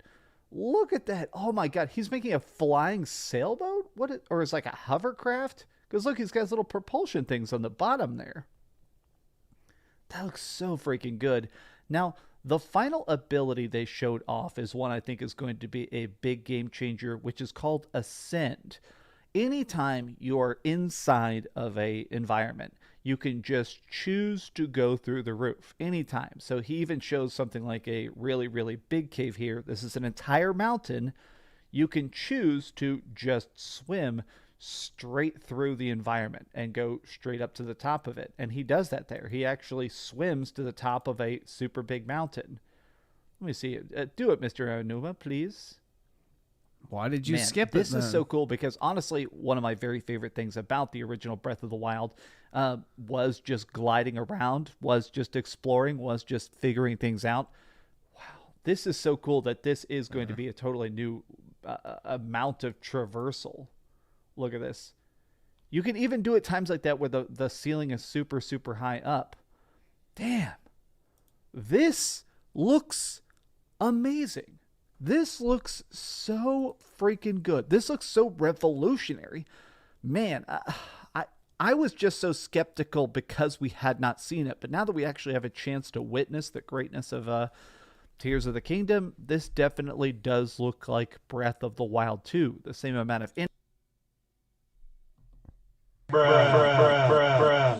Did anyone not think this game was going to look like Breath of the Wild 2? Like, what? Innovation, creativity, big leaps and advancements. This looks great. Now, I want to end it off with the final thing they showed here. Fused object. And so he's like, all right, say that we're fighting the guy on the edge. The person can knock you straight off the side of the freaking map.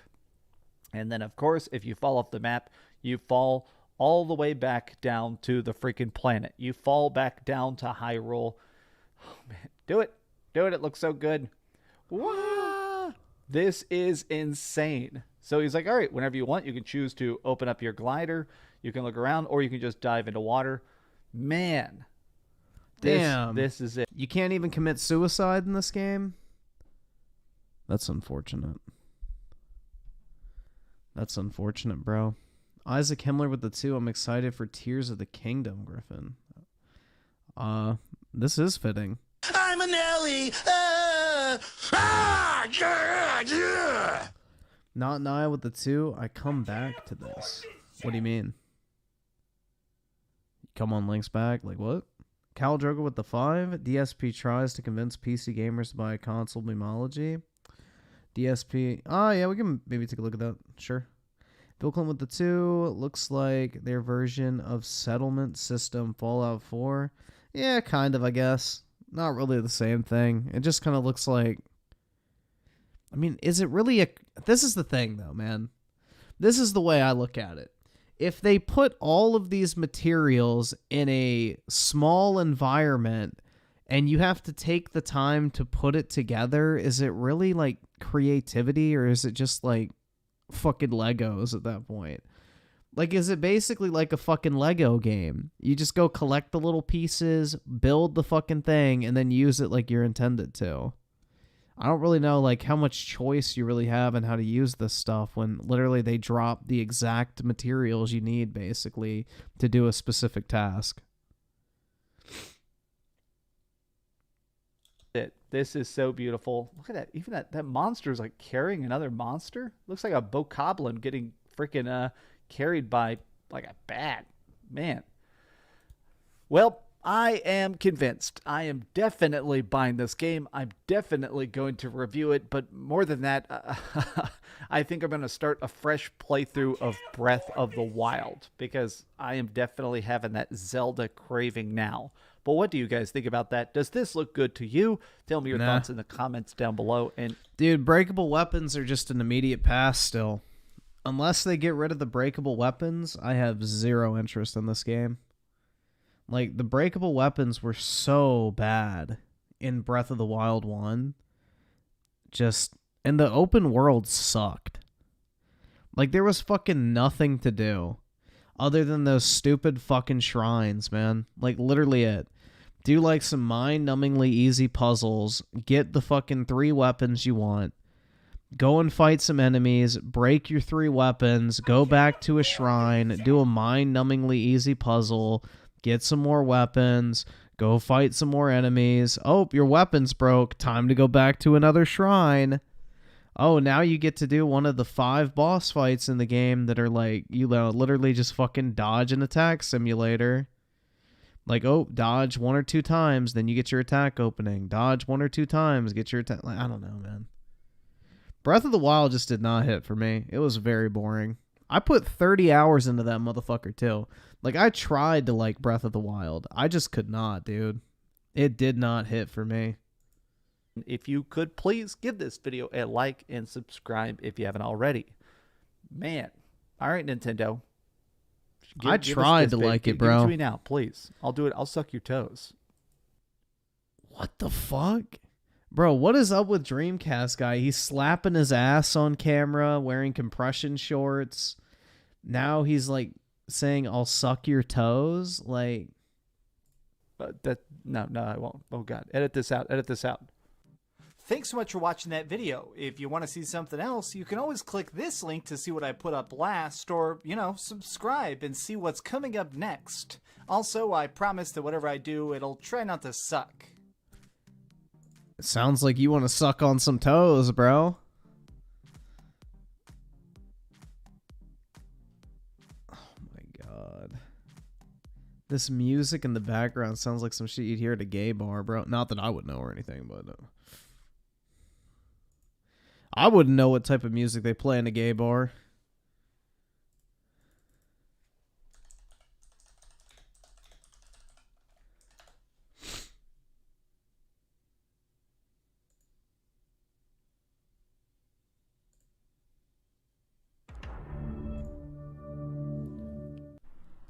People should not be getting ripped off, okay? And they are. They're constantly getting ripped off. So, here's the thing that I'm noticing increasingly. A game comes out cross-platform, runs smoothly and beautifully on this console, doesn't run as well on the other console, and runs like shit on PC. Why did we all pay the same amount of money? I'm so confused, right? It doesn't make sense. There should be equivalent scaled cost, dependent on your overall experience. If they're not going to put the time and effort to make one version the same as the others, then don't charge the same amount of money, okay? And I'm tired of this because I'm hearing it over and over that this keeps happening to PC gamers. Now again, I'm not a PC gamer, but I'm on your side on this one. This is bullshit. If they're going to sell the game, make the game good. Agreed. Nothing controversial yet. Weaponized autism with the 2. It's the chemicals in the water making him sus. Probably.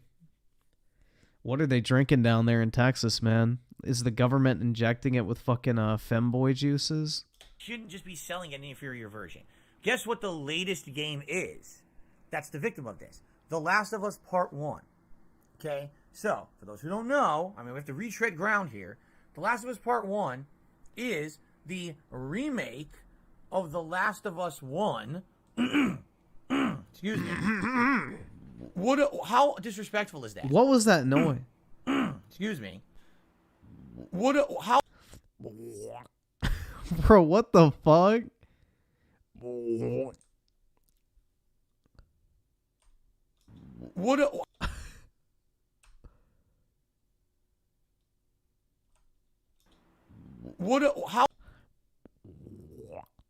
How disrespectful is that?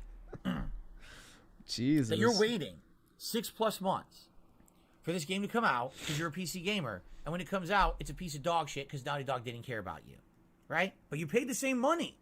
You're not like, oh, we sold it to you for $20. No. They charge you full price for a piece of dog shit, okay? This is bullshit, and I really feel that PC gamers at this point, they're coming to a very important crossroads, all right? And I hate to say it, but at some point, you have to stop getting abused, all right? It's like, I don't know what it is. It's almost like Stockholm Syndrome at this point. What? Dude, this is like one game out of like fucking thousands, bro. How the fuck is that Stockholm Syndrome? Stop this! Where, how many years has this gone on?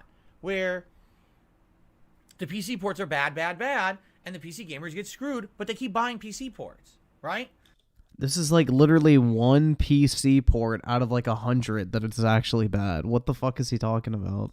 At this point, we have to start admitting something. Can we please collectively admit something? All right? No. Not in every situation is the PC version the best version of a game. If it's actually properly developed, yes it is. It absolutely fucking is. Did you hear what I just said? Did it sink in yet? Well, hold on. Let me repeat it. No. Not in every situation will the PC version of a game be the best version of a game. If it functions properly, yes, it is. No. Yes. No, it will not be the best. The PC version will not always be the best version of a game. If it is functioning the way it was intended to, yes, it always fucking will. No. In the modern day era of gaming, the PC version of a game will not always be the best version of a video game. It has to. I missed your super chat. I don't think I looked over at it yet. So now Nile with the 2 got RE4 on my wish list, waiting for a discount. That's smart. You can get it for like probably $15 in the next couple months, so I would hold out too. To sink in at some point. All right? The PC Master Race days are over. Oh, God. Yeah, DSP, the guy running fucking Windows 8 is going to lecture us on how the PC Master Race days are fucking over. Now it's very different depending on the game. No, it's not. It really is not. There are a lot of games out there that sadly just run better on console. Yeah, because they didn't actually port it properly, bro. There's a big difference between a game not being fucking developed. That's like, oh my God, this is just so stupid. This is so fucking dumb, bro. Yeah, if there's an actual error with the game that prevents it from functioning properly, no shit, it's not going to run well, DSP. Holy fuck, you're acting like consoles have never received a bad port in the history of them either. Holy shit, man. I mean, look at Cyberpunk, for example. That shit ran okay on PC for the most part, but the console version was fucking busted. That shit was borderline unplayable on console. You could still play it on PC, technically. Sure, it still had issues, but nowhere near as bad as the console version. Timothy Marco with the 2 missed my super as well. Yeah, again, I don't think I looked up at him yet. So, Timothy Marco with the 5. I like that fuse ability. It's not just getting a more powerful weapon anymore. It's fusing branches and things together to make a weapon. I mean, that's, I guess, pretty cool. I don't know. I just don't like weapons that break, man. It's just, that's literally like a padding mechanic, in my opinion. Unless they do it something like Dying Light, where you can actually like carry repair kits and repair your weapons on the fly. That is, I think, the way to balance breakable weapons, but the way Breath of the Wild does it is you get like 3 or 4 swings and you're fucked. And you have to admit it and accept it. Enough of this weird tunnel vision that I only play on PC and everything should be great on PC and everything's good on PC. Shut up. If developers do their fucking job, it should be good on PC. And it should be better on PC. No one cares about you, boy. Now again, I'm with you. If you're a PC gamer and you're paying money, top dollar, for a game, you should get that good experience on PC. I'm with you. I'm on your side. You deserve better than what you've been getting. The Last of Us, Callisto Protocol, Hogwarts Legacy, all the fucking Batman games, and a million others, because, you know, I didn't make a giant Hogsnort's Legacy show. But it's literally, I hear every time now that there's a cross-port, PC version sucks, PC version crashes, PC version needs patching, PC version this, PC version that. What is going on? You don't even play on PC, bro. How the fuck would you even know? Really, what is going on? It doesn't make any sense at all, okay? It's frustrating. This video doesn't shit, make any fucking right? sense. And, you know, listen, are there games on PC that are exclusive that are good? Yes, absolutely. Any of these strategy-based RPGs and things, like, you can't really have a community, like, any of these real-time strategy games, MMOs are ginormously huge on PC, and a lot of them are kind of exclusive or leaning towards having exclusivity on PC. You know, there's definitely a wide plethora of games that really thrive on PC. No one is crapping on PC gaming here. But what I'm trying You literally are, bro. to express is that this is no longer a definitive yes or no answer. No, it is not always the case that gaming is better on PC. Yes, it is. If developers do their fucking job, and the port is not a broken piece of shit, the PC version is objectively better than the console version. And that's not even up for debate. the PC gamers' fault. That's the game developers' fault. They have left a lot of you behind. They have made it so that now a lot of their focus is on the console gaming market. They feel that if they develop for the consoles, that they're going to make more sales. Then why the fuck are Sony and Microsoft both prioritizing PC ports right now? If consoles are oh so fucking important, that is such a outright fucking lie, dude. The market is shifting away from consoles more towards PC. PC gaming has been growing exponentially in the past couple years. Okay? And maybe... What the fuck? Oh my fucking Okay. god. I mean...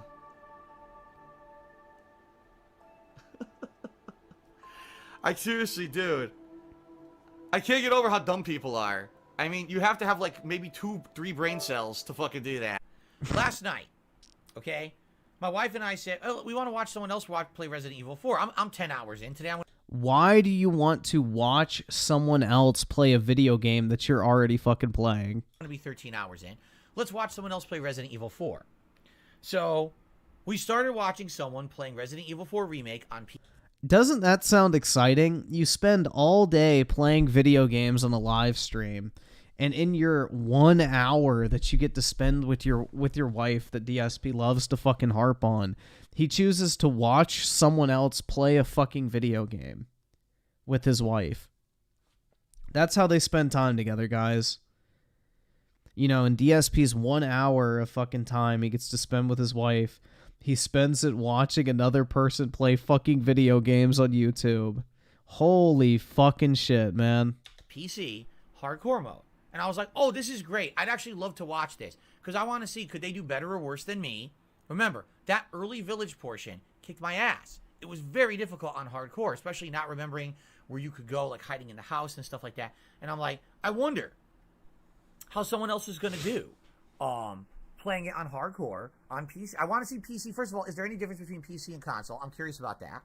And how are they going to do? Running out of ammo, okay? And the chainsaw guy's coming at him, all right? So he has maybe 20 bullets. So he's just shooting willy-nilly. He's shooting all the villagers coming at him. He kicks one or two. He shoots the villagers coming at him. He kicks one or two.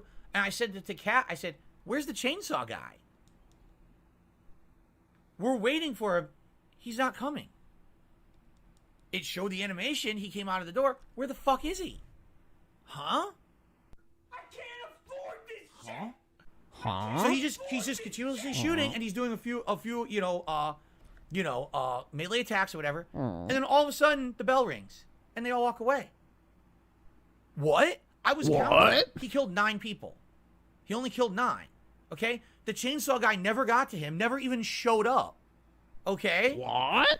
And he didn't survive 5 minutes. There was no fucking way. What? It was impossible. I was like, what? What? What just happened? Huh? Now, I'm not even done yet. By the way, it's confirmed he was playing on hardcore because he saved his game. You could see it said hardcore, okay? Listen to this. Now this is still chapter 1. He gets to the next part of town, okay? Every fucking enemy he's killing either dropped handgun ammo. Whoa. Or greener. I'm not kidding. You know how when you play normally, they're all dropping the pesetas or whatever? No one was dropping pesetas. They were all dropping critical resources. Oh my god. What is going on? So I don't know if the version He's hacking. He's playing is fucked up. I don't know if just every PC version is fucked up.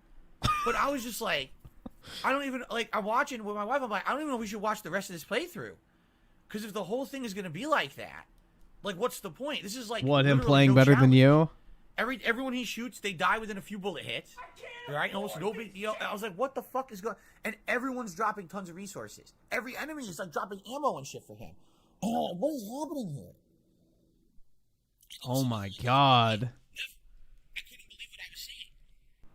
I'm at a loss. I have no. Dude, oh my god, bro. I'm at a loss. As long as you know what the 2 DSP is a true gamer, that's right, man. He like spends all day playing video games and then spends his 1 hour of free time watching people play video games. Like, bruh. Not with the 2. DSP claims that living on the internet is good. Yup, it's fucking pitiful. He's just like everything you don't want to fucking be at age 40. And Vegeta's receding hairline with 5. Why is it always the people who don't play on PC that have the most to say about PC? It's almost like they're desperate to defend their fucking inadequacies. Like, DSP is upset that he's too broke to be able to afford a new PC and, you know, basically is basing his Windows 8 gaming experience and, you know, claiming that that's the, I guess, standard for the entirety of PC gaming. It's fucking pitiful, man. Like, this is one bad game out of, like, probably 200 that have come out recently. And it was by a notoriously bad porting company. Like, who fucking cares? Like, oh, all of a sudden PC gaming sucks because one game doesn't run right? Like, what the fuck, man? No clue. I couldn't explain. I guess Cyberpunk proves that console gaming is fucking trash, right? I think I even made a video on that a long time ago. It was like some dude claiming that Cyberpunk proves that the PS5 and Xbox Series X are fucking garbage or some shit. And it's like, dude, it's one fucking game. Just because one game runs like shit on the consoles doesn't mean the consoles are bad. But yeah, I think I made a video on someone like that a while back who was doing like the reverse of what DSP is doing right now. At all. And my wife is like, well, I thought you said that was hard. I was like, what? What? No, it's very hard. I explained to her, I said, when I played it, I had to go in the house, bar all the doors. I went upstairs. I'm throwing grenades. I'm fighting them in the house. I'm on the fucking rooftop mode. I'm shooting them on the rooftops. I'm kicking ladders down. I'm going crazy to survive. This guy was like fucking preschool mode. He's jealous. Fisher Price Resident Evil 4. I couldn't believe it. Oh my God. It was like pigs were flying over my house. Volcanoes were erupting. The sky had fallen. Hell had become an ice cube. I couldn't fucking believe it. You know, hell is an bullshit. ice cube. I definitely want people to get a better overall experience of gaming, no matter what platform you're playing on. I don't think it's fair. I just don't. At this point, gamers need to put their feet down and be like, "Listen, either we're going to get what we want. We need to stand not gonna buy up. your shit anymore. Rise up, I think boys. PC gamers need to start doing this. We're not going to buy shit ports. We're not going to waste our time on this shit. Dude, you're not a PC gamer. We're just not going to buy them. And it shows. You know, nobody is buying The Last of Us right now, and if they are, they can refund it. Holy shit. And I definitely hate to say it, but holy fuck, man. This is awful. If you're a PC gamer, I feel bad. You might have to start buying consoles, man. It seems like that's the better way to go. If you want to play these games on day one and have a consistently good experience, it seems like console is the way to go. These PC versions are so flaky. Cap. And it's not your fault. You deserve to get the consistent version, and they're not. They're just not. This is if fucking these game awful, companies bro. are not going to do what's right, are you going to keep giving yourself... Delta Gold with the 2 told you this was gold? Yeah, I mean, dude, I honestly kind of am tempted to make a video on this shit. This is fucking awful. This is fucking terrible, man. An inferior game experience? Are you going to have to wait 6 months every time a new game comes out? Then just to get a shit God, port? bro. I don't know. I wouldn't do that. What the fuck? You gotta wait 6 As months a just content to play a creator, game. As someone who wants to play the new games when they're new, and when they're exciting, and when they're attractive to a viewing audience and to myself, I want to play it right away. I'm glad that I have all the consoles, because it gives me that flexibility. I feel like if I just had a gaming PC that was top of the line, I'd actually be hurting myself, shoot myself in the foot. Bruh. Delta Gold with the 20, do it? Yeah, I probably will, man. I'll download this video after the stream tonight. Hopefully, I don't think I have a lot going on tomorrow, so maybe I can record tomorrow.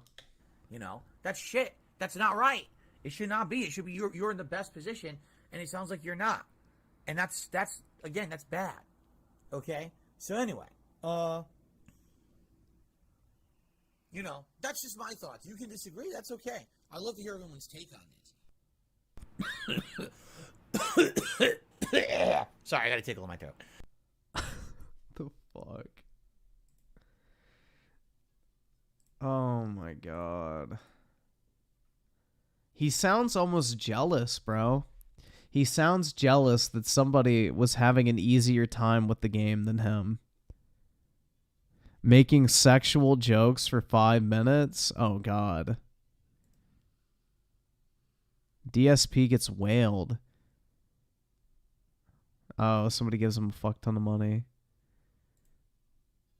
Wait, what was that real quick? Oh, wait, that was what we just watched. Okay. If you could support the stream tonight, that would be absolutely outstanding.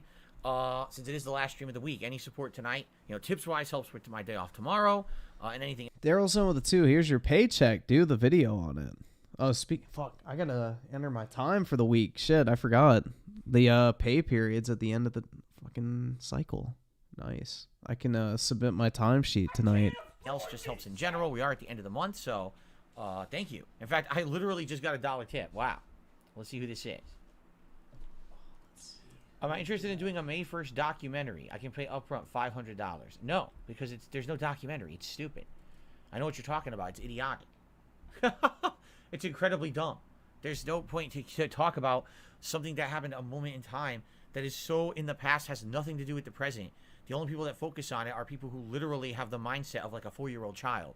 So, people like Rich from Review Tech USA and people like that, they never get past it. They can't get past it. They're just stuck on that one moment, like I said, endless black. How much am I getting? Well, after all my deductions and shit, typically it's around, I think it's like $32.66 is my paycheck. I get 2 a month.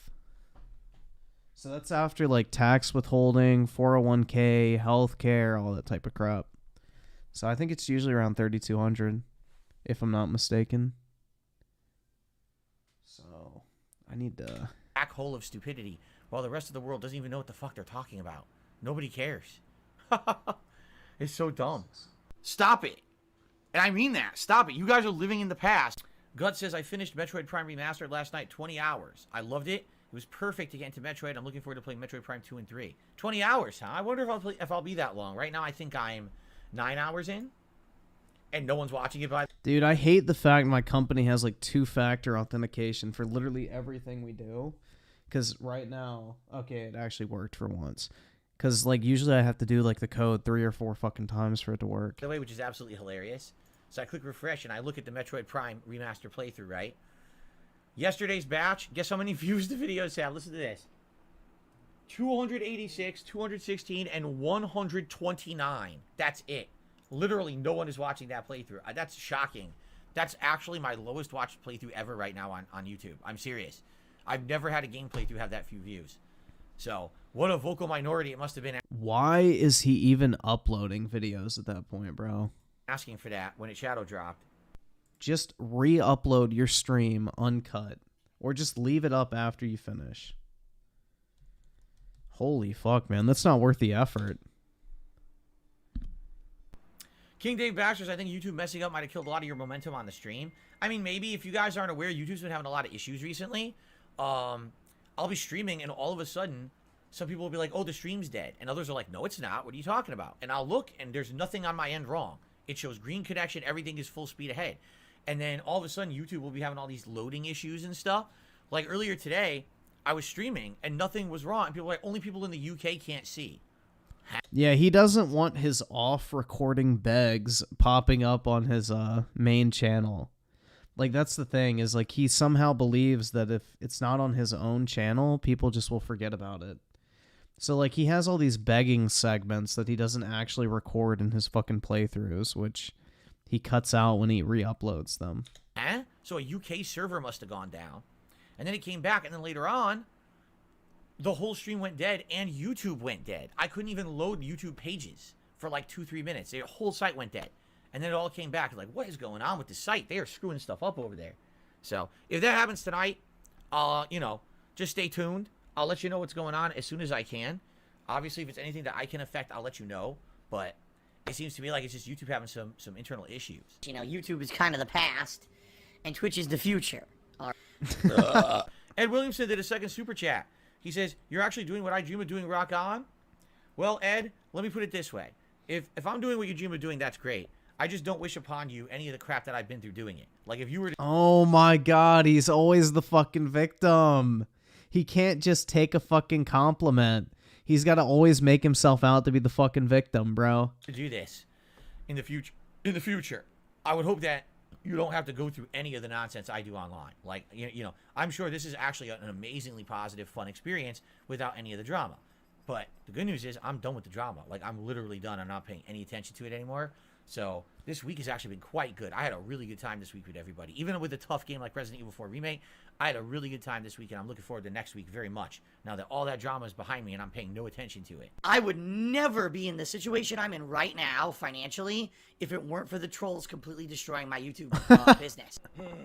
Damn it. I'm really up shit's creek this time. You got me dead to rights. Calm down. I'm only here to make a purchase. You're not under arrest. Huh? You're actually buying? That's right. Sorry about that. You just showed up out of nowhere with a face like an ogre's and my alarm bells went off. Well, I normally don't trade with strangers, but to apologize for making you kick my ass, I'll open up shop. I see, thanks. What can I do for you, mister? I heard of a certain scented water that makes its wearer irresistible to men. Do you carry that? Yeah, I got it. What's that? Is that what you want? It takes all kinds, I guess. It's for someone else. Yeah, all right. Yeah, whatever you say, buddy. Sure it is. Yeah, you totally don't want to be surrounded by men in a few seconds. I get it. Yeah, I understand, buddy. Yeah. Here you go. It's called perfume. It's supposed to drive men crazy somehow. How much is it?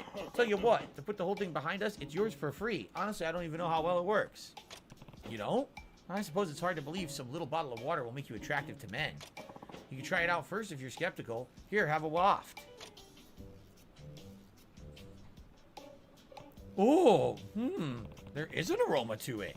It's sensual. Ooh. Still, it's nothing like a love potion, to be sure. I told someone I'd get it for them, though. Thanks. Something wrong? Hey, you... What? Me? I love you! Hey? I love you! Oh, no. If a woman was doing this on screen, DSP would be super uncomfortable and be like, oh my god, how immature, guys. Wow, you know, just always having to sexualize women, and like, because then his wife would be downstairs crying because he was falling in love with a virtual girl. Oh, what the hell? I love you. I love you. I love you. I'll go to the ends of the earth for you, mister. Quick, loosen your pants. Wait, what? This is from that perfume?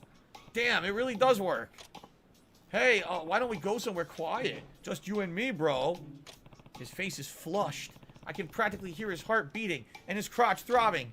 Oh no! I love you, mister. I love you. Let's do this. Oh, I love you. I love you, Rio. Oh, I love you. Oh. He's gone berserk. I can't just fight him again while he's like this. I have to get out of here. Oh my god. Like, I'm just so tired of this stupid shit. I really am. Thanks for the water. No, screw the water. Wait, screw me. Well, that's some typical Yakuza style humor. Oh my god, we gotta outrun him. Oh my god, he's right there. His boner's out. Run. Quickly. Quickly. Out of the way, you stupid drunk. There's a crazy horny man behind me with a big raging boner.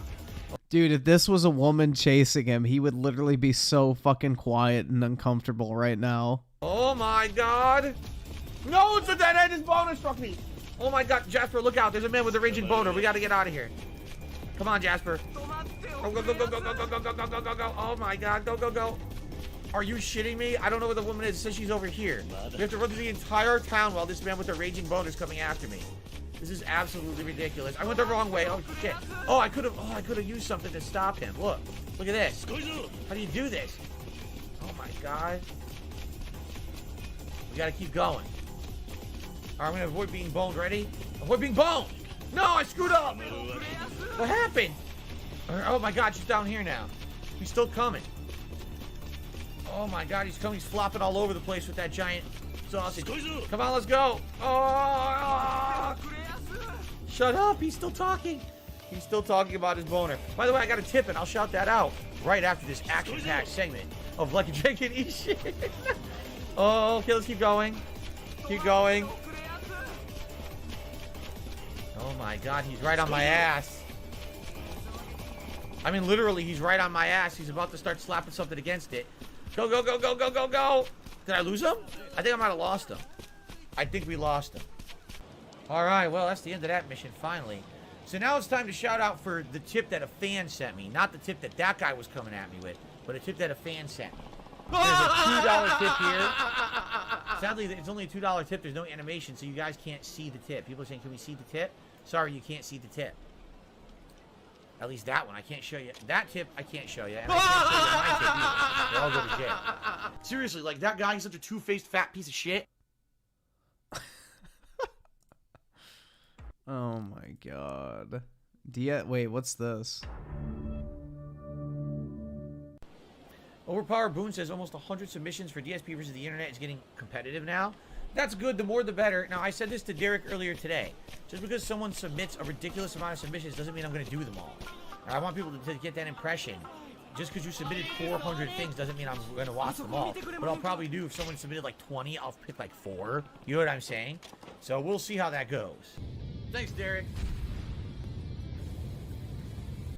Alright, so I received a super chat from Jin J, a $10 super chat, and they said, here's some money for many hours of entertainment I got for your content, even if it's not even on your own channel.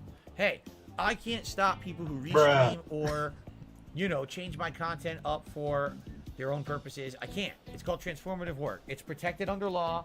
It's fair. As long as I'm on the internet and they're doing a transformative version of it, meaning commentary or editing it in some way, you know, for comedic effect, then it's allowed. So, you know, I'm not going to complain. Just say, hey, thanks he's for not watching, going to complain.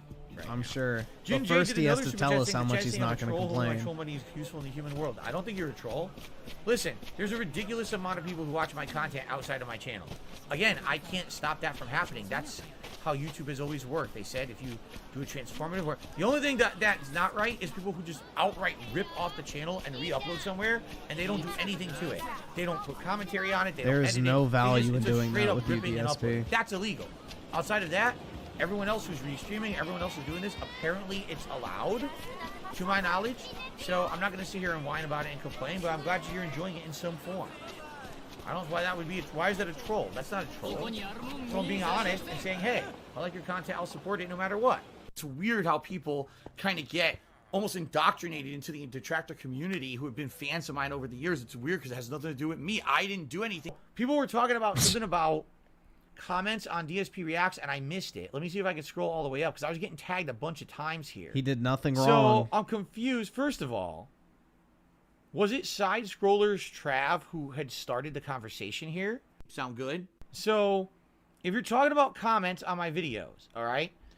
Delta Gold with the 2. Dark Side Droopy. That's right, man. The uncanny fucking resemblance. I feel like people don't understand how it works, so allow me to explain. Please don't take it personally. If you leave a comment on my video and it doesn't show up, it's because all of my comments have to be on an approve-only basis. The reason is because I have so many trolls that if I don't have it on an approve-only basis, literally 99% of my comments are disgusting, vile, insulting things. Oh, poor I used thing. to have open comments many years ago. My actual fans, my hardcore biggest fans said to me, please turn off your comments because it was so vile. There was doxing, there was racist stuff. It was really nasty. So after years of having them off, YouTube implemented the system where now it's approve only. So that's what I have on there. Now, every single day, I spend a couple times a day where I'll open up my YouTube app and I'll go through the various YouTube channels that I have, DSP Gaming and DSP Reacts, and I'll try to approve comments. Now, most of the comments that would be considered vile or nasty are auto-caught by YouTube, and they filter them out automatically, meaning I never even see them, okay? Now, what's the criteria for that? I don't know. YouTube has common criteria that they use to catch comments, and I don't actually know exactly what all those are.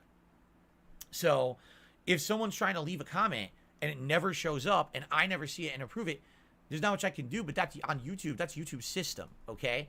Everything went wrong on YouTube. Now, in regards to this guy, Side Strollers Trav, the reason that name stands out to me is because when I was reading the comments on that video from like 2 weeks ago on DSP React, I saw the name and I was like, I wonder if that's actually Travis from Side Scrollers. So when these comments were going up, I approved all the comments that I saw that said side scrollers trap, plus a bunch. I mean, there's a ridiculous amount of comments on that video, from over the last 2 weeks. You liar, you. I'm good at lying. So it's not just these comments, but a bunch of comments that I've read through and I've approved. Now, for as many as I approved, there was probably, no exaggeration, 10 times more comments that were just vile. Just outright. You're a piece of shit. You're a scamming, lying, garbage piece of garbage person. You know, I'm not going to approve those. Phil is scamming his viewers in this video. Go check it out. Right? Now, I don't even know if Side Scrollers Trav is still here because he stopped talking. But if you are Trav from Side Scrollers, I didn't delete any of your comments manually.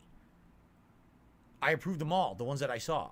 So, I don't know. And I saw a comment on there that said something like, my comments aren't all showing up, but I remember approving that comment. So, sadly, this is just a symptom of being a trolled individual like I am. If I don't have the filters on, no one will literally ever be able to leave a comment on a video. Persuasion is very high.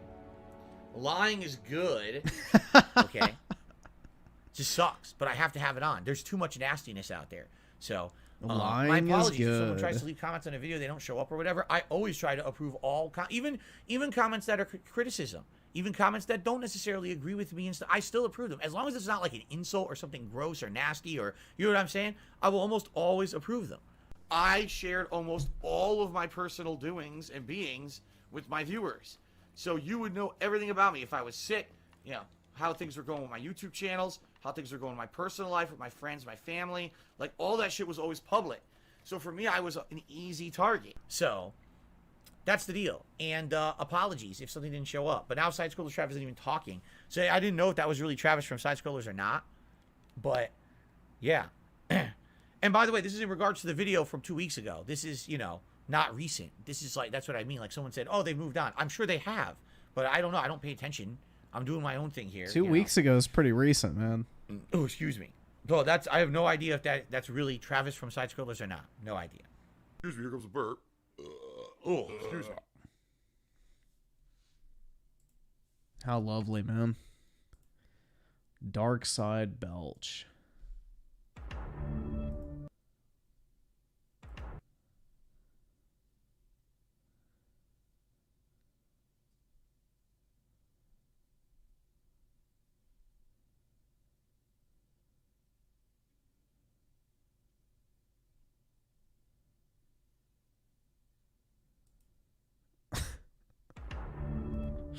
Oh God, yeah, this As one. of January 1st, I wanted 2024, to watch this one, the Steam one. Steam will officially stop supporting the following operating systems: Windows 7, Windows 8, What a and loss. Windows 8.1.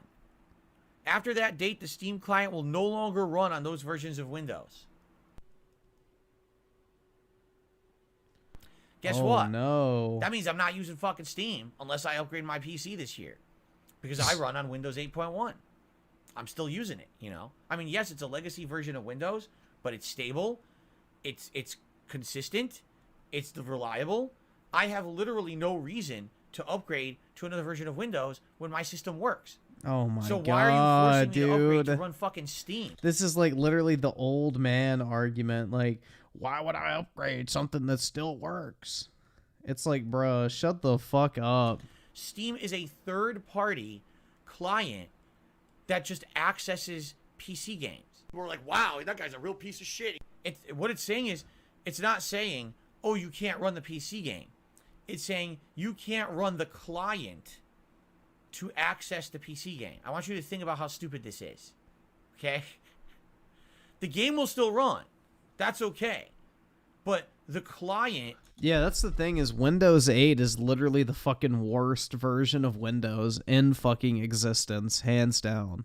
To access the game will not work. How does that make any fucking sense? Yeah, but how do I raise my intelligence? I don't know how that works. There's so many great fucking clips, man. Now here's the thing, all right? Because a lot of people talk about how my PC's outdated. I got this PC in 2014 when I moved here from Connecticut, okay? I've used this daily every day since then, and the only problems I'm having is every once in a while, I get a little bit of issue with a corrupted video or two. And for the most part, I've never really lost a piece of gameplay or content. I can get it out of an archive stream or whatever. It's not the end of the world. So, for the most part, it's pretty consistent. And since I upgraded my visuals, my lighting, and all this stuff, there really is no real need right now to upgrade my setup. The capture device, everything's Yes, there is, bro. Look at this fucking camera quality. been upgraded. Everything's It's working fucking nicely. Now, I'm horrible. not saying I don't want an upgrade. I do want an upgrade. Yeah, I want a hint, better hint. PC. I just can't afford it. I can't drop $2,000 on a new PC. I don't have the money, and I don't have... You're a 40-year-old man who can't afford $2,000 on a quote-unquote business expense. That's fucking pathetic. the credit. So for now, it's kind of out of the question. Maybe sometime later this year, maybe again, maybe we could start the discussions again this summer. Remember, it was last summer when we had the discussion. And let me tell you, apparently things have changed. Like now, Yep, he's waiting for that miracle $2,000 tip, man. He's just waiting. But even then, he would find an excuse to not spend it on the PC. He would say, I can't spend it on the PC right now. I need it for my taxes. Tips were low this month. the pricing of all these components and everything has dropped massively because now I guess the whole crypto market crashed and no one's really caring about using these things to mine crypto or anything anymore. So maybe prices have dropped and it would be a lot more reasonable to do it, okay? DSP could get like a basic like Mac Mini, bro. Plug that shit into a fucking monitor, plug in his capture card, and he would be fine. He doesn't need a PC. He could literally run everything off of a fucking Mac Mini or some shit like that. For like, how much is a Mac Mini? Like $600-700, right? Hold on. Maybe they're expensive now. How much is a Mac Mini? I'm curious. I haven't looked for one in a long time. Yeah, he could literally get a fucking $800 Mac Mini and he would be fine. That's like the second most powerful one. Yeah, bro, he could easily get a fucking M2, like 8 gigabytes of RAM, 512 SSD for what? Yeah, $800 or $66 a month for 12 months. DSP could 100% afford that shit. The next step would be a new PC. That PC over there I've been using constantly for 6 years. I don't turn it off. But I guess what we'll see is maybe later this year we'll talk about it. But for now, I'm in no urgent need. The nightmare of an OS? How the fuck is Mac OS a nightmare? It's literally the easiest fucking operating system to use that has almost zero fucking issues. To upgrade my PC, it's running fine. There's no problems with it. He's not playing video games on anything, so he doesn't need Windows. Mac would be perfect for someone like DSP. Okay? So, I'm sticking with what I got. And if that means if I don't upgrade my PC by January 1st next year, I can't run any games on Steam. Well, when was the last time I ran a game on Steam? Hot dog, hot dog, hot dog. How about you stop spectating? I want to Oh, get down there and shit. with this person. This is when he told the little kid to shut the fuck up. That's my favorite song. Hot dog, hot diggity dog. Yeah, baby. I don't even know. Years? Because I'm not a PC gamer, so it doesn't really affect me anyway. So it's not that big of a deal, quite frankly. So I guess we'll see what happens later on in the year. Again, I would definitely like to upgrade my PC this year, because that would essentially now future-proof everything I'm doing at this point for now. But, you know. Now, you might say, well, why don't you upgrade your Windows? Okay, let's talk about this. We talked about it last year. We'll briefly discuss it. Okay? My PC is 10 years old. I have never changed a component in that PC. Sounds Right? like a personal I'll give you problem. An example. Last, when was it? In like December? It was either December or early January. All right? When I was working on getting a replacement capture device because my old one finally crapped out. One day we're just messing around, and there's a Blackmagic capture device that I have over there that's supposed to record video from old consoles at 720p quality. And I was like, oh, let's just try it. Let's see what happens. Let's plug it in. Let's install the drivers from the website, and let's see if it works. And if it does, maybe I can capture stuff from older consoles, legacy consoles. I plug it in. I install the drivers. I reboot Windows. Windows thinks that everything I do on it is a virus. Too much Russian porn, bro. It says, oh, you're trying to open your browser? Virus detected. What? Everything I tried to do, it was giving me a warning. Virus. It wouldn't even let me get on the internet. Dude, the laptop literally exists for him just to read his fucking chat. Because DSP is so fucking stupid that he doesn't realize that he could literally just have 2 monitors on a PC. One for capturing, like he could have his capture software up on one screen, and then he could have his chat up on another. But instead of just doing that, DSP decided he needed a new laptop just to display his chat.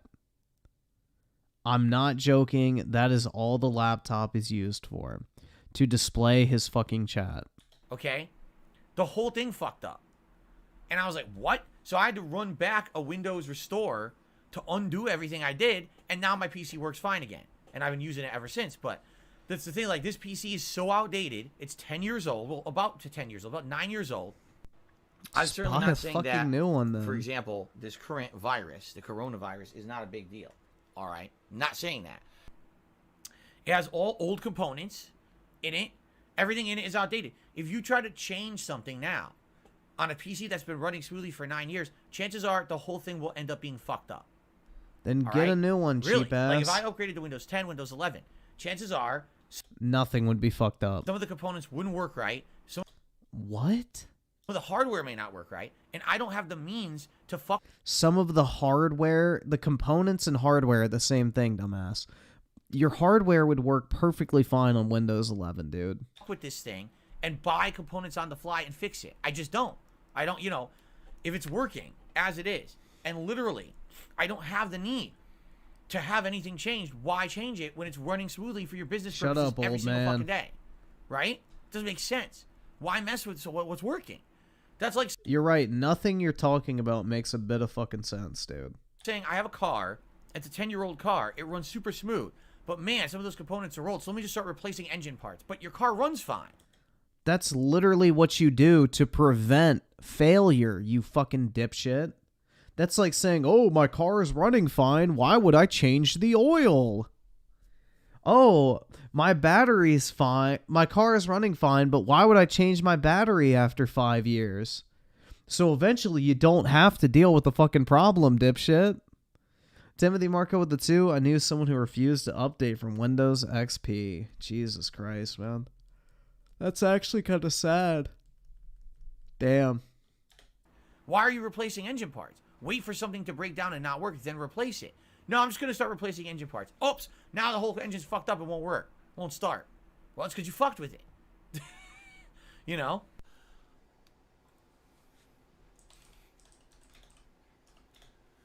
You have to be brain dead fucking stupid. So, that's the thing, And I am nervous that if I did anything, like, even if I just upgraded to Windows 10, that the fucking thing, half the things in it wouldn't work. I mean, I literally plugged in a Blackmagic device and updated some drivers, and immediately the whole thing crapped out and wouldn't work. So can you imagine now upgrading Windows, you know what I mean? And again, if this wasn't something that I needed every day for work, right? If it was something I could mess around with, and if it didn't work, we're okay, we could still make content, then it wouldn't be a risk. It is a risk because of that. And in addition, if this breaks or something doesn't work, I don't have the funds and the flexibility to say, oh, I can just go immediately replace it with something better, right? And it does suck because I do have a Steam Deck that was donated to me several years ago. Guess what? Steam Deck needs Windows 10. So I can't. What?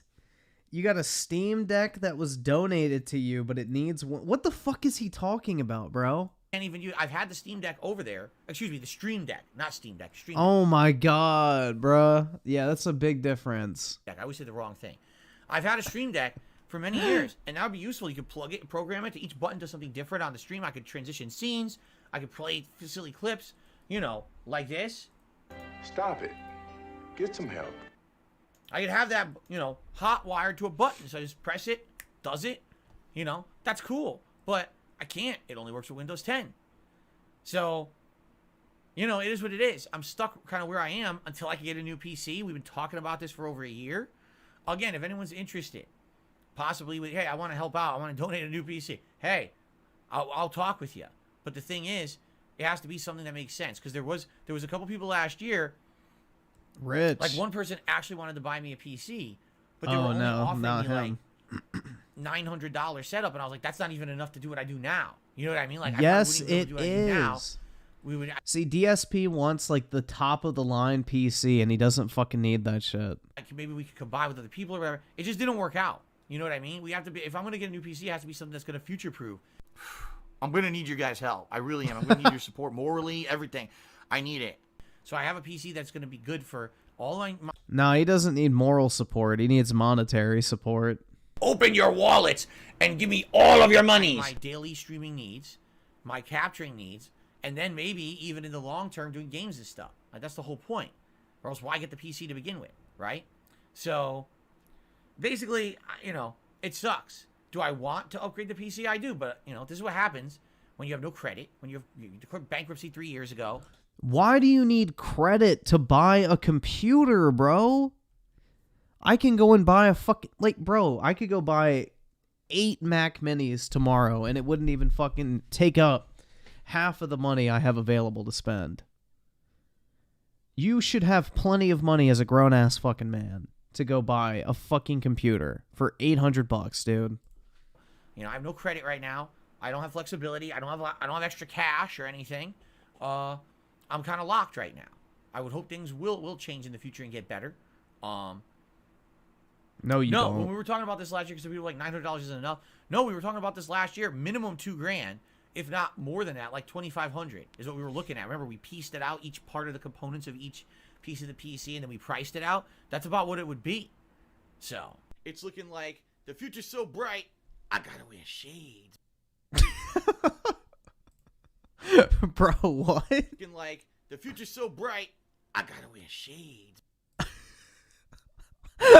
That's fucking weak, man. That's fucking weak. What the fuck is that? Aquamarine? Why are they recommending a fucking mermaid movie on a DSP video?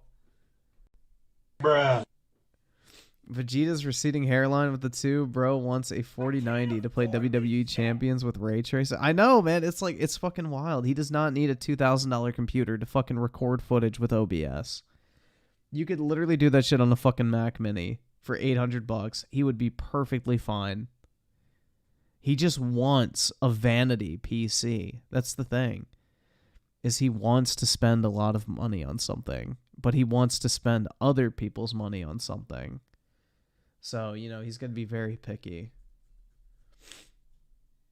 All right, what is this other video? Watch real quick that was recommended. All right, if the audio is really quiet on this, I may just skip it. I don't know, because it's irritating when you can't even hear a fucking video.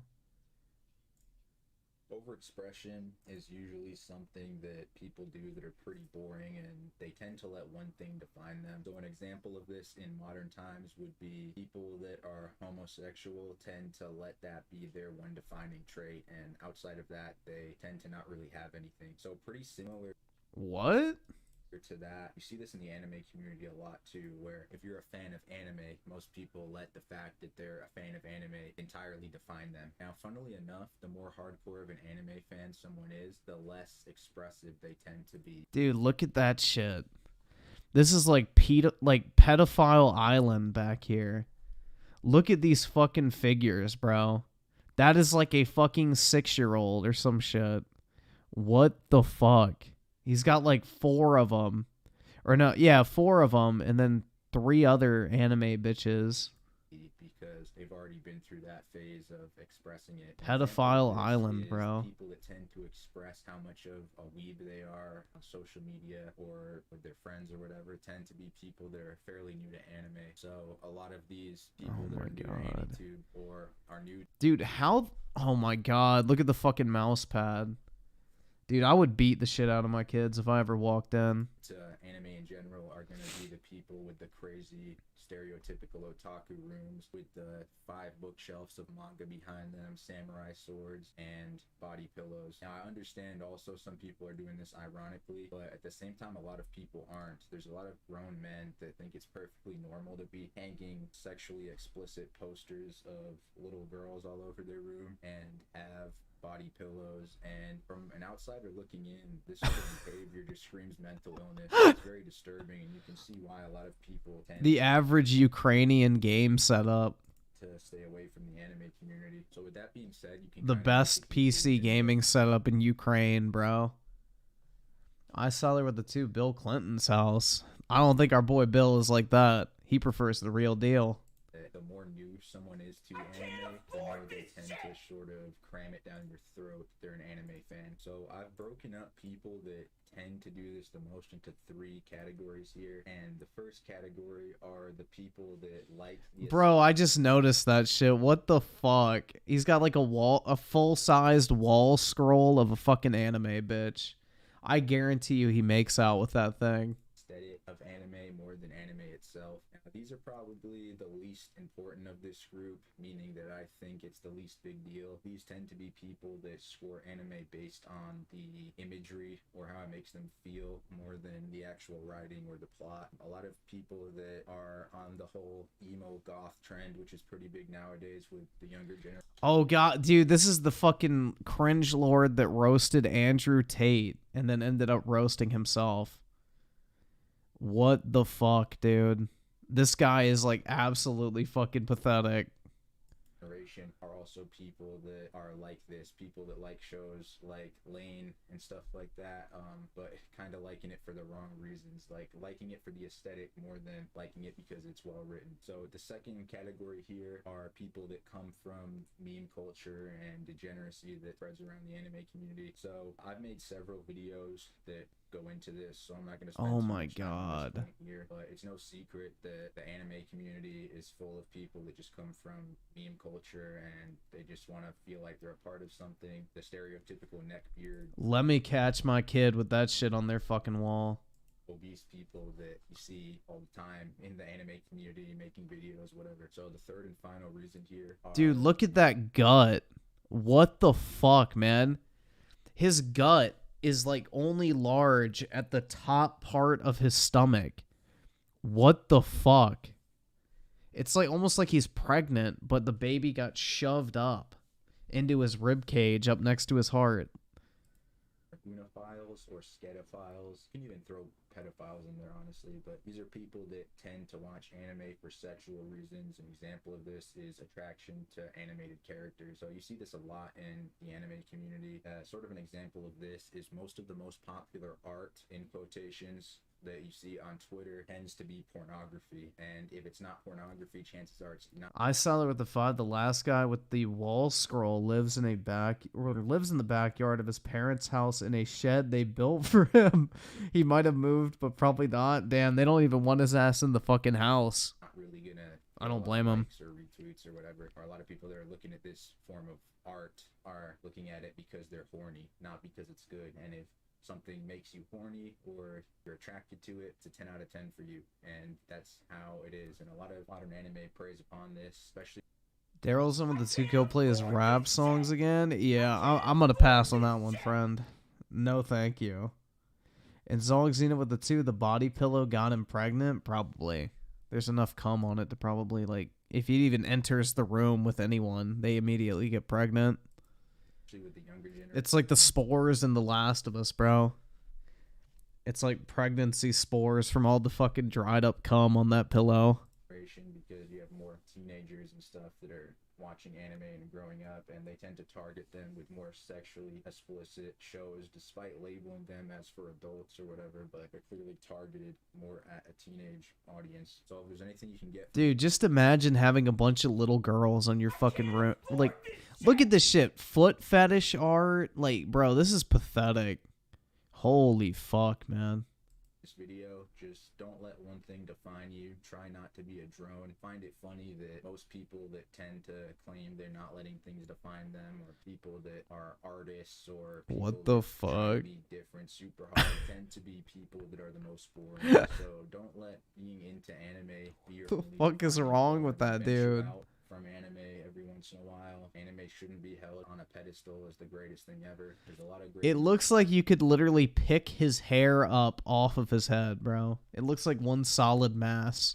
He's out there, a lot of great regular TV shows and even books that you should try.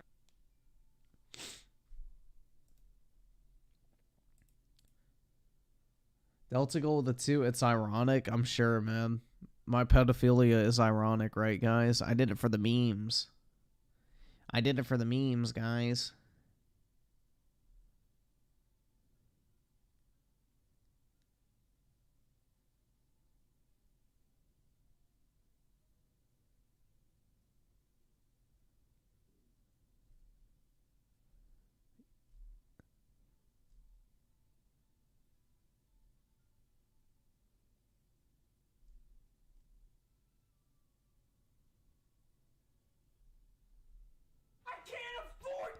I wonder if RGT ever posted that video of him selling his game collection.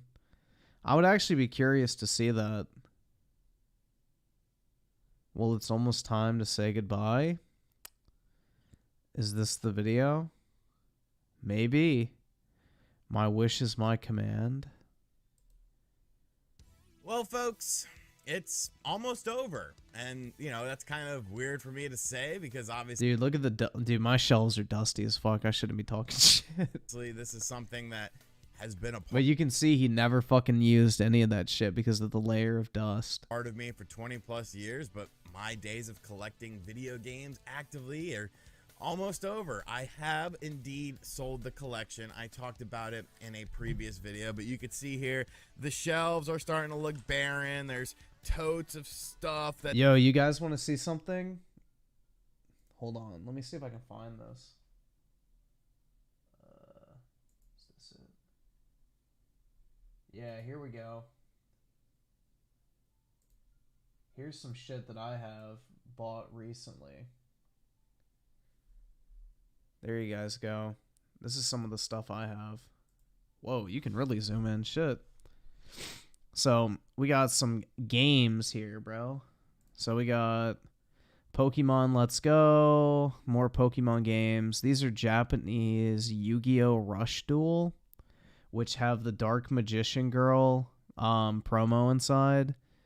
That is Skyward Sword HD all the way across. That's a Monster Hunter Rise Collector's Edition.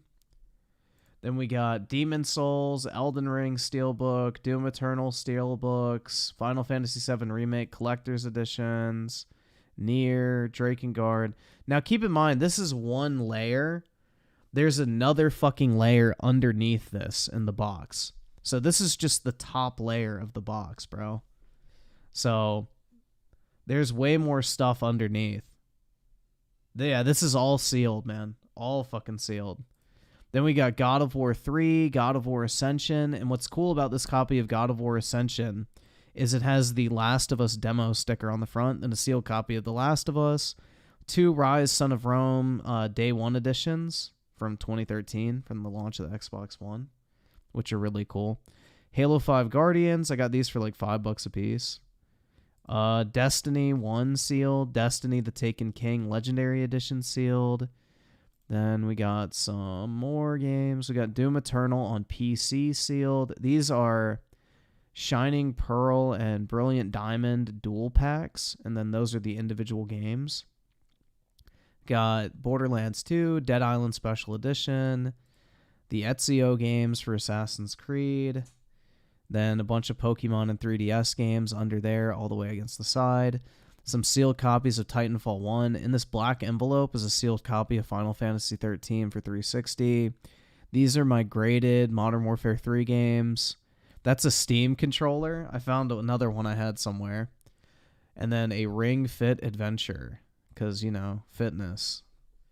But, yeah, I have a whole nother layer of games underneath that as well. So, those are all sealed, though. I got these really cool versions of, hold on, let me grab them real quick. I think they're on my shelf.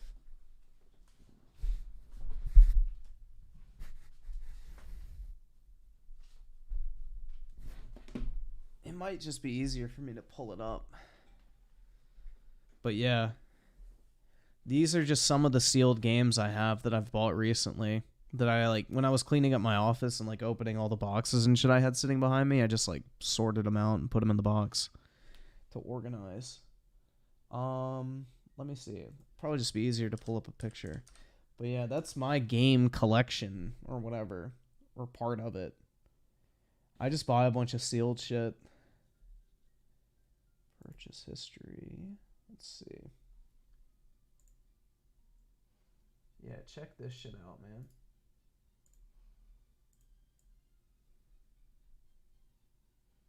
Check that shit out. Isn't that fucking cool? Look at that. So this is a lenticular cover for Darksiders 2. This is the Best Buy exclusive edition. And like when you move the case, the horse moves. It's really fucking sick. So it's like this really special version of Darksiders 2. So I got a bunch of sealed copies of that. So pretty neat. But yeah, those are just some of the things I've picked up recently. That's happening here. I haven't finished it yet. But yes, I did. Am I grading all of those? The vast majority, yeah. Whenever WADA opens up their $30 grading tier again, I'm going to send a bunch of stuff in. Probably like 100 or so games. Mostly Pokemon, though, because that's an easy thing I can flip now. I did sell the collection, and so I kind of want to talk about what's going on with all of that, some of the feedback that I've seen on it, and then, of course, talk a little bit about what is replacing my game collection. So in case you missed the other updates, I just decided to sell my games, man. Like, I just felt like it was time to move on. I felt like it was time to just get rid of it, you know, get rid of all this stuff, make a nice wad of money, and then, you know, experience the games, because it never was really about, you know, the shelf collecting for me. Like, it was cool, I enjoyed it, but it's more about the games and being able to play the games. And honestly, having all these physical goods, having all these systems, and not having them set up and it being kind of a pain in the ass to play these games, what I have now is much easier to play the games, which at the end of the day is really what matters. At least that's what matters to me. I understand that people out there enjoy collecting and they enjoy game hunting still, and that's great. Just for me personally, I've moved on. The passion, the thrill is gone, as the song used to say. So Amen. I ended up striking a deal with Phoenix Resale. He will be coming to my house on April 11th, so about 2 weeks from now or so. And, you know, some people were like, well, why did you sell it to him? Why didn't you sell it to a store, this, that? Because he's got fucking money. And first and foremost, you know, this is what Phoenix Resale does. He's got money, bro. Money talks. If you look at his title of his YouTube channel, it clearly says resale, meaning that he is essentially the modern gaming store when you really think about it, because, you know, brick and mortar. Yeah, he sells on Whatnot, so technically he is a game store. So, dude does fucking margins. I watched some of his videos. Stores, no matter what they are, they're starting to slowly dwindle away. And what he does and what many other people do is they buy up these lots, they buy up these collections, they go to conventions and sell the stuff. You know, you don't have a building overhead, you don't have employee overhead with stuff like that. So more of the profits come back to you. You sell them on eBay, you sell them to other people, whatever the case may be. So I think it's kind of the modern retro video game store. That's the thing. You have to constantly adapt when you're in the business sphere, especially with something like that. So he is coming in on April 11th. He is flying in. He's renting a U-Haul truck.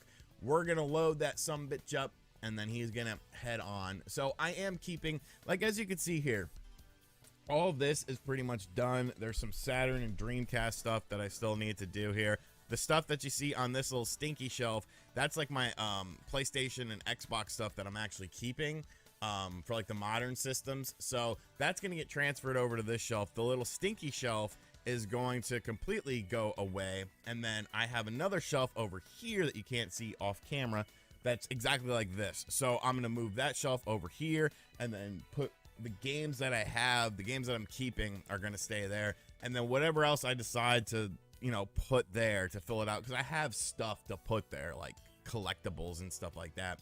I'm going to put that there. But the mini PC, a lot of people are wondering about the mini PC and my experience with it thus far. I have not done nearly enough sort of reconnaissance in order to make a full video on this, but I'm learning and I'm understanding everything, and I freaking love it. I love it because it's making my old games play better and look better with the internal resolution upscaling and stuff. You know, 4 times on the Sega Saturn emulator I have, 9 times on DuckStation. Like, these games look completely different, and they look modern almost in some times because they upscale all the graphics. Like whenever you see like a game like a Final Fantasy VII, when Final Fantasy VII got a version on, you know, all the modern consoles and they up-resed it, that's what you get with DuckStation. So imagine something like that on every PlayStation 1 game. It's incredible. Yeah, there's no reason not to fucking emulate anymore. Like, just having all these old fucking systems and shit is more of an inconvenience than anything. I've obviously been buying some controllers up as well, which I'm gonna do like a whole separate video about controllers. So I got some USB controllers because it's cheaper than Bluetooth. And people say, well, why don't you just get one controller to do everything? I have one controller to do everything. This is so that if I want a more authentic experience, if I'm playing NES games, I would want to use an NES style controller just because of the D-pad or something like that. Same thing with Super Nintendo. Same thing with GameCube. I mean, you could play GameCube on a 360 controller. It actually works really well. But, same thing with N64. Now, I do have like the Brawler 64, which is what I'll probably use most of the time. But, if I want a more authentic experience, and like I have to review all these controllers, so, it's going to be like one full video. Sega Genesis 6-button. I already have a Sega Saturn one that I've been using. And then this is actually a USB. I didn't even know this was a thing. See, like, that's how far behind in emulation I am. This is for the Wii, so that you could use a Wii controller on a mini PC. You just, you put the sensor bar up there, and people say, oh, just use candles. No, I'm not using candles. This was $10, okay? How much are candles? And then you got a burn hazard that's gonna burn down your room because you freaking passed out on the couch. Why the fuck would you use candles to play the Wii? That makes no fucking sense, bro. Forgot that it has burning stuff and fire and stuff like that. So no, what I the bought fuck? This. It was $10, and it allows you to use a Wii controller on like any sort of device. So in my mind, because I haven't even really messed around too much with Wii upscaling, I've done GameCube upscaling with like Simpsons Hit and Run. That game, so good on the GameCube with the upscaling and stuff. But like being able to play the light gun shooters on my modern television upscaled on this system because of the fact that I have something like this. Like, it gives you so many possibilities, and I'm excited for it. I'm really excited for it because retro games, this is going to be a controversial statement, retro games kind of burned me out a bit. I was burned out on it. I felt like, I understood it. I hit the wall with it. I knew what everything was going to be, but this breathes new life into things. This whole emulation world, it's been around for quite a while. Most people, already know about it, and lots of people already talk about it. But for someone who hasn't experienced this stuff before, this is all new to me. And it's just as exciting to me now as it was, playing the games originally. So, people have been asking me, do you have any regrets yet? Or are you starting to regret? No, there's no regrets. I will be happy when all... Yeah, I mean, the only thing you're going to regret is the fact that you ever either spent as much money as you did on all that stuff, or, allowed it to collect as much dust as it did for that long. I don't know. Reverend Coffin's other sum of the 10, you can use 2 candles as a sensor bar for Wii games. That's what he's talking about. If you don't have a sensor bar, you can use 2 candles spaced apart to be a sensor bar for the... Oh, really? Shit, man. That's kind of weird. All this is out of here because it'll give me a lot more fucking space. Weird. I could do more things down here. I've never heard of that. Games. I'll still purchase video games, new video games that come out that I can't emulate, or stuff for the PlayStation 4 that I can't emulate, like maybe a game that I just never played. It's just being more smart with my collection, allowing other people to experience stuff, because what if I kept this forever and then something happened to me, like, freaking in January, let's say that went, that went a little bit south. What would happen with all this stuff? At least I'm getting some value. Your family would sell it for dirt cheap just to get rid of it or give it away. For this. And then other people will potentially buy these games and actually play these games instead of just sitting on the shelf. Because let's be real, a lot of you retro game collectors, your shit just sits on the shelf. It never gets played. And that's just how it is. this is a big ol' beefy boy. I wonder who that could be. So yeah, I'm excited, man. I'm excited to hang out with Phoenix Resale. He's actually going to stay the night at my house, so we'll film some stuff there. I got to leave some stuff so we can have B-roll footage. We're like, oh, look, we're putting something in the tote. Because, you know, you gotta make content out of everything. But yeah, it should be a good time. I'm loving the mini PC. Once I get a little bit more in depth with it, I will have videos on it because there's a ton of shit I want to show you guys from it. Just the experience that I've been having with it has been so positive. And, you know, after fixing everything I screwed up. They're sleeping in the bed together? I guess so, man. Although, unlike DreamCastGuy, I think RGT can afford a house. I think he might be alright. Oh my god. I don't think RGT is living the gaming monk lifestyle. Oh god. What the fuck is this shit? Physical video games are literally disappearing. I'm going to take the bait. Let's see. Brother, I think physical video games are very soon going to be a thing of the past. Yeah, they're disappearing like hotcakes on store He's wearing an MTV t-shirt, bro. Holy shit. Bruh. Shelves. It's freaking sad. It sucks. Yeah, so we got to talk about this, see if you guys are seeing the same thing. And I think, you know, the Wii U eShop closes today. Yes. If you're seeing this video after March 27th, then it's already closed. But I think that speaks to the point of why physical media is so important. Digital games being gone forever, that we paid our hard-earned money for, just so that we can rebuy them again on other consoles. So here's where we're going with this. I got to ask a question.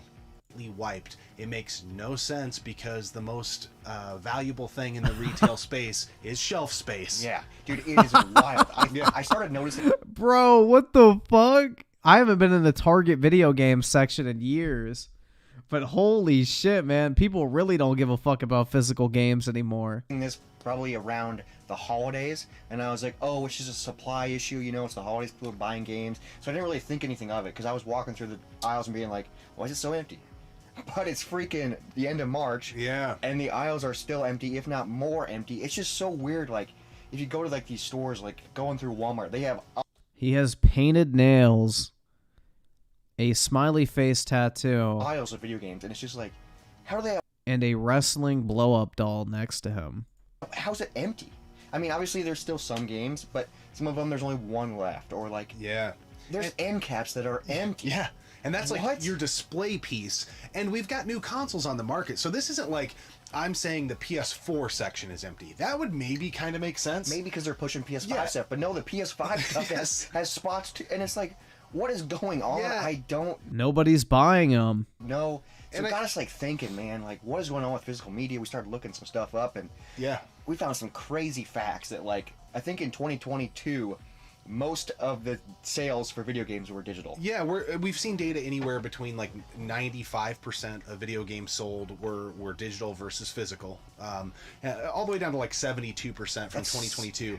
So there's nothing concrete, which we've kind of known this was coming, right? Yeah. I think a game that really illustrates this is people have been having a hell of a time getting Metroid Prime Remaster on the Switch. You can't even freaking get it on Amazon. It feels like we're being... Bro, there is no value in scalping modern video games. You can literally get modern physical video games for dirt fucking cheap still. They never sell out for the most part. Unless it's like some low print run, like weird Japanese title. Forced to pull the pin digitally.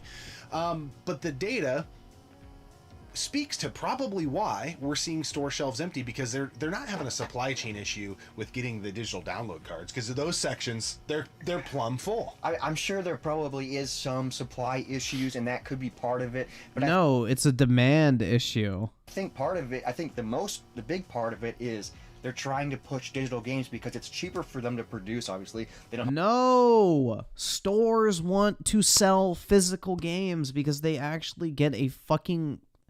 They get a piece of that sale. They get like 30 to 40% of the sale price of that game if they sell a physical game. They want to sell you physical games. The problem is no one is buying the physical games that they buy to put in stock. iSolder with the 10 Blu-ray sections in stores are pretty dead. I never understood the attachment to disc. I rolled out of the bed and went full digital When the PS5 launched, it was that easy. Yeah. I cannot tell you the last time I've bought a movie, physical games. Like, it's just not even a thing anymore, man. I don't know. They don't have to make plastic, they don't have to put inserts, which they don't even do anymore. Mhm. That's a different thing. It's cheaper for them to produce, and they can charge you the same amount they would have for a physical game. Yep. And just, That's always pissed me off. And like if you buy it digitally, then they're gonna encourage you to buy it again on another But that doesn't account for the reason why stores don't stock physical games, bro. What you're describing is for console manufacturers to push digital, or game developers to push digital. The physical copies of those games exist. It's just Target's not ordering them to stock their shelves because people aren't fucking buying them. console. Yeah. It's just companies are getting smarter, and it's convenience for us. So then we're like, oh, instead of going out to the store, can't find the game, let me just buy it digitally so I can play it right now. It wins in their book, and it sucks for us. So I guess the shock value for me, and I'm guessing you too, and probably you, the viewer, it's not that this is happening. I think anybody that wasn't living under a rock could say they've seen this coming. We've seen this happen with CDs. Yes. I feel like DVDs and Blu-rays still have a decent presence, but it's less. No. It's less than it was, yeah, for sure. And I remember when you used to walk into a Best Buy and they would have like 8 rows of fucking Blu-rays. Like they would have 8 aisles of fucking movies. Now you walk in, they barely even have one. And we've had consoles from the prior generation and this generation release digital-only versions of the console, so they can't even play a physical game. So I don't think this is blindsiding anybody as far as, with Game Pass and PlayStation Plus and the Switch Online stuff. But I guess the shock and awe for me is just seeing with my own 2 eyeballs, it literally happening in front of my face of like, I didn't see a copy of the new WWE 2K23 game, and it just came out. And there's no way that... You guys know, when those games traditionally would come out, the Maddens, those common games, your Call of Duties, loads of them. Yeah, they would have a display and Yeah. like all this stuff, and they don't. Yeah, it's... I just Our saw buddy Madden. Megadan was looking display and Yeah. like all this stuff, There's Madden. and they don't. Yeah, it's... Our buddy Megadan was looking for the wrestling game. Yeah. And he went to a freaking GameStop, and they had posters up, and they were displaying the game, and they didn't have the game. Yeah, it's... What? And so they got the promo pieces for it, but they don't have the game. And you already brought up the point, but guys, the footage we're going to show, this is from stores in the Midwest. We're in Des Moines, Iowa. Walmart, Target in particular, always just mecca places to go for video games. We went there on Now I'm tempted to go to Target and look in the video game section. video game release nights. I remember... I mean, this doesn't surprise me at all, bro. Like, shit.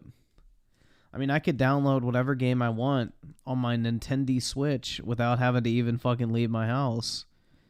So why would I leave my house to go buy a game for the Nintendo Switch? Doesn't really make sense, bro. It's just like, fuck. We went there on the NES Classic. And we got it at midnight. SNES Classic. I've bought Maddens there at midnight. But seeing it is like, okay, I knew this was coming, but now it's here. This is freaking real. I knew it was happening because, subscription services, you brought up Game Pass, PlayStation Plus. Yep. It's really convenient to be able to stream your games, and I know that's awesome for like casual gamers or people that don't want to have all this or a whole room dedicated to it. But I didn't know it was happening this fast, and I didn't know it was like, oh, it's like gonna be done soon. Yeah. Like I feel like the store shelves that I'm seeing, when a game does get sold out, they just leave it empty. That's like what I'm interpreting it. Yeah. Obviously, they're probably getting a few new ones, but They probably just don't order a lot of games. not as much. And it's just, as a physical media fan, it sucks. Yeah, and dude. even, you always used to be able to go to that little section, at Walmart that was like the discounted games. And I don't know if they were used or if they were just clearancing them Or out. old games. But it was always full. And a lot of it was shit you wouldn't want anyways. But still. Guys, you'll have to go back. We'll show the footage right now. But I think there were 3 freaking games in the section. And this huge open space. It's just bizarre to see. And I think that, like, gets me thinking of the impact of this. And I think it is going to create a culture in gaming, which this is what they really want. They being the video game companies. I hate when people say they and you don't know who they is. Like, well, they say it's gonna rain tomorrow. Well, who the hell is they? Well, Yo, I didn't know that Crysis is on the fucking Switch. I wonder how that looks. Crysis 2 on the Switch, man. What the fuck? I didn't know that was the thing. I'm looking at the eShop right now. That's pretty crazy. I bet it looks like fucking garbage. It probably looks like that Nova game. The video on game the companies, they iPhone want this back in the because day. we are in this vicious cycle of remasters, remakes, re-releases, and buying the games again and again and again on whatever new console you get. So you had something on PS4, then you get a PS5, and you buy it again in some form or fashion. Now, the impact, I think, is it's going to create this culture of in-the-moment gamers. I think about my childhood, which I was born in 86, you were born in 94, so we grew up a little bit with some different games and context. But, you know, this generation of kids, the Fortnite kids, how are they going to relive that experience? Because once they upgrade the original map or whatever, I don't know enough about Fortnite. I think they already have. But the old map's gone forever. Yeah. There's no way to go back and play like the nostalgic old map. So think about that, you know, not being... Things are fleeting in life. Enjoy them while you can. Don't dwell on the past. It's really not that hard. able to go back and play Dr. Mario or Super Mario Brothers or Contra or Punch-Out.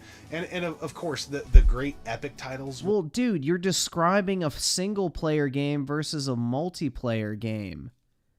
That's like saying, like, oh my god, how would they be able to go back and experience fucking Super Mario 3D World versus Mario or Dr. Mario? It's like, bro, the game's still going to be there. There were no online multiplayer games in the fucking NES era, so of course you can't have the same fucking situation.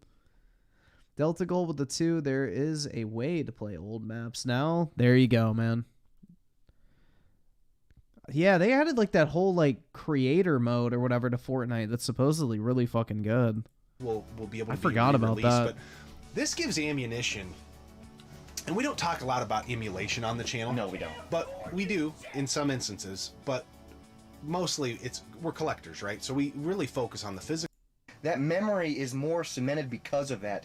Dude, it kind of just applies to any gift over a gift card. Yeah. You know, I'd rather get an actual gift even if you don't like it because it's still an object When I was a kid, I would have rather gotten the gift card. than a gift card, but still, like, this is a wild thing. I knew it was happening, but I didn't know it was happening this much. Yeah. And just like, I think the longevity and just the legacy of this era, the past era, maybe even Gen 7 era is going to be gone. Because, like, we can fire up our NES right now, pop in a game that's 40 years old, play it. Yep. There's going to be, with this physical going away, this generation of all these games are just going to be gone, and I think it's going to be so wild in 20 years. Just what are you going to do? I mean, collecting is obviously for the newer stuff anyways. It's going to go away. So what's that do for the old physical stuff? Does that drive it up? I don't know that piece of it. But I think people are going to miss that stuff, you know, not only us, a lot of people we run into, they complain, you know, when manuals stopped being put in games. And so the collecting aspect. Bro. Oh my god, my manual. Who the fuck cares? Dude, I have never read a fucking manual in a video game. That is the biggest, like, just I don't give a fuck thing probably in the history of gaming I ever heard people bitch about. Why isn't there a manual in my game? It's like, bro, who fucking cares? Holy shit, man. That is like the biggest nothing in the history of fucking anything. The secondary market, they're trying to squeeze that out because you know what? When I buy Contra off of you online for $40 on the NES, guess who doesn't get any money for that? Nintendo, Konami. I think they want that shit to go away. I can tell Griffin is the type to not be sentimental.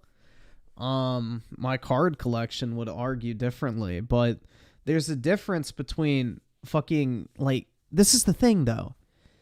A video game is not defined by the fucking case that you have on a shelf.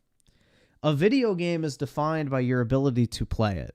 And through emulation or whatever, or digital copies, you're able to play those games still.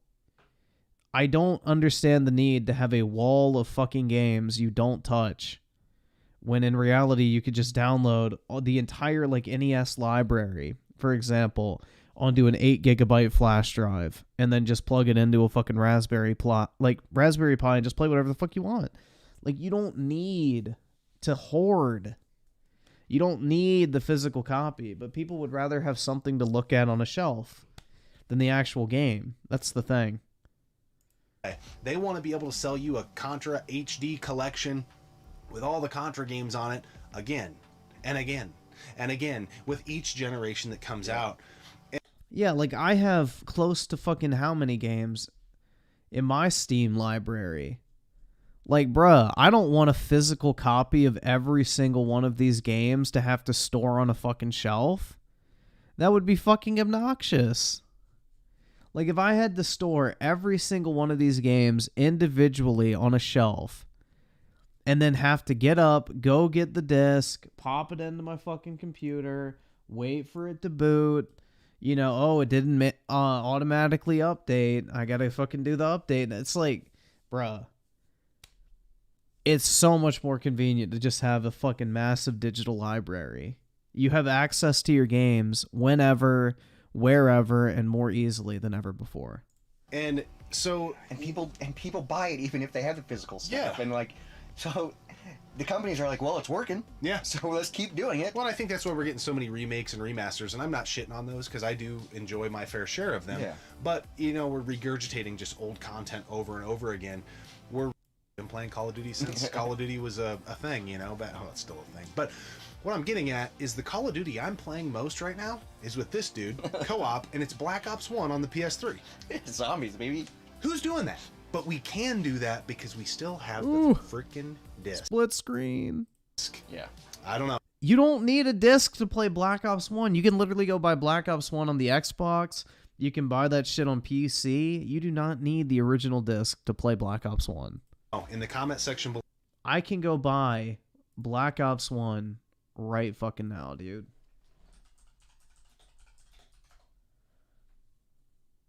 Oh, wait. I don't need to type in Black Ops 1. I just need to type in Black Ops. Oh, look. Black Ops, wherever the fuck it is. There it is, man. Look. It's still available for download. I can play it in my Steam library right now. Guess what? I don't need a fucking physical copy to do that shit. Crazy. Holy fuck, man. Wild. Oh my god, dude. Digital media BTFO'd, right? Below. I think we've made our point. Yeah, we could just keep beating this dead horse. Yeah. But it sucks. It's sad. I didn't realize it was happening this fast. It's just like, and there's nothing really that we can do. Yeah. You know, it's just like kind of enjoy the moment. Yeah. Grab the games that you can. And bend over and grab around your ankles and say, thank you, sir, may I have another? Oh, one thing that I do want to bring up real quick before we leave. So obviously the physical games are hard to find, but you can still buy them online. Yeah. But if you buy them online, they still don't show up the day the games come out. Yeah. So then it's like, okay, well, I pre-ordered it on Amazon. It's not here yet. So now I'm penalized. So now I'm penalized for not buying it digitally. Yep. And then some people are like, well, I want to play it FOMO so they can talk about it with their coworkers. So then they buy it digitally. They bought it twice because it didn't come day one. Yeah. That's happening more and more every time we buy a game online. It doesn't come. So it's like, oh, still waiting for USPS to get it. You know, it's just Do like not come. more ways I'm are they're gonna encouraging come. you to just get it digitally. And it's like subconscious they're doing it, you know? Piracy is illegal. And pirates. coming from a couple guys who are in the artist space and have created musical content, I cannot stand piracy when it comes to things that are available to you in legal ways. But when things aren't available to you anymore, and people trickle out games, big companies, they. It starts with a big N, which we love them. But Nika. Is that what they were gonna say? But holy cow, it can really get behind this secondary market getting games teed up for emulation. But in the comments below, what are you seeing on store shelves in your area? Is it just a Midwestern thing? Is it a supply chain thing? Dog, now I want to go see. I want to see if my shelves look like this. I think it's a supply chain I thing. think that might be part of it, but I think it's I think it's data driven. Yeah, I think it is just like, well, they're making more money and they're saving money because it's digital. Yep. You don't have to spend any money to make a copy of a digital thing. I think you know what I mean. So they can make endless digital copies. We're at this apex right now where Nintendo, Microsoft, and PlayStation are in contracts for a set amount of floor space, but it's not lucrative enough for them to fill said floor space. So we're going to be for a little while here until contract renewals and all that stuff. I don't know how all that works. I'm just saying what my perception of it is. until that stuff happens, I think we're going to see a vast change in what the traditional video game aisle looks like in big box retail stores. And I actually was in a Best Buy not that long ago. Same thing. Yeah. Switch area, nothing. Ghosted. They had more plushies than video games. Yeah, they have more e-cards and accessories. Yeah. Just because those sell than they do actual games, and games are what's important. Well, you just said the other stuff sells more than video games, so why the fuck would they fill the space with something that doesn't fucking sell? Obviously, they're not that important if people aren't fucking buying them. Dude, it's frustrating. I'm excited. Fire up the Yeah. comment section. What are you seeing in your area? Are the physical games disappearing? Because in our area, it's a ghost town around here. We appreciate you tuning in, subscribing to the channel, and cheers. Keep physical alive as long as we can. As long as we can. But this is where we're going, and there's no going back, unfortunately. We'll see you next time right here on the one and only Gaming Off the Grid. Gaming. Alright guys, I'm gonna hop off. It is officially 4:20 on the dot, so perfect time to wrap up. Hope you all have a great Friday, start to y'all's weekend, and I will talk to y'all later. Peace out, everybody.